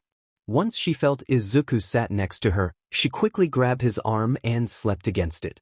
We kinda overdid it today, he said awkwardly, smiling towards Dawn. You can say that again. What are you training for anyway? Kaminari asked. Sorry, I really can't say. It's not ready to be used actually, and it has to stay a secret, Izuku answered. We can understand that it's a secret, but seeing you two come back every time in this state worries everyone here. Ida said. I know, and I'm sorry for that, but you will have a day without worry since we are ordered to take a day rest from training, he smiled. This actually calmed everyone down a bit. You meanie, don't do that Izuku, that tickles, Dawn said in her sleep, which made everyone laugh. They all sat in the common area and talked about everything they could think of while some others watched TV. Suddenly, Bakugo got up and walked towards Izuku. "We have to talk now," he said without any aggression, which scared everyone. Bakugo talking without anger? "Never thought I would see the day," Kaminari teased. "Don't provoke him, Kaminari," Izuku said in a serious tone and stood up. "Jiro, don't you listen in on us? This is very private, and no one has to hear it," Izuku said in a serious tone, knowing what Bakugo wanted to talk about. Izuku and Bakugo walked towards the roof and sat down. "Don't try to hide it. You are training to do something about those chips the League of Villains are using, aren't you?" he asked, a bit concerned. Izuku just nodded. "Can you use it?" he then asked. "Yes and no," Izuku answered. "I can use it, but it has some risks that could become fatal," Izuku explained. "What are those risks?" Bakugo asked. "Well, for starters, it takes up a lot of energy, and to make it worse, I can't fight or even defend while doing it," Izuku stated. "I understand. Now tell me what you are trying to do," Bakugo said in a serious tone. "Promise you won't tell anyone, or I won't tell you," Izuku said with determined eyes. "Well, seeing how serious you are about this, fine, I promise. Now tell me," Bakugo said. After that, Izuku explained what he was training for and what he tried in string. After hearing all that, Bakugo got wide-eyed. "All right, I won't tell anyone. Just be careful then when using it," he stated and walked off back downstairs. Once Izuku got downstairs too, everyone looked at him in worry as they also saw how pale and shocked Bakugo was. Kirishima wanted to ask, but Bakugo cut him off.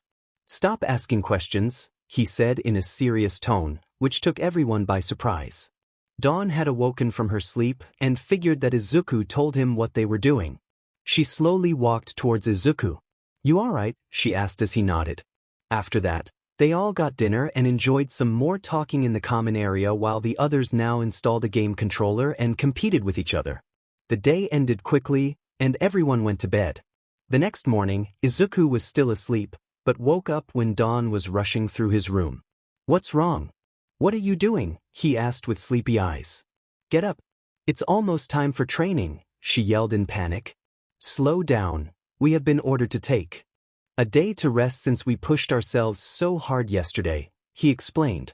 "Oh yeah, I forgot about that," she said, a bit airheaded. She jumped on the bed and snuggled up to Izuku. "So what are we gonna do today?" she asked, looking at him with sparkling eyes. "Wanna see if we can use the school pool to relax a bit with the others?" Izuku asked. "Yeah, great idea," she said, then ran off. Suddenly someone knocked on the door. Izuku walked towards it and saw Aizawa. "Oh, hello, Mr. Aizawa," he said.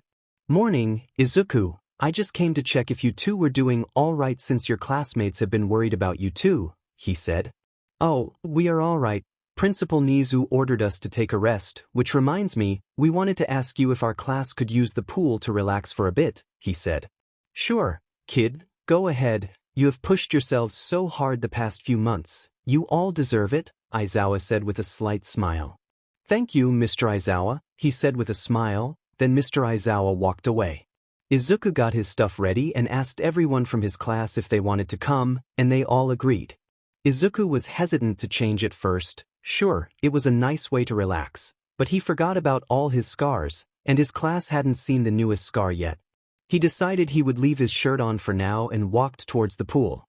Everyone was already waiting for him. They were happy when he walked towards them, but their smiles turned into confusion when they saw he still had his shirt on.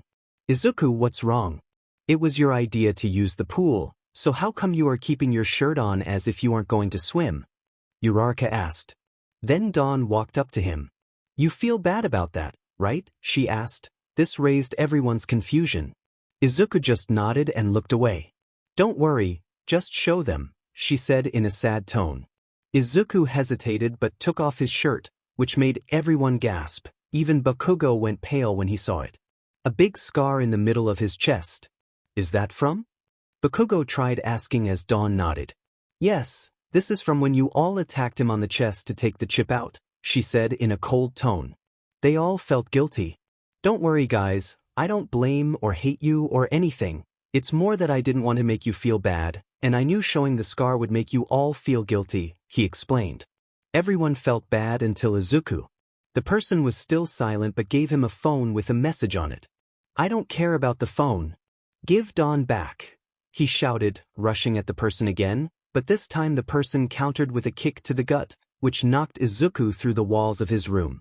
It didn't stop there. He was launched through 3 dorms and ended up in Mirio's room. Mirio quickly shot up from the noise and saw Izuku laying in pain in his room. When he looked where Izuku came from, he saw that Izuku had shot through multiple dorms. My God! Izuku? Who did this to you? Mirio said in panic while Tamaki and Nijire charged in and turned pale when they saw Izuku in that state. Give Dawn back, he said before passing out.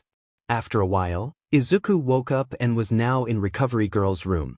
His class, as well as all teachers, the principal, and the big 3 were there. Izuku, they all shouted. Shut up. I have an insane headache, and you make a lot of noise, he groaned. What happened? We heard you shouting and ran towards your room, but when we arrived, you shot through the walls. Mina said. Yeah, and you landed in my room in a terrible state, Mirio added. This reminded Izuku of Dawn and the phone. He quickly took the phone and saw a message. It was from Tamura Shigaraki. Hello dear Izuku, if you read this, then it means the capture was a success. Don't you worry about the girl, we won't harm her. We just want to make sure you come here. We just finished a project, and we want you to test it out. I doubt you can beat this opponent, it said. The second message said, I won't put the address here, but I'm sure if you scan the area, you can find it. We can even put out some murderous intent for you so you can find us easier. We will be waiting. Damn it! He yelled while a lot of energy came out of him, pushing everyone a step back. Calm down, Izuku, Uraraka said. I have to save her, he said, jumping up but was stopped by some sort of barrier. I'm sorry, Izuku, but this sounds too much like a trap. We can't let you go, and definitely not alone. Principal Nizu said. This barrier is made while researching your quirk. It can hold out a good amount of power, he added. Let me out. I have to save her. I can't let her get hurt, he shouted in anger. Everyone got scared at the state Izuku was in. Suddenly, Izuku began punching the barrier over and over. After a few punches, the barrier began cracking. My God! I didn't expect this, Nizu said.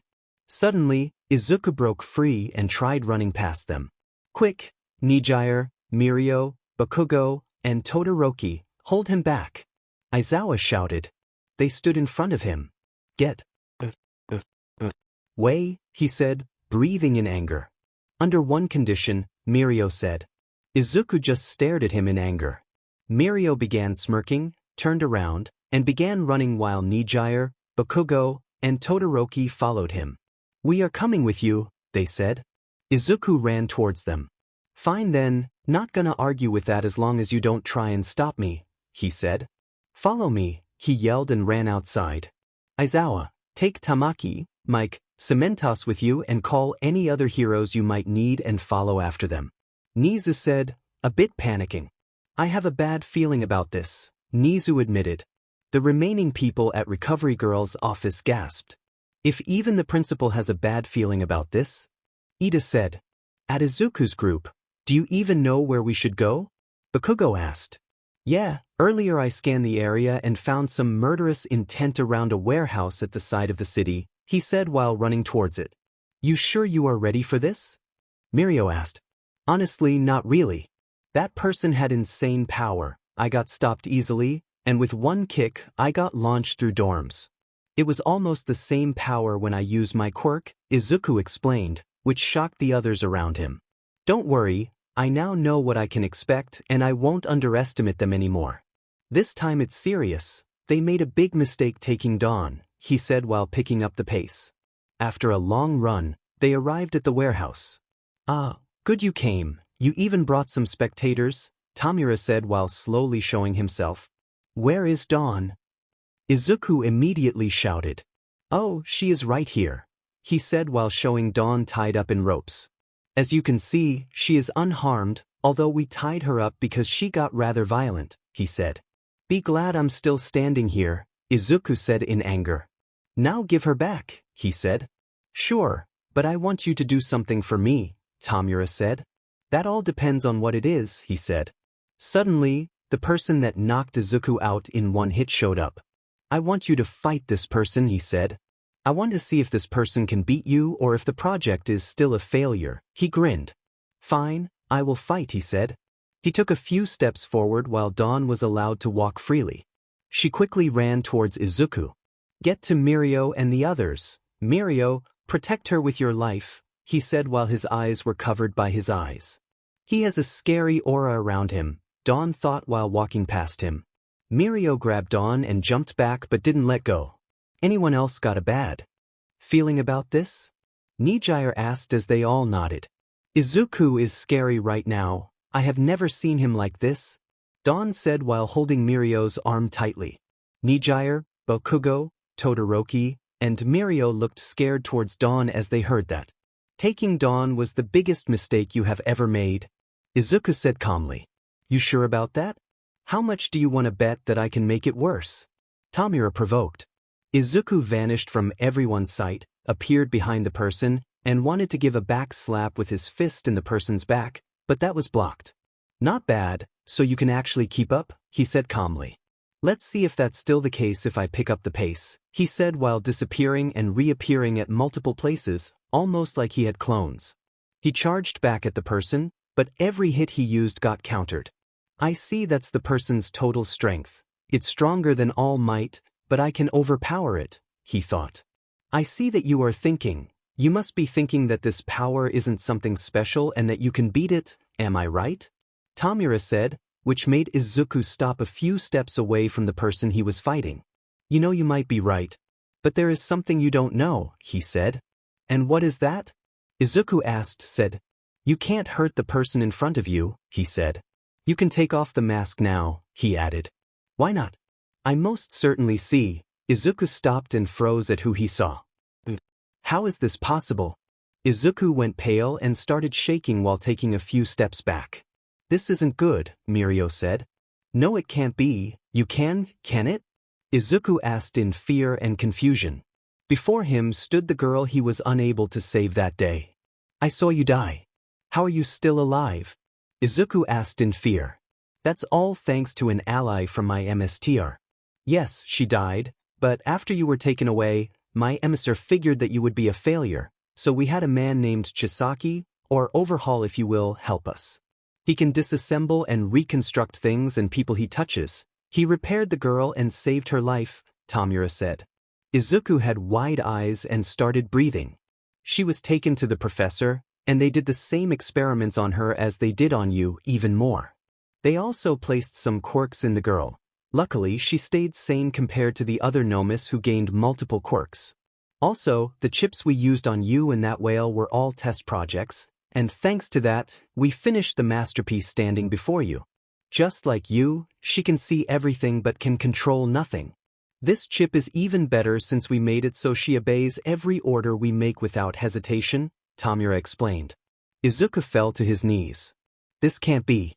Don't you remember me? He asked in terror. Sure she does.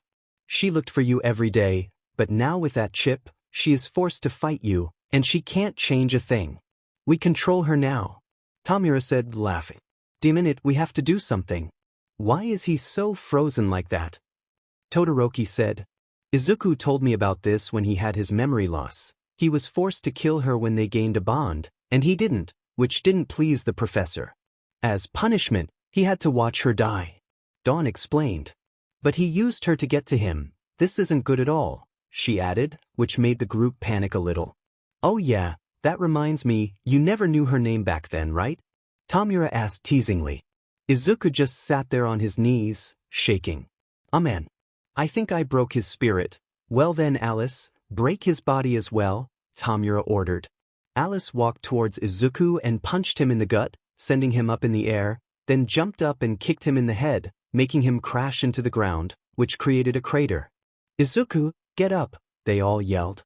Izuku lay in the crater when suddenly he stood up. Alice. What a nice name. I'm sorry I couldn't save you that day, he said. She walked up to him, then kicked him in the ribs into a wall. Izuku coughed some blood. Izuku, fight back for God's sake. Nijire yelled. I can't. I saw her get killed that day. I couldn't save her, but I can't hurt her even though she is my enemy right now, he explained. Alice closed in on him again when suddenly Todoroki froze her. Mirio got in between Izuku and Alice, and Nijire got her quirk ready while Bakugo stayed to protect Dawn. If you can't fight her, then we will, Mirio said while charging for Alice. No. Don't hurt her, Izuku shouted while getting in front of the attack, taking a gut punch from Mirio while Alice punched him in the back of the head. Alright, Alice, time to get serious. Take the others out first, Tamura shouted when suddenly Alice vanished from their sights. All of a sudden, Nijire crashed into the floor, coughing blood. After that, Todoroki collapsed unconscious. Dawn got a kick in the stomach and was sent towards a wall, but Bakugo jumped in between, taking the full blow from Dawn's body as well as the wall, which made him bleed on the head. Mirio also took a powerful gut punch, dropping to the floor. Before realizing it, they were completely knocked down by one person. She is almost as strong as Izuku, Mirio breathed. Stop this, Alice, please. Try to fight it, he said desperately while she charged at Mirio again. Izuku jumped in front and took the full blow of it, making him crash into the ground. He quickly got up, Alice then jumped and drop-kicked towards Nijire. Izuku quickly put his body over Nijire's and received the attack on his back. He kept getting in front of attacks like that until he could barely stand. Now this is entertaining, Tamura said. You can't hurt her and can't let others hurt her and even take all the damage. Izuku stood in front of her again. Please, Alice, fight it, he begged. Oh yeah, I haven't told you yet what quirks she has. She has 3 of them, super regeneration, a step above yours, while she also has enhanced strength and speed, and last but not least, she has energy absorb. This shocked Izuku. Alice, please give me a sign you can hear me, he said desperately. I know you are still in there. Respond please, he said. He got the response he was looking for. Alice began to cry slightly while whispering, help me. Izuku acted as if he didn't see or hear anything and grabbed her in a hug. Please, I know you are in there. I know you can fight it, he acted, then he whispered, I will save you. I have an idea, but you have to fight the orders as much as you can. Please try and stop yourself from using energy absorb, and I will save you, he whispered in her ear. For now, even though it hurts, fight me like you have been doing, he added. Tamura, you sick bastard. Did you put the chip in her chest as well? Izuku said, letting go of Alice. No, like we learned our lesson with you, she has it in a more dangerous place, he explained. We placed hers close to the brain, so you can try to break it, but I think you would kill her before that, so I wish you the best of luck, Tamura said with a maniac laugh. Suddenly, Izuku got engulfed in a reddish aura out of his anger. Everyone got pushed back by the force of his energy and aura. Tamura, I will kill you even if it's the last thing I do. This time you really set me off. I don't care if my hero career ends with that, but you will pay, Izuku said, scaring everyone. Alright then, but first you have to beat sweet little Alice, he provoked. Alice, you may kill them now, he said. No. I am her opponent, remember, Izuku said. Oh, you want to die first? That's fine by me, Tamura said. Alice, take care of him first, he ordered. Izuku turned around and aimed his hands towards Alice and concentrated. First, he scanned her head with his energy and found the chip. After that, he made an energy field around the chip as big as he could without injuring her skull and brain. Izuku was breathing heavily. Now the hardest part, he thought as he slowly made the field in her head smaller around the chip. If I mess this up, I end up killing her, but if I take too long, then I die before saving her. Worst case scenario, we both die, he thought. Alice launched towards Izuku and punched him in the gut, making him crash into the wall. Izuku, fight back. Or at least try to dodge or block, Nijire said. Izuku dropped his arms as he didn't need to aim anymore. All he needed to do was concentrate now. He can't, Dawn said. Wait, why can't he? Nijire and Mirio asked silently. Dawn didn't say a thing. Is this? Bakugo asked as Dawn nodded. We have to guard him as long as we can, she told them all. Izuku slowly got up and tried making the field smaller again but took a barrage of hits head-on, which dropped him to his knees, breathing and bleeding. Damn it, I am only halfway. At this rate, she finishes me off before I finish. I am lucky enough that she's not using the energy absorb, he thought. Izuku looked up and saw Mirio, Bakugo, and Todoroki making a human wall in front of Izuku while Dawn healed some of his energy, which was going down fast. They will guard you while I heal your energy. You focus on that, she whispered. Oh, so you want to die together? That's all right. Alice, do it, he ordered, and Alice charged at them. All three of them blocked while Nijire shot her energy blasts to slow Alice down, making it harder for her to reach them. Izuku, you have to hurry up, we won't be able to take her heavy blows for long, Bakugo said silently. Just a little more, Izuku stated. Izuku was making his energy field smaller and smaller in her head. All right, I got it now, he whispered to Dawn. All right, you know how to do it, right? She asked as he nodded but breathed heavily. Dawn had to stop healing as she was exhausted. This really takes a lot of energy out of both of us, they admitted. Izuku put his arms up again and aimed at Alice. He opened his palms and then slowly closed them. He felt the chips slowly crushing in his energy field. Easy now, if I do it too fast, the energy will burst and blow her brain, or the chip will break and the shards shoot inside her brain, he thought as he slowly closed his palm more. Tamura looked confused at what he was doing. Tamura Shigaraki, I think he found a way to stop the chip? Kurogiri said slowly, showing up. What do you mean, Kurogiri? He asked. I think he is using his energy around the chip and is trying to destroy it, Kurogiri stated. What? If that was the case, then she would just use energy absorb and absorb his energy, right? He asked. I don't know, but it seems she is holding that power back, Kurogiri stated. Izuku had his palm completely closed, and he felt the chip disappear in his energy, which was now as tiny as possible. He now slowly got the energy out of her with the remains of the chip. Once it was out, Alice collapsed. You did it, his friends yelled. It seems she also needs a lot of energy. Breathe to fight like me. Breathe, he said while trying to catch his breath. It seems they made her obey every command without caring about the risk, he said, falling over. I can't stop yet. I have to take revenge for Alice, he said, forcing himself up while covering himself with that red aura of anger again. No.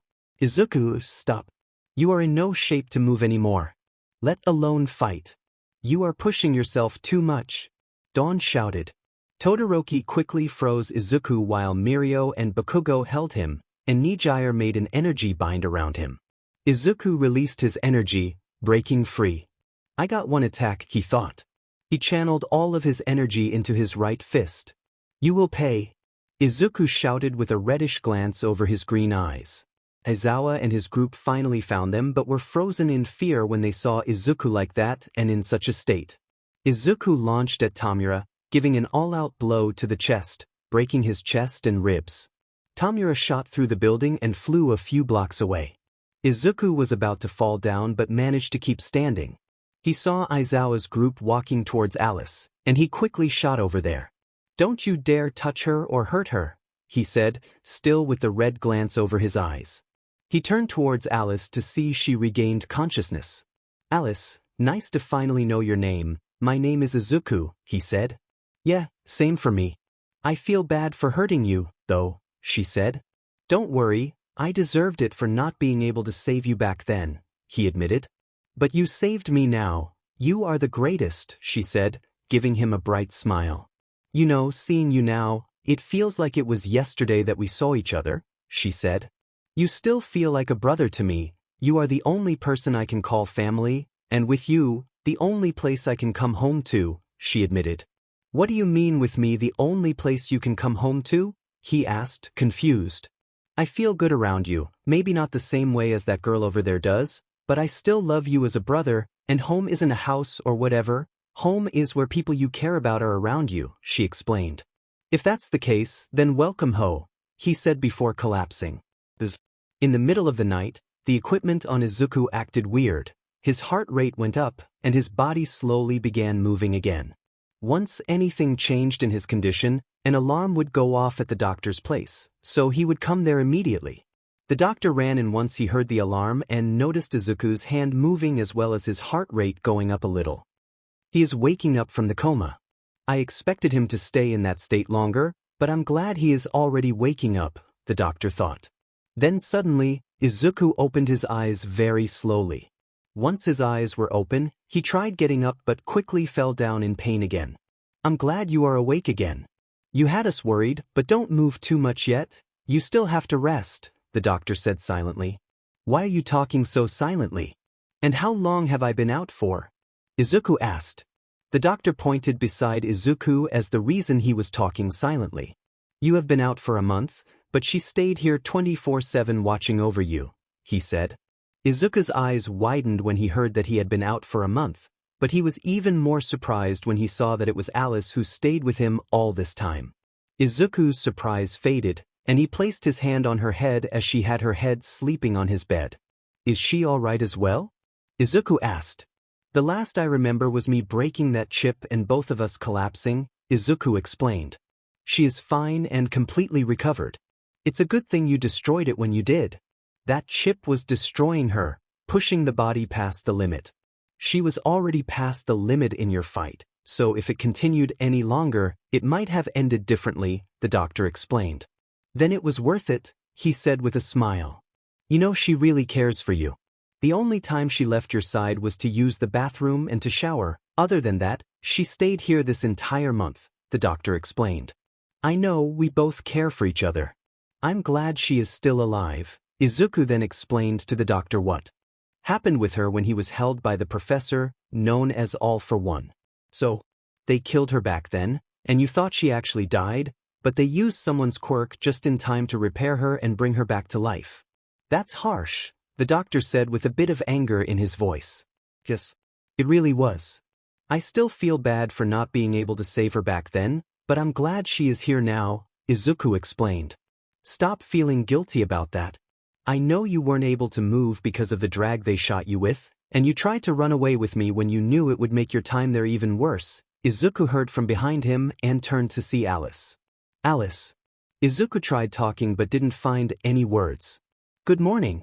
Took you long enough, she said with tears in her eyes when she suddenly hugged Izuku. Thank you, and also thank you for staying with me all this time, he said. The doctor then slowly left the room to give the two some privacy. Although I'm impressed the doctors allowed it, Izuku said. Well, it's not like I gave them a choice. I kinda threatened to throw a fit if they made me leave you, Alice said with a wink and sticking her tongue out. Izuku started laughing but stopped when it hurt. Are you all right? She asked, concerned. Don't worry, I'm fine, it just hurts a lot. But you really are insane, you know that? He joked. I know, but we found each other again after all this time, even though you thought I died after that. Still, I won't leave again, and I don't want you to leave, she said. Yeah, I feel the same, Izuku smiled. But it kinda surprised me that you were here and Dawn is nowhere to be seen. I thought if someone was here, it would be her throwing a fit, Izuku explained. Oh, she did try that, same as me, but I also have this super strength and speed, so I kinda used that as an argument to stay to protect you, she explained. Other than that, no one was allowed to stay here all the time. She smiled. How is she doing though? She should be worried, Izuku said. She definitely is. Although she might also be angry and jealous, Alice told him. Why angry and jealous? Izuku asked, confused. Well, it seems you didn't really tell her about the bond we shared back then, and I was able to stay with you while she couldn't, and she might have caught me sleeping on your arm while I held your hand a few days ago, she explained awkwardly, scratching her head. That explains it, Izuku said, laughing. You should get some more rest though. Tomorrow morning everyone will come to visit you again, she explained. Well, you should take a rest too, Izuku said. She nodded and laid her hand on his hand and her head on it. With that, both of them fell asleep. Morning came quickly, and Izuku and Alice woke up at the exact same time.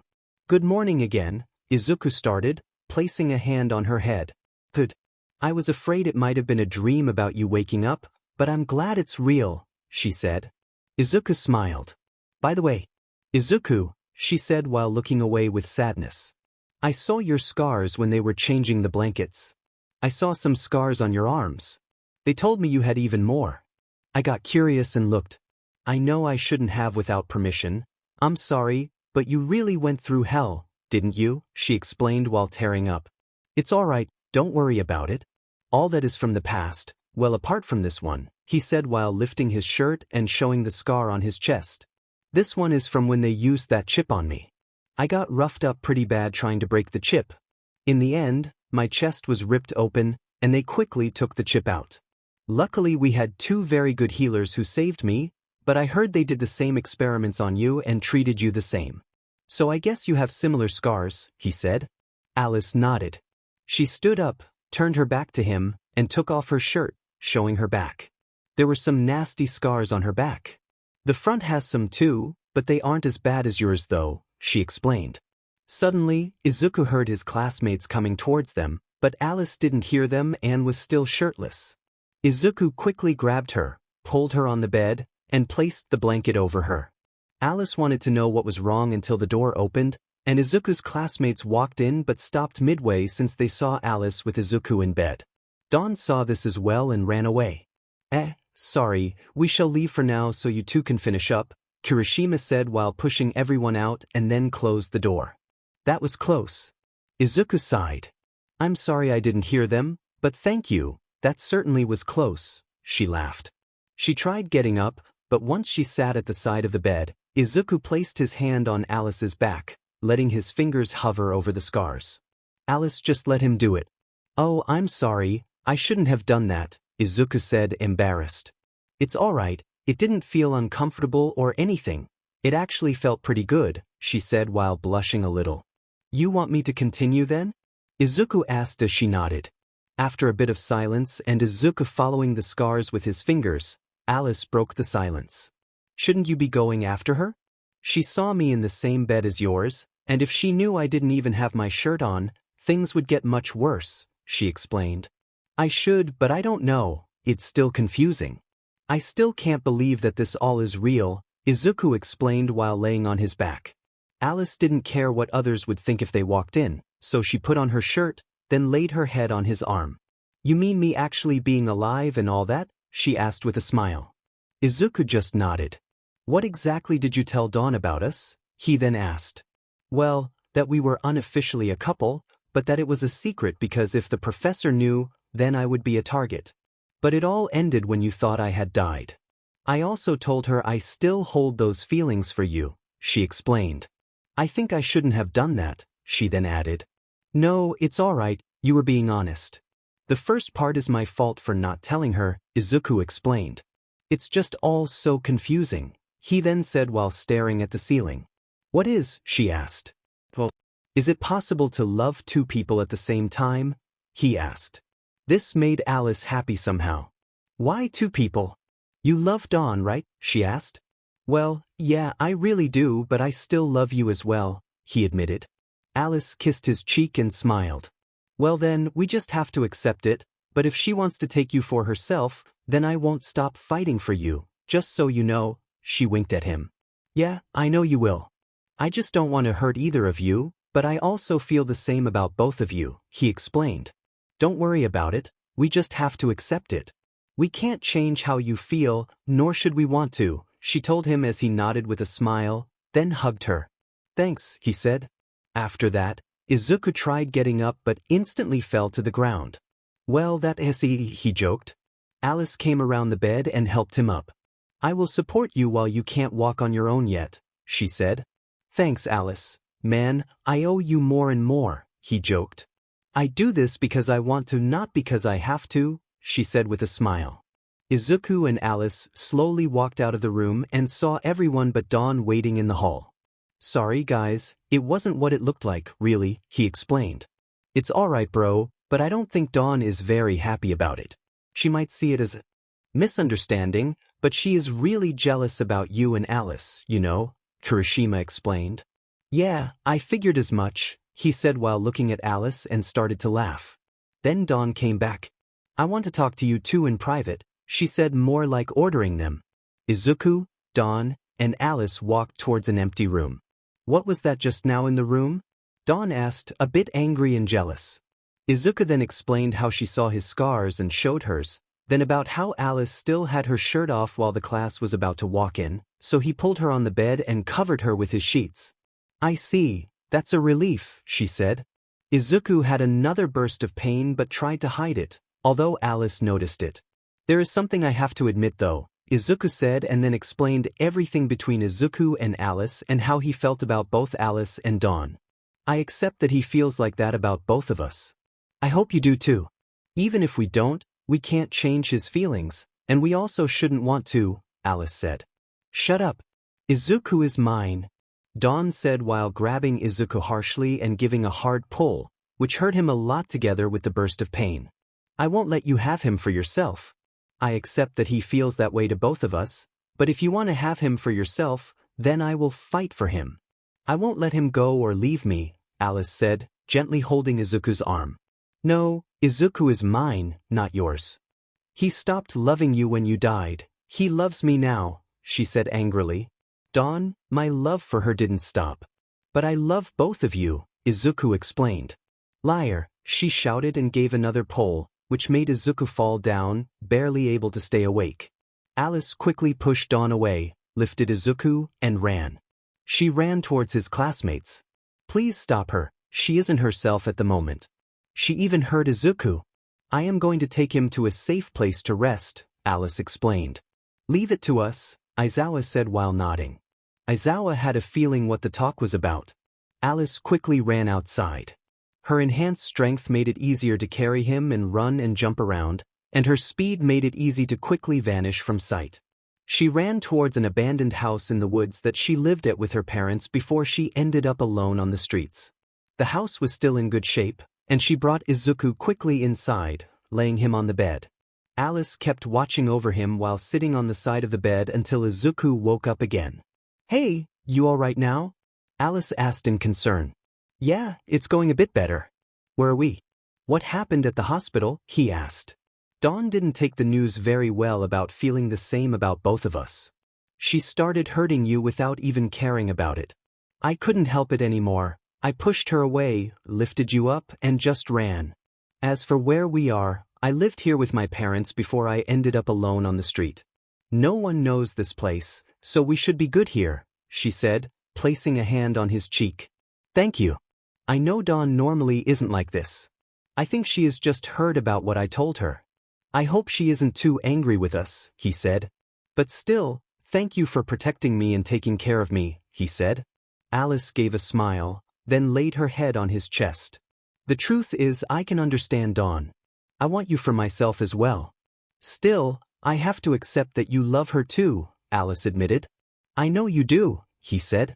I know you pretty well after all, he smiled. But man, you certainly gave me a beating, Izuku joked. You know you could have beaten me, right? I know you are stronger than me, she admitted. Maybe, but that doesn't mean I'm gonna hurt you, he said. If you didn't have that technique to destroy the chip, then I think I could have killed you, she admitted, guilty. I know, don't feel guilty about it. I knew I could have died back there, but that didn't stop me from trying to save you, he smiled. Well, if you would have died, then it would be a waste because I wouldn't be far behind you, she said. Wait, he said. Yes, I know about it all, the energy it takes to use that technique, the risk you took since you can't attack or defend because you have to concentrate, as well as my own condition about almost dying back there, she explained. Actually, I should be mad at you for risking your life like that, but I'm glad you did, and I know you are like this. Even back then, you tried saving me from the place you were taken to, even while you knew they would torture you if they caught up, she said. Please have mercy, Izuku joked, making both of them laugh. After that, Izuku stayed in the house while Alice went to get some food. After that, they stayed there for a few days until Izuku stopped having bursts of pain as well as being able to move and even fight for that matter. When Izuku recovered enough, they walked towards UA. Instead of going to the dorm, Izuku made a straight line towards Principal Nizu's office. Once there, he knocked and was granted entrance inside. Nizu was talking with Aizawa when Izuku and Alice walked inside. Ah, Izuku, glad to see you are doing well, and welcome to you, Alice, Nizu said. Thank you. I want to say that I'm sorry for taking Izuku away like that, but he was being hurt, and my body just moved on its own, Alice explained. It's all right, child. Dawn explained everything, Nizu said. Aizawa walked up to Izuku and placed a hand on his shoulder. I'm glad you are out of the coma and doing fine. We were all very worried about you, he said to Izuku. Thanks, Aizawa. I'm glad to be back, and I'm glad the technique I worked on for so long paid off and saved Alice, he said, looking at Alice. Well, since you just returned, there is something you should know. Aizawa said. Dawn moved out of your room. She felt bad for hurting you. She did tell me to call her once you get back since she wanted to talk to you too, he stated. That's all right, Izuku said, and so Aizawa called for Dawn. After a few minutes, Dawn walked in and asked Izuku and Alice to follow her somewhere private. Alice was very on guard. Sure, Izuku could protect himself now, but she's still worried about him. I want to apologize for my behavior back at the hospital, Dawn started. I was out of line, and I even hurt you, Izuku. I think you heard by now I moved out of your room to give you and Alice some space. I will also take some distance. She was your love before me, so if anyone deserves you, it's her. But I do hope we can stay friends, she said, almost crying. Izuku didn't know what to say. Dawn, I'm sorry for pushing you away like that and running off with Izuku. Even if you didn't move out or didn't take distance, I respect your decision, and I hope we can become friends too. I'm sure Izuku also wants to stay friends with you. He cares about you, you know, Alice said. Dawn gave a weak smile. I know, and I'm glad he is in my life, even as a friend or anything. I love him, and if he is happy with you, then so am I. I think you deserve him more than me because he loved you way before I got even in his life, and the fact that he still loves you after all this time and everything that had happened just proves how strong your bond is. It won't be easy, and it will take some time, but I will support you too, she said. You know you can still hug him sometimes if it makes you feel any better? I don't mind, Alice said. Thanks, I appreciate it, Dawn said, now smiling. Even so, now we can tease him together, Alice winked towards Dawn. Oh no, please God no, Izuku whispered, slowly taking a few steps back. Hold it, Dawn said while Alice quickly appeared in front of him. You weren't planning on running away from us now, were you? Alice asked innocently. No, what do you mean? I would never do that, Izuku said, sweating a bit. Then both girls hugged him. Alice whispered thank you towards both Dawn for her decision but also towards Izuku. Well, why not become a team then? Dawn said. Izuku will mostly be up front in battles since he is so strong, and I know you will back him up, but if you guys need healing, I heal you guys in turns, she said. That's a great idea, Alice shouted. Izuku nodded in agreement. After that, they went back to the dorm as everyone was waiting for Izuku and were all happy when he got back. They also welcomed Alice, who would be staying with Izuku. They all talked about stuff, ate dinner, and then went to bed. Wow, this is some room you got here, Alice said, looking around. It still feels a bit strange having you around in here, Izuku admitted. No offense, I'm glad you are here, but after everything that happened, he said. Don't worry, it's weird being here, but I feel good that it's with you, she said while laying beside Izuku in bed. She then laid her head on his chest. Good night, Aizu, she said. Bakugo, hold on tight, this will get rough, Izuku said while speeding up. They saw Alice still keeping up.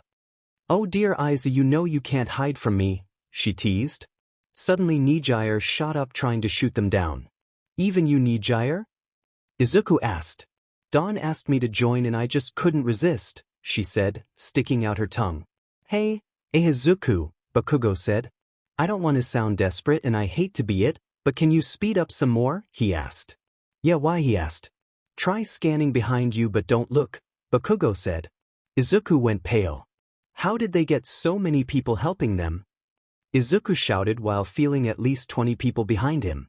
Guess I don't have a choice then, Izuku said while using his quirk for speed and quickly vanished from their sight. Izuku quickly made his way to the roof of UA. We should be safe here for a bit, he stated. But at that moment, Alice appeared behind them. Man Aizu, you sure are fast, she laughed. The moment she came closer, they heard a loud explosion and looked towards the city. Suddenly a chain reaction of explosions was seen, and alarms were going off. Izuku quickly jumped off the building, landed on the ground creating a crater, and quickly ran towards the city where the explosions were. Izuku, stop. Aizawa tried, but he was too late. Alice then landed next to Aizawa and ran after Izuku. He wanted to try and stop her but didn't even try as he knew she would follow him anyway. A few moments later, Class 1A and Bakugo got to Aizawa as well as the Big Three. Aizawa, what's wrong? We heard explosions and a loud alarm, Kirishima stated. Izuku saw, heard or felt something as well. He had an expression I never saw for him which gave me the chills, Bakugo explained. Hell broke loose, Aizawa said. Tartaros has been invaded and completely obliterated. Every villain in there has escaped, including the one All Might fought in his last battle, he said, which shocked everyone. Some of the hardcore villains have been taken out by Izuku, so I bet they want revenge. Damn it, I tried stopping him but he ran off anyway. Same for Alice? Then Nizu walked towards them. Izuku is always like this. We knew this is what he would do. I had a talk with the wild PP cats when everything went down. I asked them to pinpoint Izuku and give him a message to try and gather innocent civilians and send them to UA and to stay safe, Nizu explained. So I guess that's the reason he ran off, Aizawa said. Suddenly a few parents of the students ran towards UA together with a bunch of innocent people. Hello? What's going on? We heard explosions and alarms, then all of a sudden a student named Izuku told us to go towards UA, the people explained as Nizu brought them to the dorms to stay safe. All of a sudden a big explosion could be seen close by. That has to be Izuku, Bakugo said. He tried to go there but was stopped by Aizawa. Izuku and Alice are the strongest here, they can take care of themselves. We need everyone to stay here and protect other students and civilians, Aizawa explained. I don't like it but I guess you are right, he admitted. At Izuku and Alice, they were both surrounded by villains. Even though they are pretty weak, don't let your guard down, Alice. They have a lot more than the two of us, Izuku said. Even after that, they made quick work of the villains and tried looking for people in need. Izuku noticed Kamui Woods as well as Best Jeanist trying to look for survivors in collapsed buildings when suddenly Muscular showed up and charged Best Jeanist from behind. Izuku quickly jumped and countered Muscular with his fist. This took Best Jeanist by surprise. Thank you, Izuku, I didn't notice him, he said. Don't worry about it, we will protect from the villains while you save the survivors. Once you get them out, please send them to UA, they are making a plan to defend the people there. Izuku stated. Alice, hold him off for a little bit for me, Izuku said while Alice jumped in to counter Muscular's blows. TSH, getting pushed back by a girl is humiliating, Muscular complained. Izuku quickly scanned the area and explained all the locations to Best Jeanist where there were people without murderous intent. Izuku and Alice quickly teamed up to fight Muscular and took him out. His quirk certainly gives him strength but also a lot of defense. He didn't go down easily, Izuku said while Alice nodded. Both were breathing slightly. Kamui Woods and Best Jeanist were done rescuing the innocent and sent them to UA when suddenly a big horde of villains showed up. We can't beat that many all at once, Best Jeanist said with shock. Best Jeanist, Kamui, please go to UA. They might need your help and it's safer there. We will hold them off for a bit and will join you guys once you are at a safe distance, Izuku explained, taking a fighting stance. Best Jeanist and Kamui quickly made their way to UA. Izuku scanned the area again to make sure everyone was safe and all innocent people were gone, but also to make sure they didn't receive a sneak attack. Sheet, Izuku said. What is it? Alice asked calmly. There is still one person stuck. It's very faint, so the person must be badly hurt. Guess that's why I didn't notice it earlier. Can you rescue him? He asked. You sure you will be all right alone against that many? She asked. I will manage. Please hurry, even if I can hold them back it won't be for long, he explained. Alice quickly ran towards the location. Izuku knew all the villains in the area were coming right at him at the moment, so he didn't worry about Alice for now. The horde of villains charged at Izuku as Izuku punched the floor, creating a giant crater, then jumping back out of it. This should limit them a bit. They can't all come at me at once like this, he thought. Some of the villains ran out of the crater towards him. He quickly knocked them out, but before he knew it he was surrounded. In for a sorry bunch of villains who are just rampaging. They work together and fast pretty well, Izuku said silently. Guess I have to step it up, he thought. Then all of them charged at him at once. Izuku punched one but got kicked in the back and cut on his side. Izuku countered one but got some hits from the other villains. This went on for a bit until he took half of them out. Dang, this is getting really dangerous, he thought. He quickly boosted himself and made quick work of the other villains. Izuku fell to his knees, breathing and bleeding on his head while having some cuts on his body. They roughed me up pretty bad but nothing life-threatening, he said out loud. I can change that if you want to, Izuku heard. When he looked, he saw a man with a strange beak on his face. Who are you? He asked, breathing. My name is Chisaki, but I rather people call me Overhaul, the man explained. So you are the one that repaired Alice just to make her a killing machine, Izuku said. Yeah, I repaired the girl. She turned out pretty useful to us too, but she was mostly a pawn to all for one, he explained. So you are also the one who put her through the experiments and torture then, Izuku said slowly, standing up with his eyes shadowed under his hair. You could say that, yes, he explained. Izuku got furious but then felt something that made him shiver in fear. Murderous intent, and at the size of half the city. There's no way, he thought. He quickly scanned the area just to feel Alice made her way to UA with the last person. Izuku then scanned the city and felt over 1,000 people with murderous intent. Izuku then burst a shock of energy towards UA, hoping anyone would understand the hint. He scanned again and noticed Alice rushing towards him. Glad she understood. Izuku then looked at Overhaul again but noticed the army of villains approaching. There is no way I can take all of them. I can take out quite a lot of them, but that leaves me with no energy to escape, he thought. Overhaul started attacking him, sending rock spikes towards him. Izuku thought he dodged them all but got stabbed in the side by one of the spikes. He was lucky it was only shallow. Damn it, I have to concentrate, but I can't fight him. The army is too close and I can't fight off that army and Overhaul all at once, he thought. Alice, please make it in time, Izuku whispered when he calmed himself down. Izuku then channeled all of his remaining energy in his hand but keeping just enough to stay conscious. H-A-A-A, he shouted while charging his energy. Izuku! Alice shouted, and at that moment Izuku released his energy towards the army of villains. A giant energy storm was rushing towards them. Overhaul managed to dodge it but the shock reached the army, taking a lot of them down. Alice landed next to Izuku. She was shocked at how many villains she saw and how many he took out, but she quickly grabbed the tired Izuku. She tried to make a run for it but Overhaul attacked them. You think I would let you two of all people escape? He shouted. Suddenly a wall of flames shielded Alice and Izuku from Overhaul when Endeavor, Gang Orca, and some other pros showed up.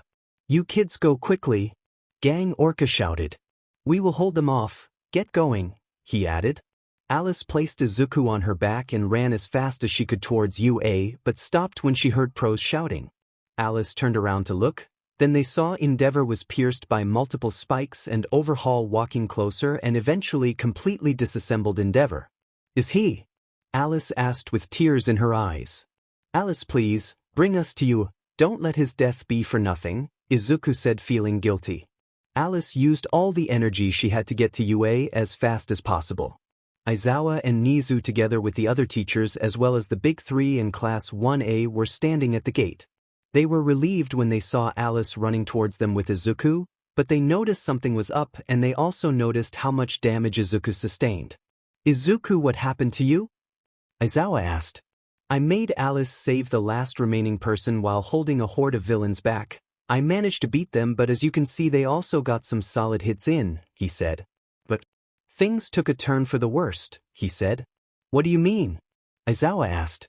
Mr. Aizawa, the principal needs to give me your hand, Izuku said, standing on his own while holding out his hands towards them. Both took Izuku's hand. I have enough energy for one more scan. I found a way to show others what I can feel. Please pay close attention, he explained as they nodded. They all felt a surge of energy. Suddenly Aizawa and Nizu's face turned pale in fear. What was that? Aizawa asked. An army of over 1,000 villains, Izuku explained, which made everyone gasp.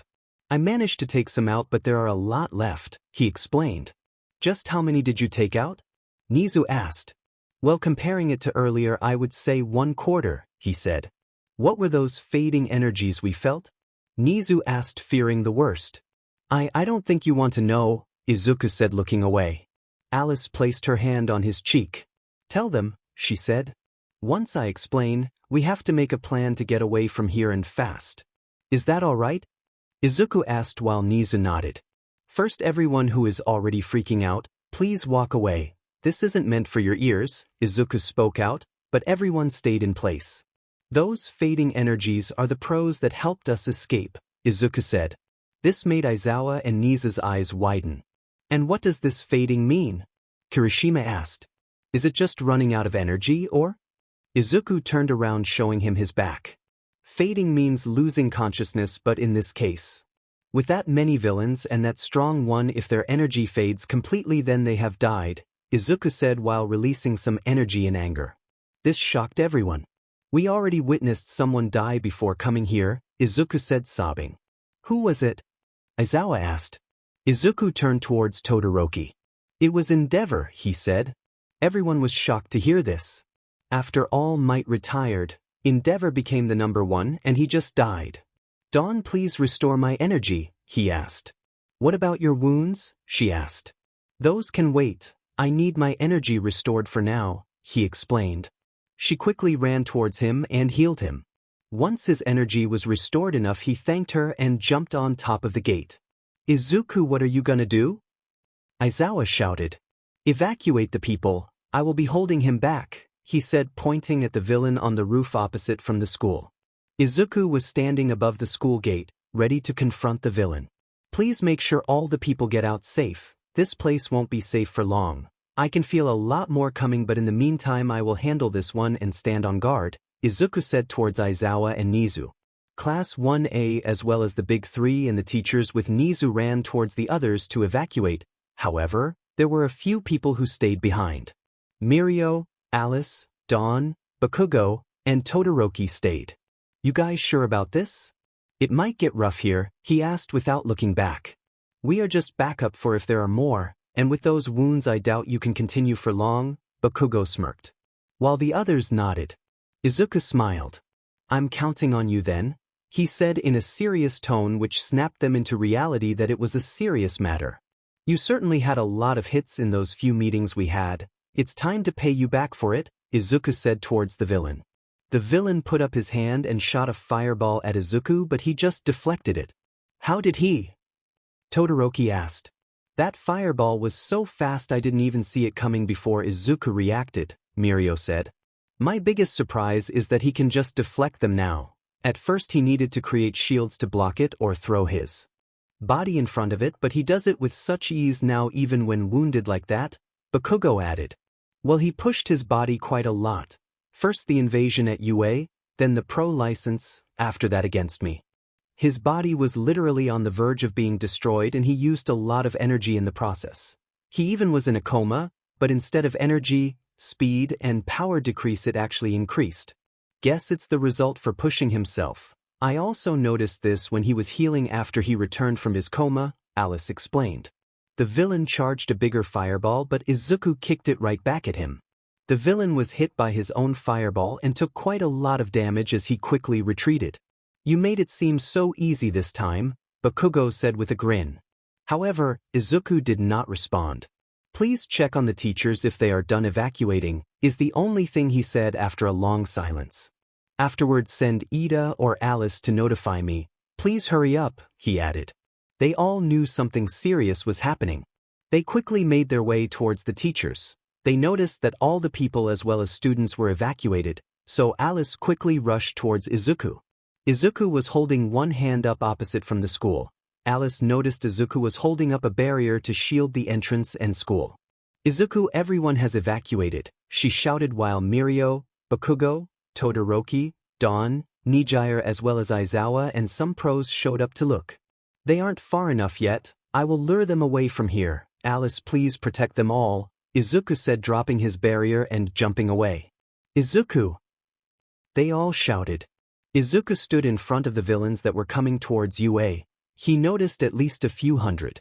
If you think that the amount you felt earlier is all we had, then you are sorely mistaken, Kurogyari said, showing up on a roof. Those 1,000 you sensed earlier are just a fraction of the villains that gathered, he added. I see, then just the more reason I must take care of those in front of me and stay alive to protect the others, Izuku said with a smirk. Well, I would like to see you try, but Tamura has other plans for me. You might even witness it if you survive long enough, Kurogyari said, laughing, then disappeared. Izuku was standing in the middle of a crossroad and noticed some villains coming from two other sides. Well, at least they won't make this easy, he smirked before taking a serious face and a fighting stance. The fight started. Izuku tried using only his base speed and power to save up energy. He took a lot of villains out but was slowly being pushed back. Shit, there are too many of them. Sure, they are weak, but they have strength in numbers, he thought, when suddenly Bakugo, Alice, Mirio, Nijire, Todoroki, Dawn, and Aizawa showed up. You guys shouldn't have come. Even with this number there is no way we can win this, Izuku stated. Well, even so, we can buy the others some time and make sure you stay alive with us, Alice said while Dawn nodded. You are the reason the two of us are still living today, so there is no way we will give you up, Dawn added. And we are your friends, Mirio said while everyone nodded, including Aizawa. You saved us and others so many times. We owe you so much, but we also care, Aizawa said. Thanks you guys, Izuku said, smiling. I will hold the front. Please back me up with long-ranged moves. Aizawa, please watch carefully, and if you see a dangerous quirk let me know and erase it please, he stated while charging. Right? They all shouted. Izuku charged in and took on a lot of villains. Mirio joined him since he could make others slip through him. Nijire, Bakugo, and Todoroki were using long-ranged moves to back them up. Alice defeated all who managed to slip through and Aizawa instructed them for dangerous quirks. Suddenly Izuku had a bad feeling and turned around. He saw there were villains holding Alice off while charging for Dawn with a sword made from a quirk. Alice managed to free herself from the villains and jumped in front of Dawn to save her. Izuku saw it all happen, and before he knew it he was standing there as well. But he had no time to block or use his quirk and was cut from his left shoulder down to his right hip. He quickly punched the villain in the gut before falling to his knees. Izuku, are you okay? Alice and Dawn asked in unison. I'll manage. Dawn, please heal my wounds as much as you can, he asked, and so she did. The others made a circle around Izuku and Dawn to protect them while Bakugo, Nijire, and Todoroki kept using long-ranged moves. Dawn healed Izuku enough to stop the bleeding, but she couldn't completely heal him as he had so many wounds on his body. Izuku, please rest a bit, Dawn said. No, I can still go on, he stated, and now used his quirk to shoot energy shockwaves towards the enemies by kicking and punching towards them. The heroes as well as the villains all stopped at the moment a big screen went on and showed Tamura. Good day everyone, as you all know Tartaros has been destroyed, which made all the big shot villains escape. Most people now should be on the run, I guess, and you heroes are fighting to protect them. Such a waste, he said. You face a desperate situation. We already killed the new #1 Endeavor, as well as some other strong pros. He is past the state I was with the chip. He is using more energy than he normally has. Seeing All Might die triggered this. His anger took over, and he won't stop until we somehow manage to stop him by making him unconscious or erase his quirk. If we don't do that, then the only time he will stop is if he dies from receiving too many wounds or when his energy is completely gone, she explained. Izuku placed his hands in front of him close together, releasing bursts of energy while also creating an energy ball. Aizawa, be ready, there will only be a small opening, Alice explained as she noticed what he was doing. Izuku disappeared again and appeared behind them in front of all the villains. H-A, he screamed while releasing the energy ball and making a shield surrounding his friends. Once the field disappears, erase his quirk, then we have to grab him and get out of here as fast as we can, Alice explained. The field took down 80% of the villains there. Aizawa immediately erased Izuku's quirk as the black aura disappeared and Izuku fell down. Alice jumped towards Izuku, grabbed him, and jumped away just in time to avoid being pierced by rock spikes. Bakugo, Nijire, shoot the strongest, biggest move you can use. Todoroki, make a big, strong barrier of ice afterwards. Alice ordered. After that, we have to retreat. Nijire and Bakugo made their move. Mirio lifted Dawn up and ran towards the school grounds together with Aizawa. Todoroki made a huge ice wall just as Bakugo and Nijire's moves exploded. They all ran towards the school where a bus was waiting for them. They all quickly got inside and managed to escape. Alice laid Izuku down on some seats.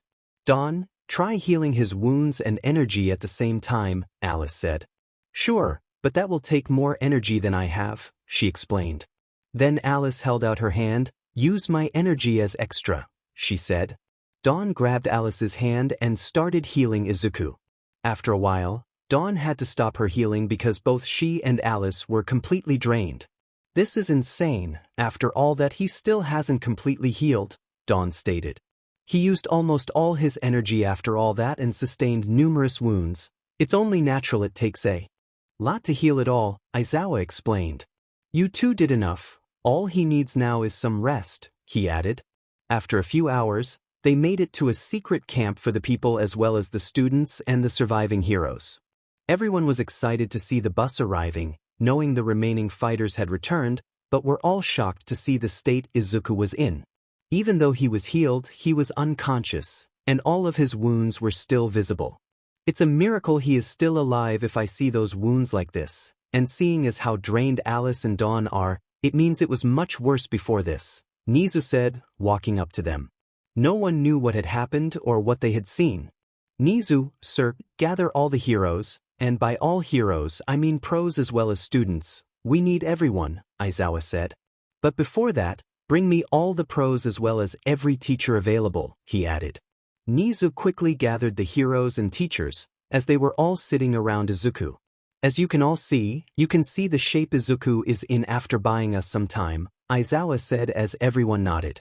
This is the enemy we face. No matter how strong someone is, we can't solely rely on their strength. We saw the horrifying truth. Izuku was being overpowered, not by strength but by numbers, he explained. There is another reason that Izuku is still unconscious and in such a state, Aizawa said. He then called Alice inside. Why is she here? Mike asked. Some of you might recall what happened to her, and also what the doctors had said if she continued that way, right? He asked as most of them nodded. Izuku was past that state, Alice started, which widened everyone's eyes, including Nizu's. What we are about to tell you is the absolute truth, no matter how unreal it may sound, Aizawa said. Just what happened back there? Midnight asked. As some of you might know, Endeavor was killed by a villain, Aizawa said. While some of them nodded, others gasped in shock. Yes, I saw it happen as well. We were about to join him if MT Lady, Kemui Woods, and Best Genus didn't manage to save us, Gang Orca said while walking in. Aizawa nodded. What we saw triggered Izuku to go out of control. We witnessed the death of All Might, the pillar of hope, the symbol of peace, Aizawa explained. Everyone's eyes got wide, and everyone gasped for air while some had tears in their eyes, including Nizu. All Might is dead? Nizu asked. Yes, Aizawa said. We were all shocked as well. However, Izuku went out of control. We saw his red energy aura against Tamura out of anger for me. This time, it turned black. It was unreal. He took out dozens of villains in the blink of an eye. He even made a path to school in that same instance, Alice explained. Everyone was overwhelmed by shock at All Might's death and Izuku's power. He even created an enormous shockwave that took out 80% or so of the villains surrounding us. This gave us a chance to stop him before it was too late.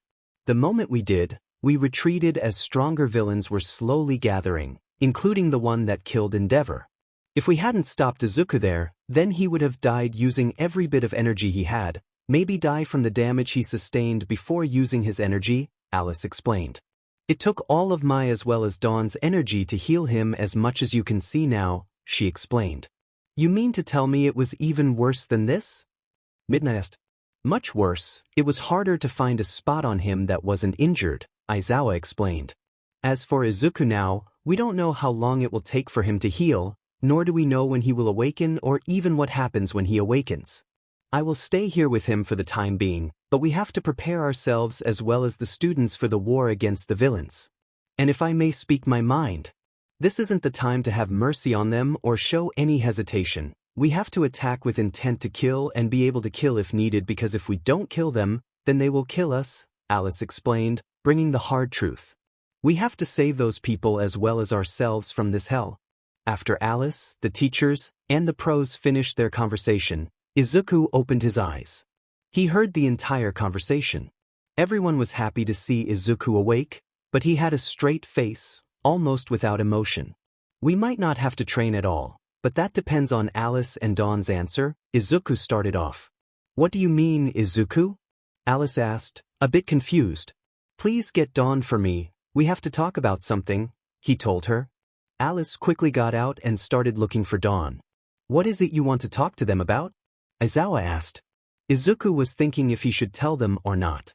Izuku, please tell us. We have to know so we can trust in your plan, Nizu said. All I can say is that it is a trump card we can only use once, but it will only be a last resort, Izuku stated, looking sad. They all saw this, and it raised some suspicion, but they let it go for now. Izuku felt Alice and Dawn coming towards them, so he walked out to talk to them. After some time, they came back inside. All right, we decided that we will use our trump card as a last resort. If it happens that we use our trump card, we have to make sure all the strong villains are in one place.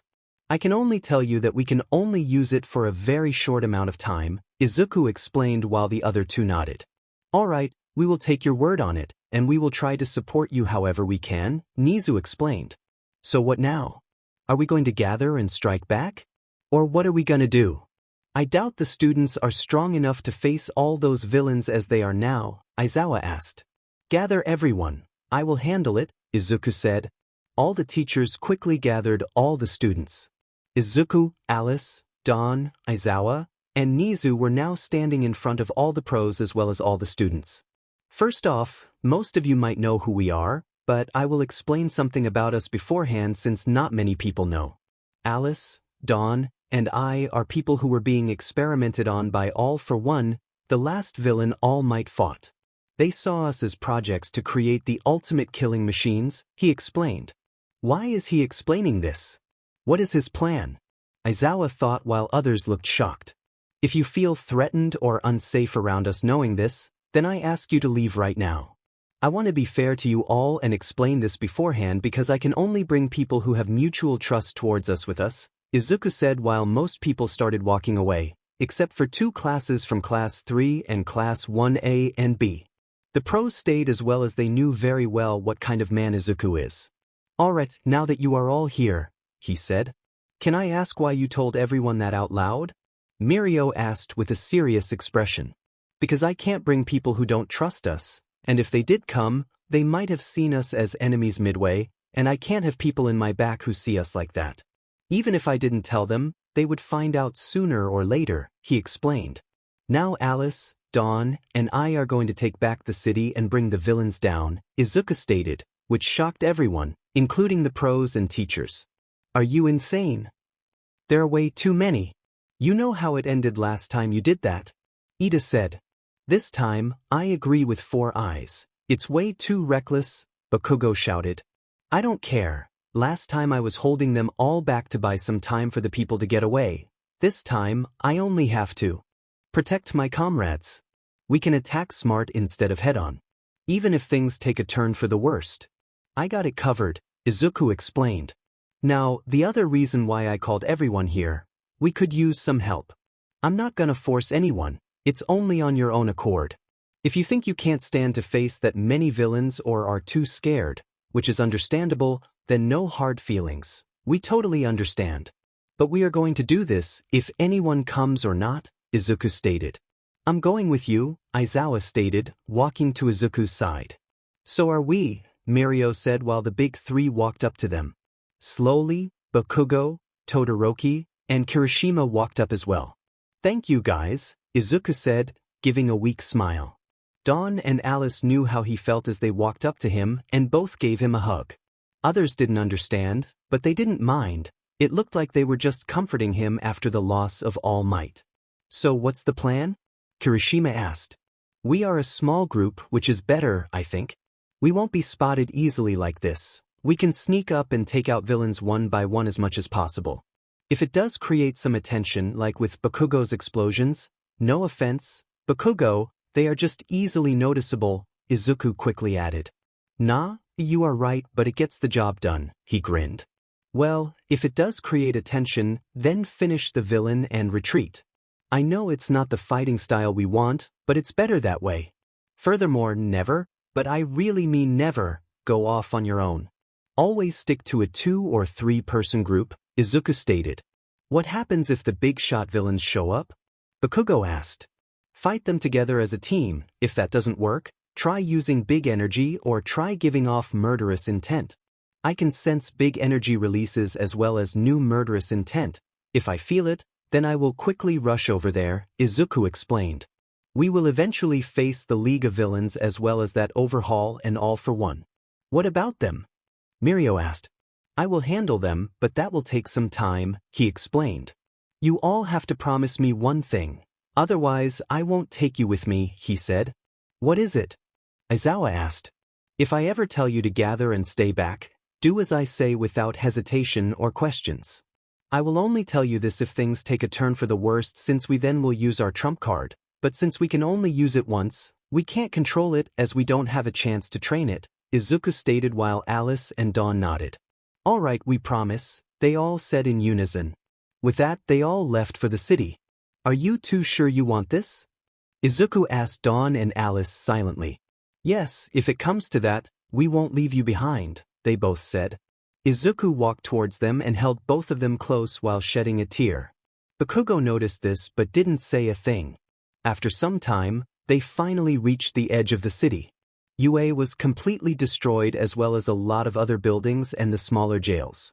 Izuku scanned the city and told them that all the people in the city were villains. If you see someone or someone sees you, take them out quickly without hesitation. Hesitate for a second, and they will announce to the others that we are here. All the people here are villains, so there is no reason to hesitate, he stated. At first, they walked all in one group, taking some villains down in the shadows and alleys. Most of the tactic was someone quickly charging and approaching the villain. If the villain was taken out, then they went on to the next villain. If the villain managed to dodge, then Aizawa would erase the person's quirk while Nijire used her shockwaves and Todoroki used his fire from 2 sides to pin the villain, and the rest close combat. Dawn was mostly healing the people who might have gotten injured as well as healing Aizawa's eyes a few times for using his quirk too much. I know this strategy is working and all, but we are taking them down way too slow, Bakugo said. I know, I first wanted to see how the villains were moving around the city and how we would handle them, but for now, it all seems fine. Let's split up to cover more ground. Also, I don't want to tell you this, but if the situation ever needs it, be ready to kill if needed. If you don't kill that person, then he will definitely kill you. Everyone nodded as they understood the situation.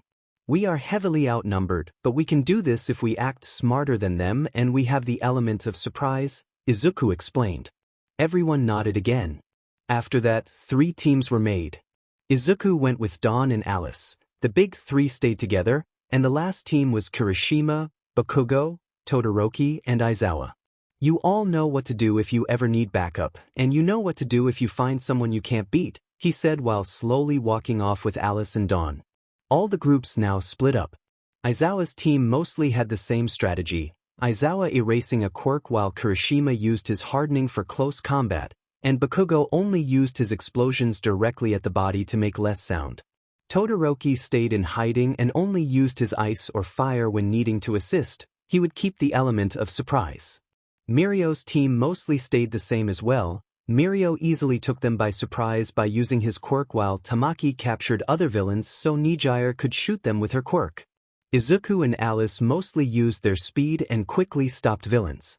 But their lucky streak would eventually end as a villain saw a group and quickly notified the other villains that the heroes had arrived, which made their task a lot harder. They know, is all Izuku said to his group. The villains started gathering in groups and heading towards our groups, he added. What about them? Alice asked. The strongest energies are still in one place, so for now, there is no reason to worry, but we can't avoid fights anymore, he explained. Suddenly, 3 small groups reached Izuku and his group. Guess they can sense us as well, Izuku said, grinning. Wait, really? How do you know? Dawn asked. There is no way 3 separate groups found us by accident, and the others have a similar situation going on at the moment, he said.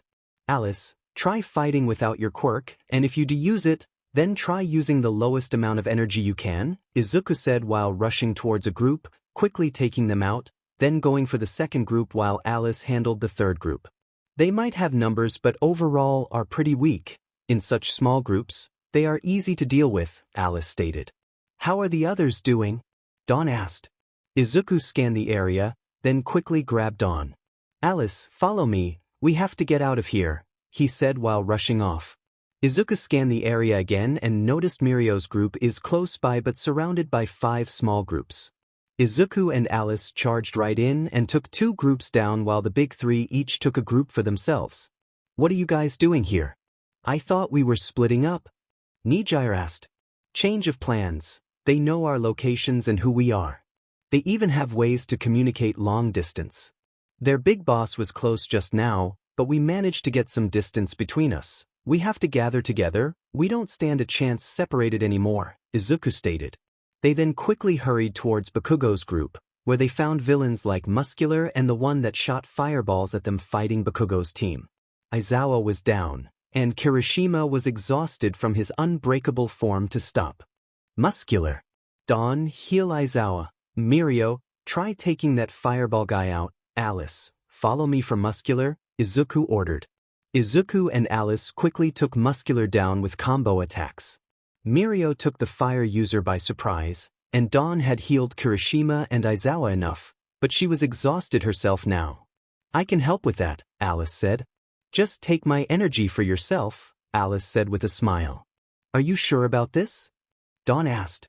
Don't worry, I will be fine, she said while Dawn took her hand and took the energy. Once Dawn took enough energy, Alice walked towards Muscular and drained his remaining energy to regain hers by using her quirk, Energy Absorb. I forgot you can do that, Dawn laughed. Izuku quickly made a barrier as they were shot with blue flames. The attack took everyone by surprise but Izuku. Nice reflexes, but I guess you sensed me, Dabi said. How did you know where we are? How do you know our locations and how do you communicate such long distance? Izuku calmly asked. Hello there, my dear heroes. You might be wondering by now how we found your locations and how these groups were able to find you.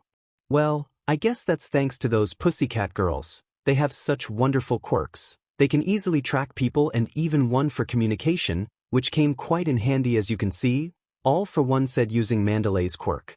Looking at your faces, it seems you got your answer, Dabi smirked. Don't worry, I'm not the only one here. He laughed as more of the League of Villains showed up as well as a big horde of villains. By the way, I have a question from Shigaraki. Did you all like the show with All Might? Izuku began creating the red aura again, but Alice and Dawn both fell to their knees in fear while holding each other. Izuku felt this and slowly walked out of the barrier towards All for One. Ah, Izuku, do you really think you can take us all on alone? All for One asked. Izuku just stared at him. Then out of the blue, Izuku landed a powerful blow to the gut, launching All for One away. He then went for the other villains while charging his quirk. He was holding them off very well until he slowly got tired from using his quirk so much while holding off strong villains and maintaining a barrier protecting the group from attacks. Sure, you are strong, but you won't be able to keep this up like the way it is now. We have strength as well as numbers. You are facing all of us while protecting them, All for One said while he slowly floated back. I do have to say I am impressed that you improved this much and are holding your own against all of us, he added. Suddenly, all the villains joined in an attack together with All for One, which pushed Izuku back and even did some damage to him. Even while holding his own earlier, Izuku's being pushed back now, Kirishima stated in fear. Izuku dropped the barrier as Nijire, Todoroki, and Bakugo were using long-ranged moves to back up Izuku while Aizawa tried to erase some quirks. But All for One was blowing all the attacks away with an air cannon. Guys, retreat for now, Izuku said as he was using energy shockwaves to keep the villains back as they escaped. Izuku, why are we running when we know that he can sense us? Aizawa asked. I'm hoping they separate to get us so we stand a chance. But if they happen to stay together, then there is only one option left, he explained. Izuku stopped running. Aizawa, take everyone with you and retreat, he said. What do you mean? Aizawa asked. My plan didn't work like I wanted to, the villains are staying together. There is no way we can beat them like this, but I can hold them off so you can all escape, he explained. Aizawa did as Izuku told and ran with everyone back while Izuku stayed behind. No one except Aizawa knew that Izuku stayed behind. Izuku was again confronted by All for One and the villains. So are you ready to fight us now? All for One asked. Izuku grinned confidently. Izuku shot towards All for One, but instead of attacking him, he passed by him and punched Shigaraki in the chest, breaking his chest and ribs. Then he gave a roundhouse kick to Dabi, who was launched towards Compress, Spinner, and Magna. Izuku then launched himself at Toga and twice, elbowing twice in the stomach while kicking Toga in the face. After that, he went for Overhaul and gave him a barrage of punches, then sent a shockwave of energy towards the remaining villains. They weren't out, but they did need a little time to recover so Izuku could focus on All for One. I'm impressed you took them out very fast, but you don't have enough energy to beat me, and even if you do, once my comrades have healed up enough, you won't stand a chance anymore, All for One stated. Izuku was breathing. Even so, my friends have enough time to escape, that's enough. I also haven't shown you everything I can do, he said confidently. Izuku punched towards All for One, creating an energy shockwave, while being countered by an air cannon, which created an explosion. Izuku charged at All for One and fought at close combat, but All for One was able to cancel out all his attacks. Your only chance would be that big shockwave move you got to knock us all out, but we already have a way to counter it, All for One said. I have something better than that, Izuku grinned. Suddenly, a mixture of energy with fire and explosion was shot towards All for One. Izuku looked up and saw his friends had returned. I'm sorry, Izuku. Once they saw the explosion, they noticed you were gone and quickly came back here. We just can't leave a friend behind, Aizawa said. It's alright, thanks guys, he said. That was a pretty good attack. I didn't see that one coming, but sorry to say, your time is up, All for One said while more spikes were sent towards the heroes. The villains had recovered from their damage and were ready to fight again. Izuku was just in time to make a shield to block the move, but Izuku got hit by a blue flame while Magna used his weapon to knock Izuku down. Spinner ran up and stabbed Izuku in the back. Izuku used his energy to blow them all away.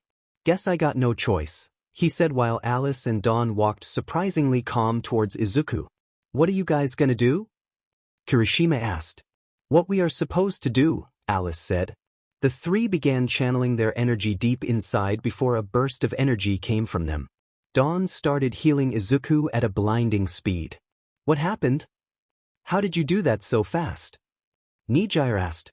We released our true strength, or rather some sort of limiter. In exchange for this power, we lose our quirks afterwards, but in the short time we have, we become unrivaled, Dawn explained. The villains began attacking again while Alice and Izuku were deflecting the attacks with ease. Even All for One's attacks were easily being deflected. You guys ready? Izuku asked as the girls nodded. Izuku began charging his energy inside him, or his heart to be exact. What are you going to do, Izuku? Aizawa shouted. I'm going to take them out. Izuku stated. We don't have Tartarus, and even if we had, they are too dangerous to lock up. Eventually, they would break free again. So I'm going to end this right now, Izuku explained while strengthening the barriers surrounding his friends. Aizawa and his friends were shocked by what they heard and how much energy Izuku was using. Bakugo, Nijire, Todoroki, Kirishima, and Mirio tried attacking the barrier to deplete Izuku's energy. Don't bother, this power lasts for a couple of minutes, but in those minutes, I will have unlimited energy. This is also the only way I can use this move, Izuku explained. Izuku, Bakugo started that move. You will die after using it, won't you? Bakugo asked, shocking everyone. Izuku nodded. Are you for real? We can't let you die. Mirio shouted. Izuku placed another layer on the barrier. Alice, Dawn, please stop him. Aizawa shouted. He had tried stopping Izuku's quirk, but they were blocking his view. Alice and Dawn ignored Aizawa and walked towards Izuku and held him. Don't tell me. This is what you guys talked about. Aizawa said. We talked about this move, yes. Izuku stated. But we decided that if he would use it and die, then we would go with him, Alice added. Izuku is the reason we are living right now, so if he is sacrificing himself for everyone, then we will join him. We won't let him die alone, not after everything he has done for us, Dawn added as well. Thanks, girls, Izuku said while holding them close to him. So you plan on taking us all out? Back then, you never were able to kill someone, so why do you think you can now, and why do you think we let you store enough energy? All for One said as he used multiple strengthening quirks, then shot an air cannon while Dabi shot flames at him and Overhaul launched spikes. Izuku just released a burst of energy to block all the attacks. What? There is no way you are able to do something like this. All for One started to panic. Aizawa, guys, thanks for taking us in, believing in us and sharing your lives with us. Please thank everyone for us, Izuku said, giving them a last glance while they all started crying. Dawn and Alice started placing all of their energy in Izuku. Izuku then released the energy out of his heart. An enormous shockwave was sent all over. His barrier shielded his friends from it, but all the villains that were touched by the shockwave were killed as Izuku's shockwave attacked them from the inside as it attacked their energy as well as their organs. After the shockwave was gone, the villains started falling down. Izuku and the girls were still standing on their legs but slowly fell down last while the barrier slowly broke down. Everyone quickly rushed towards Izuku, Dawn, and Alice while crying, but once they arrived, they saw that they had really died. They all broke down, even Aizawa. After some time of crying, Aizawa spoke up. Let's take their bodies and go back to the camp, he said. Bakugo stood up. How can you say that so easily? They are dead, you know. We just let them die. Kirishima cried out. They sacrificed themselves for our future. They gave their lives to save all of us. We have to respect that even though it may be hard, but we have to get back now to give everyone the news. Mirio explained as he understood Aizawa. Aizawa lifted Dawn's body up, Mirio took Alice, and Bakugo took Izuku. Slowly they all walked back towards camp. Once they got back, they were greeted by Nizu and the teachers who were happy beyond words by their return, but their happiness quickly shifted as they saw their faces. Aizawa, what happened? Nizu asked as Class 1A joined in as well. Tamaki grabbed some blankets and placed them on the ground as Mirio, Aizawa, and Bakugo slowly placed Alice, Dawn, and Izuku down on the blankets. Oh no? Are they all right? Uraraka asked. But there was no response. What happened to the city? What happened to the villains? Midnight asked. The villains are taken care of. UA has been destroyed, the city is in decent state, Aizawa explained before falling to his knees. Everyone was shocked by this action, but the same happened to Mirio, Bakugo, Nijire, Tamaki, Kirishima, and Todoroki.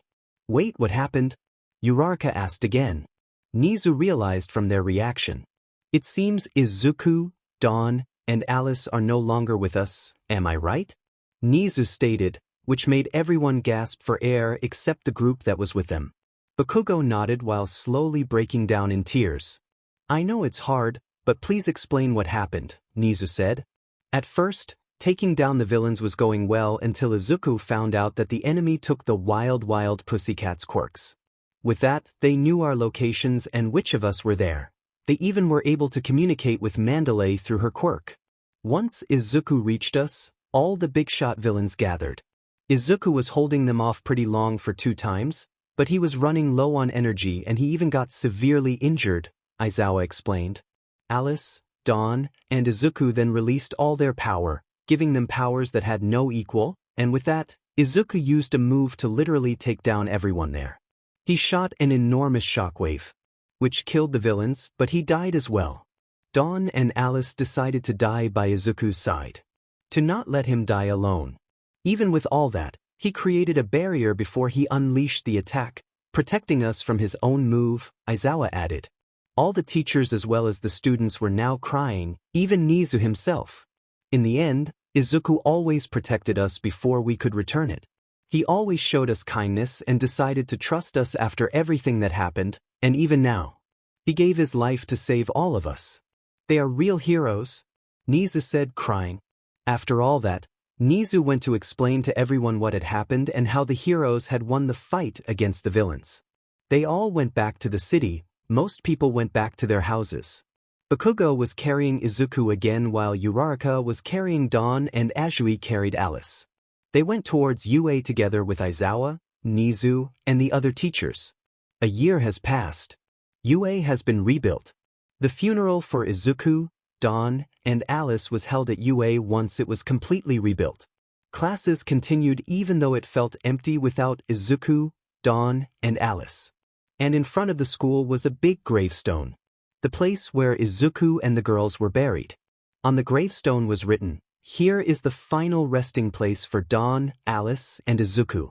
The heroes of UA, the heroes of the city, but most of all, the heroes of the world."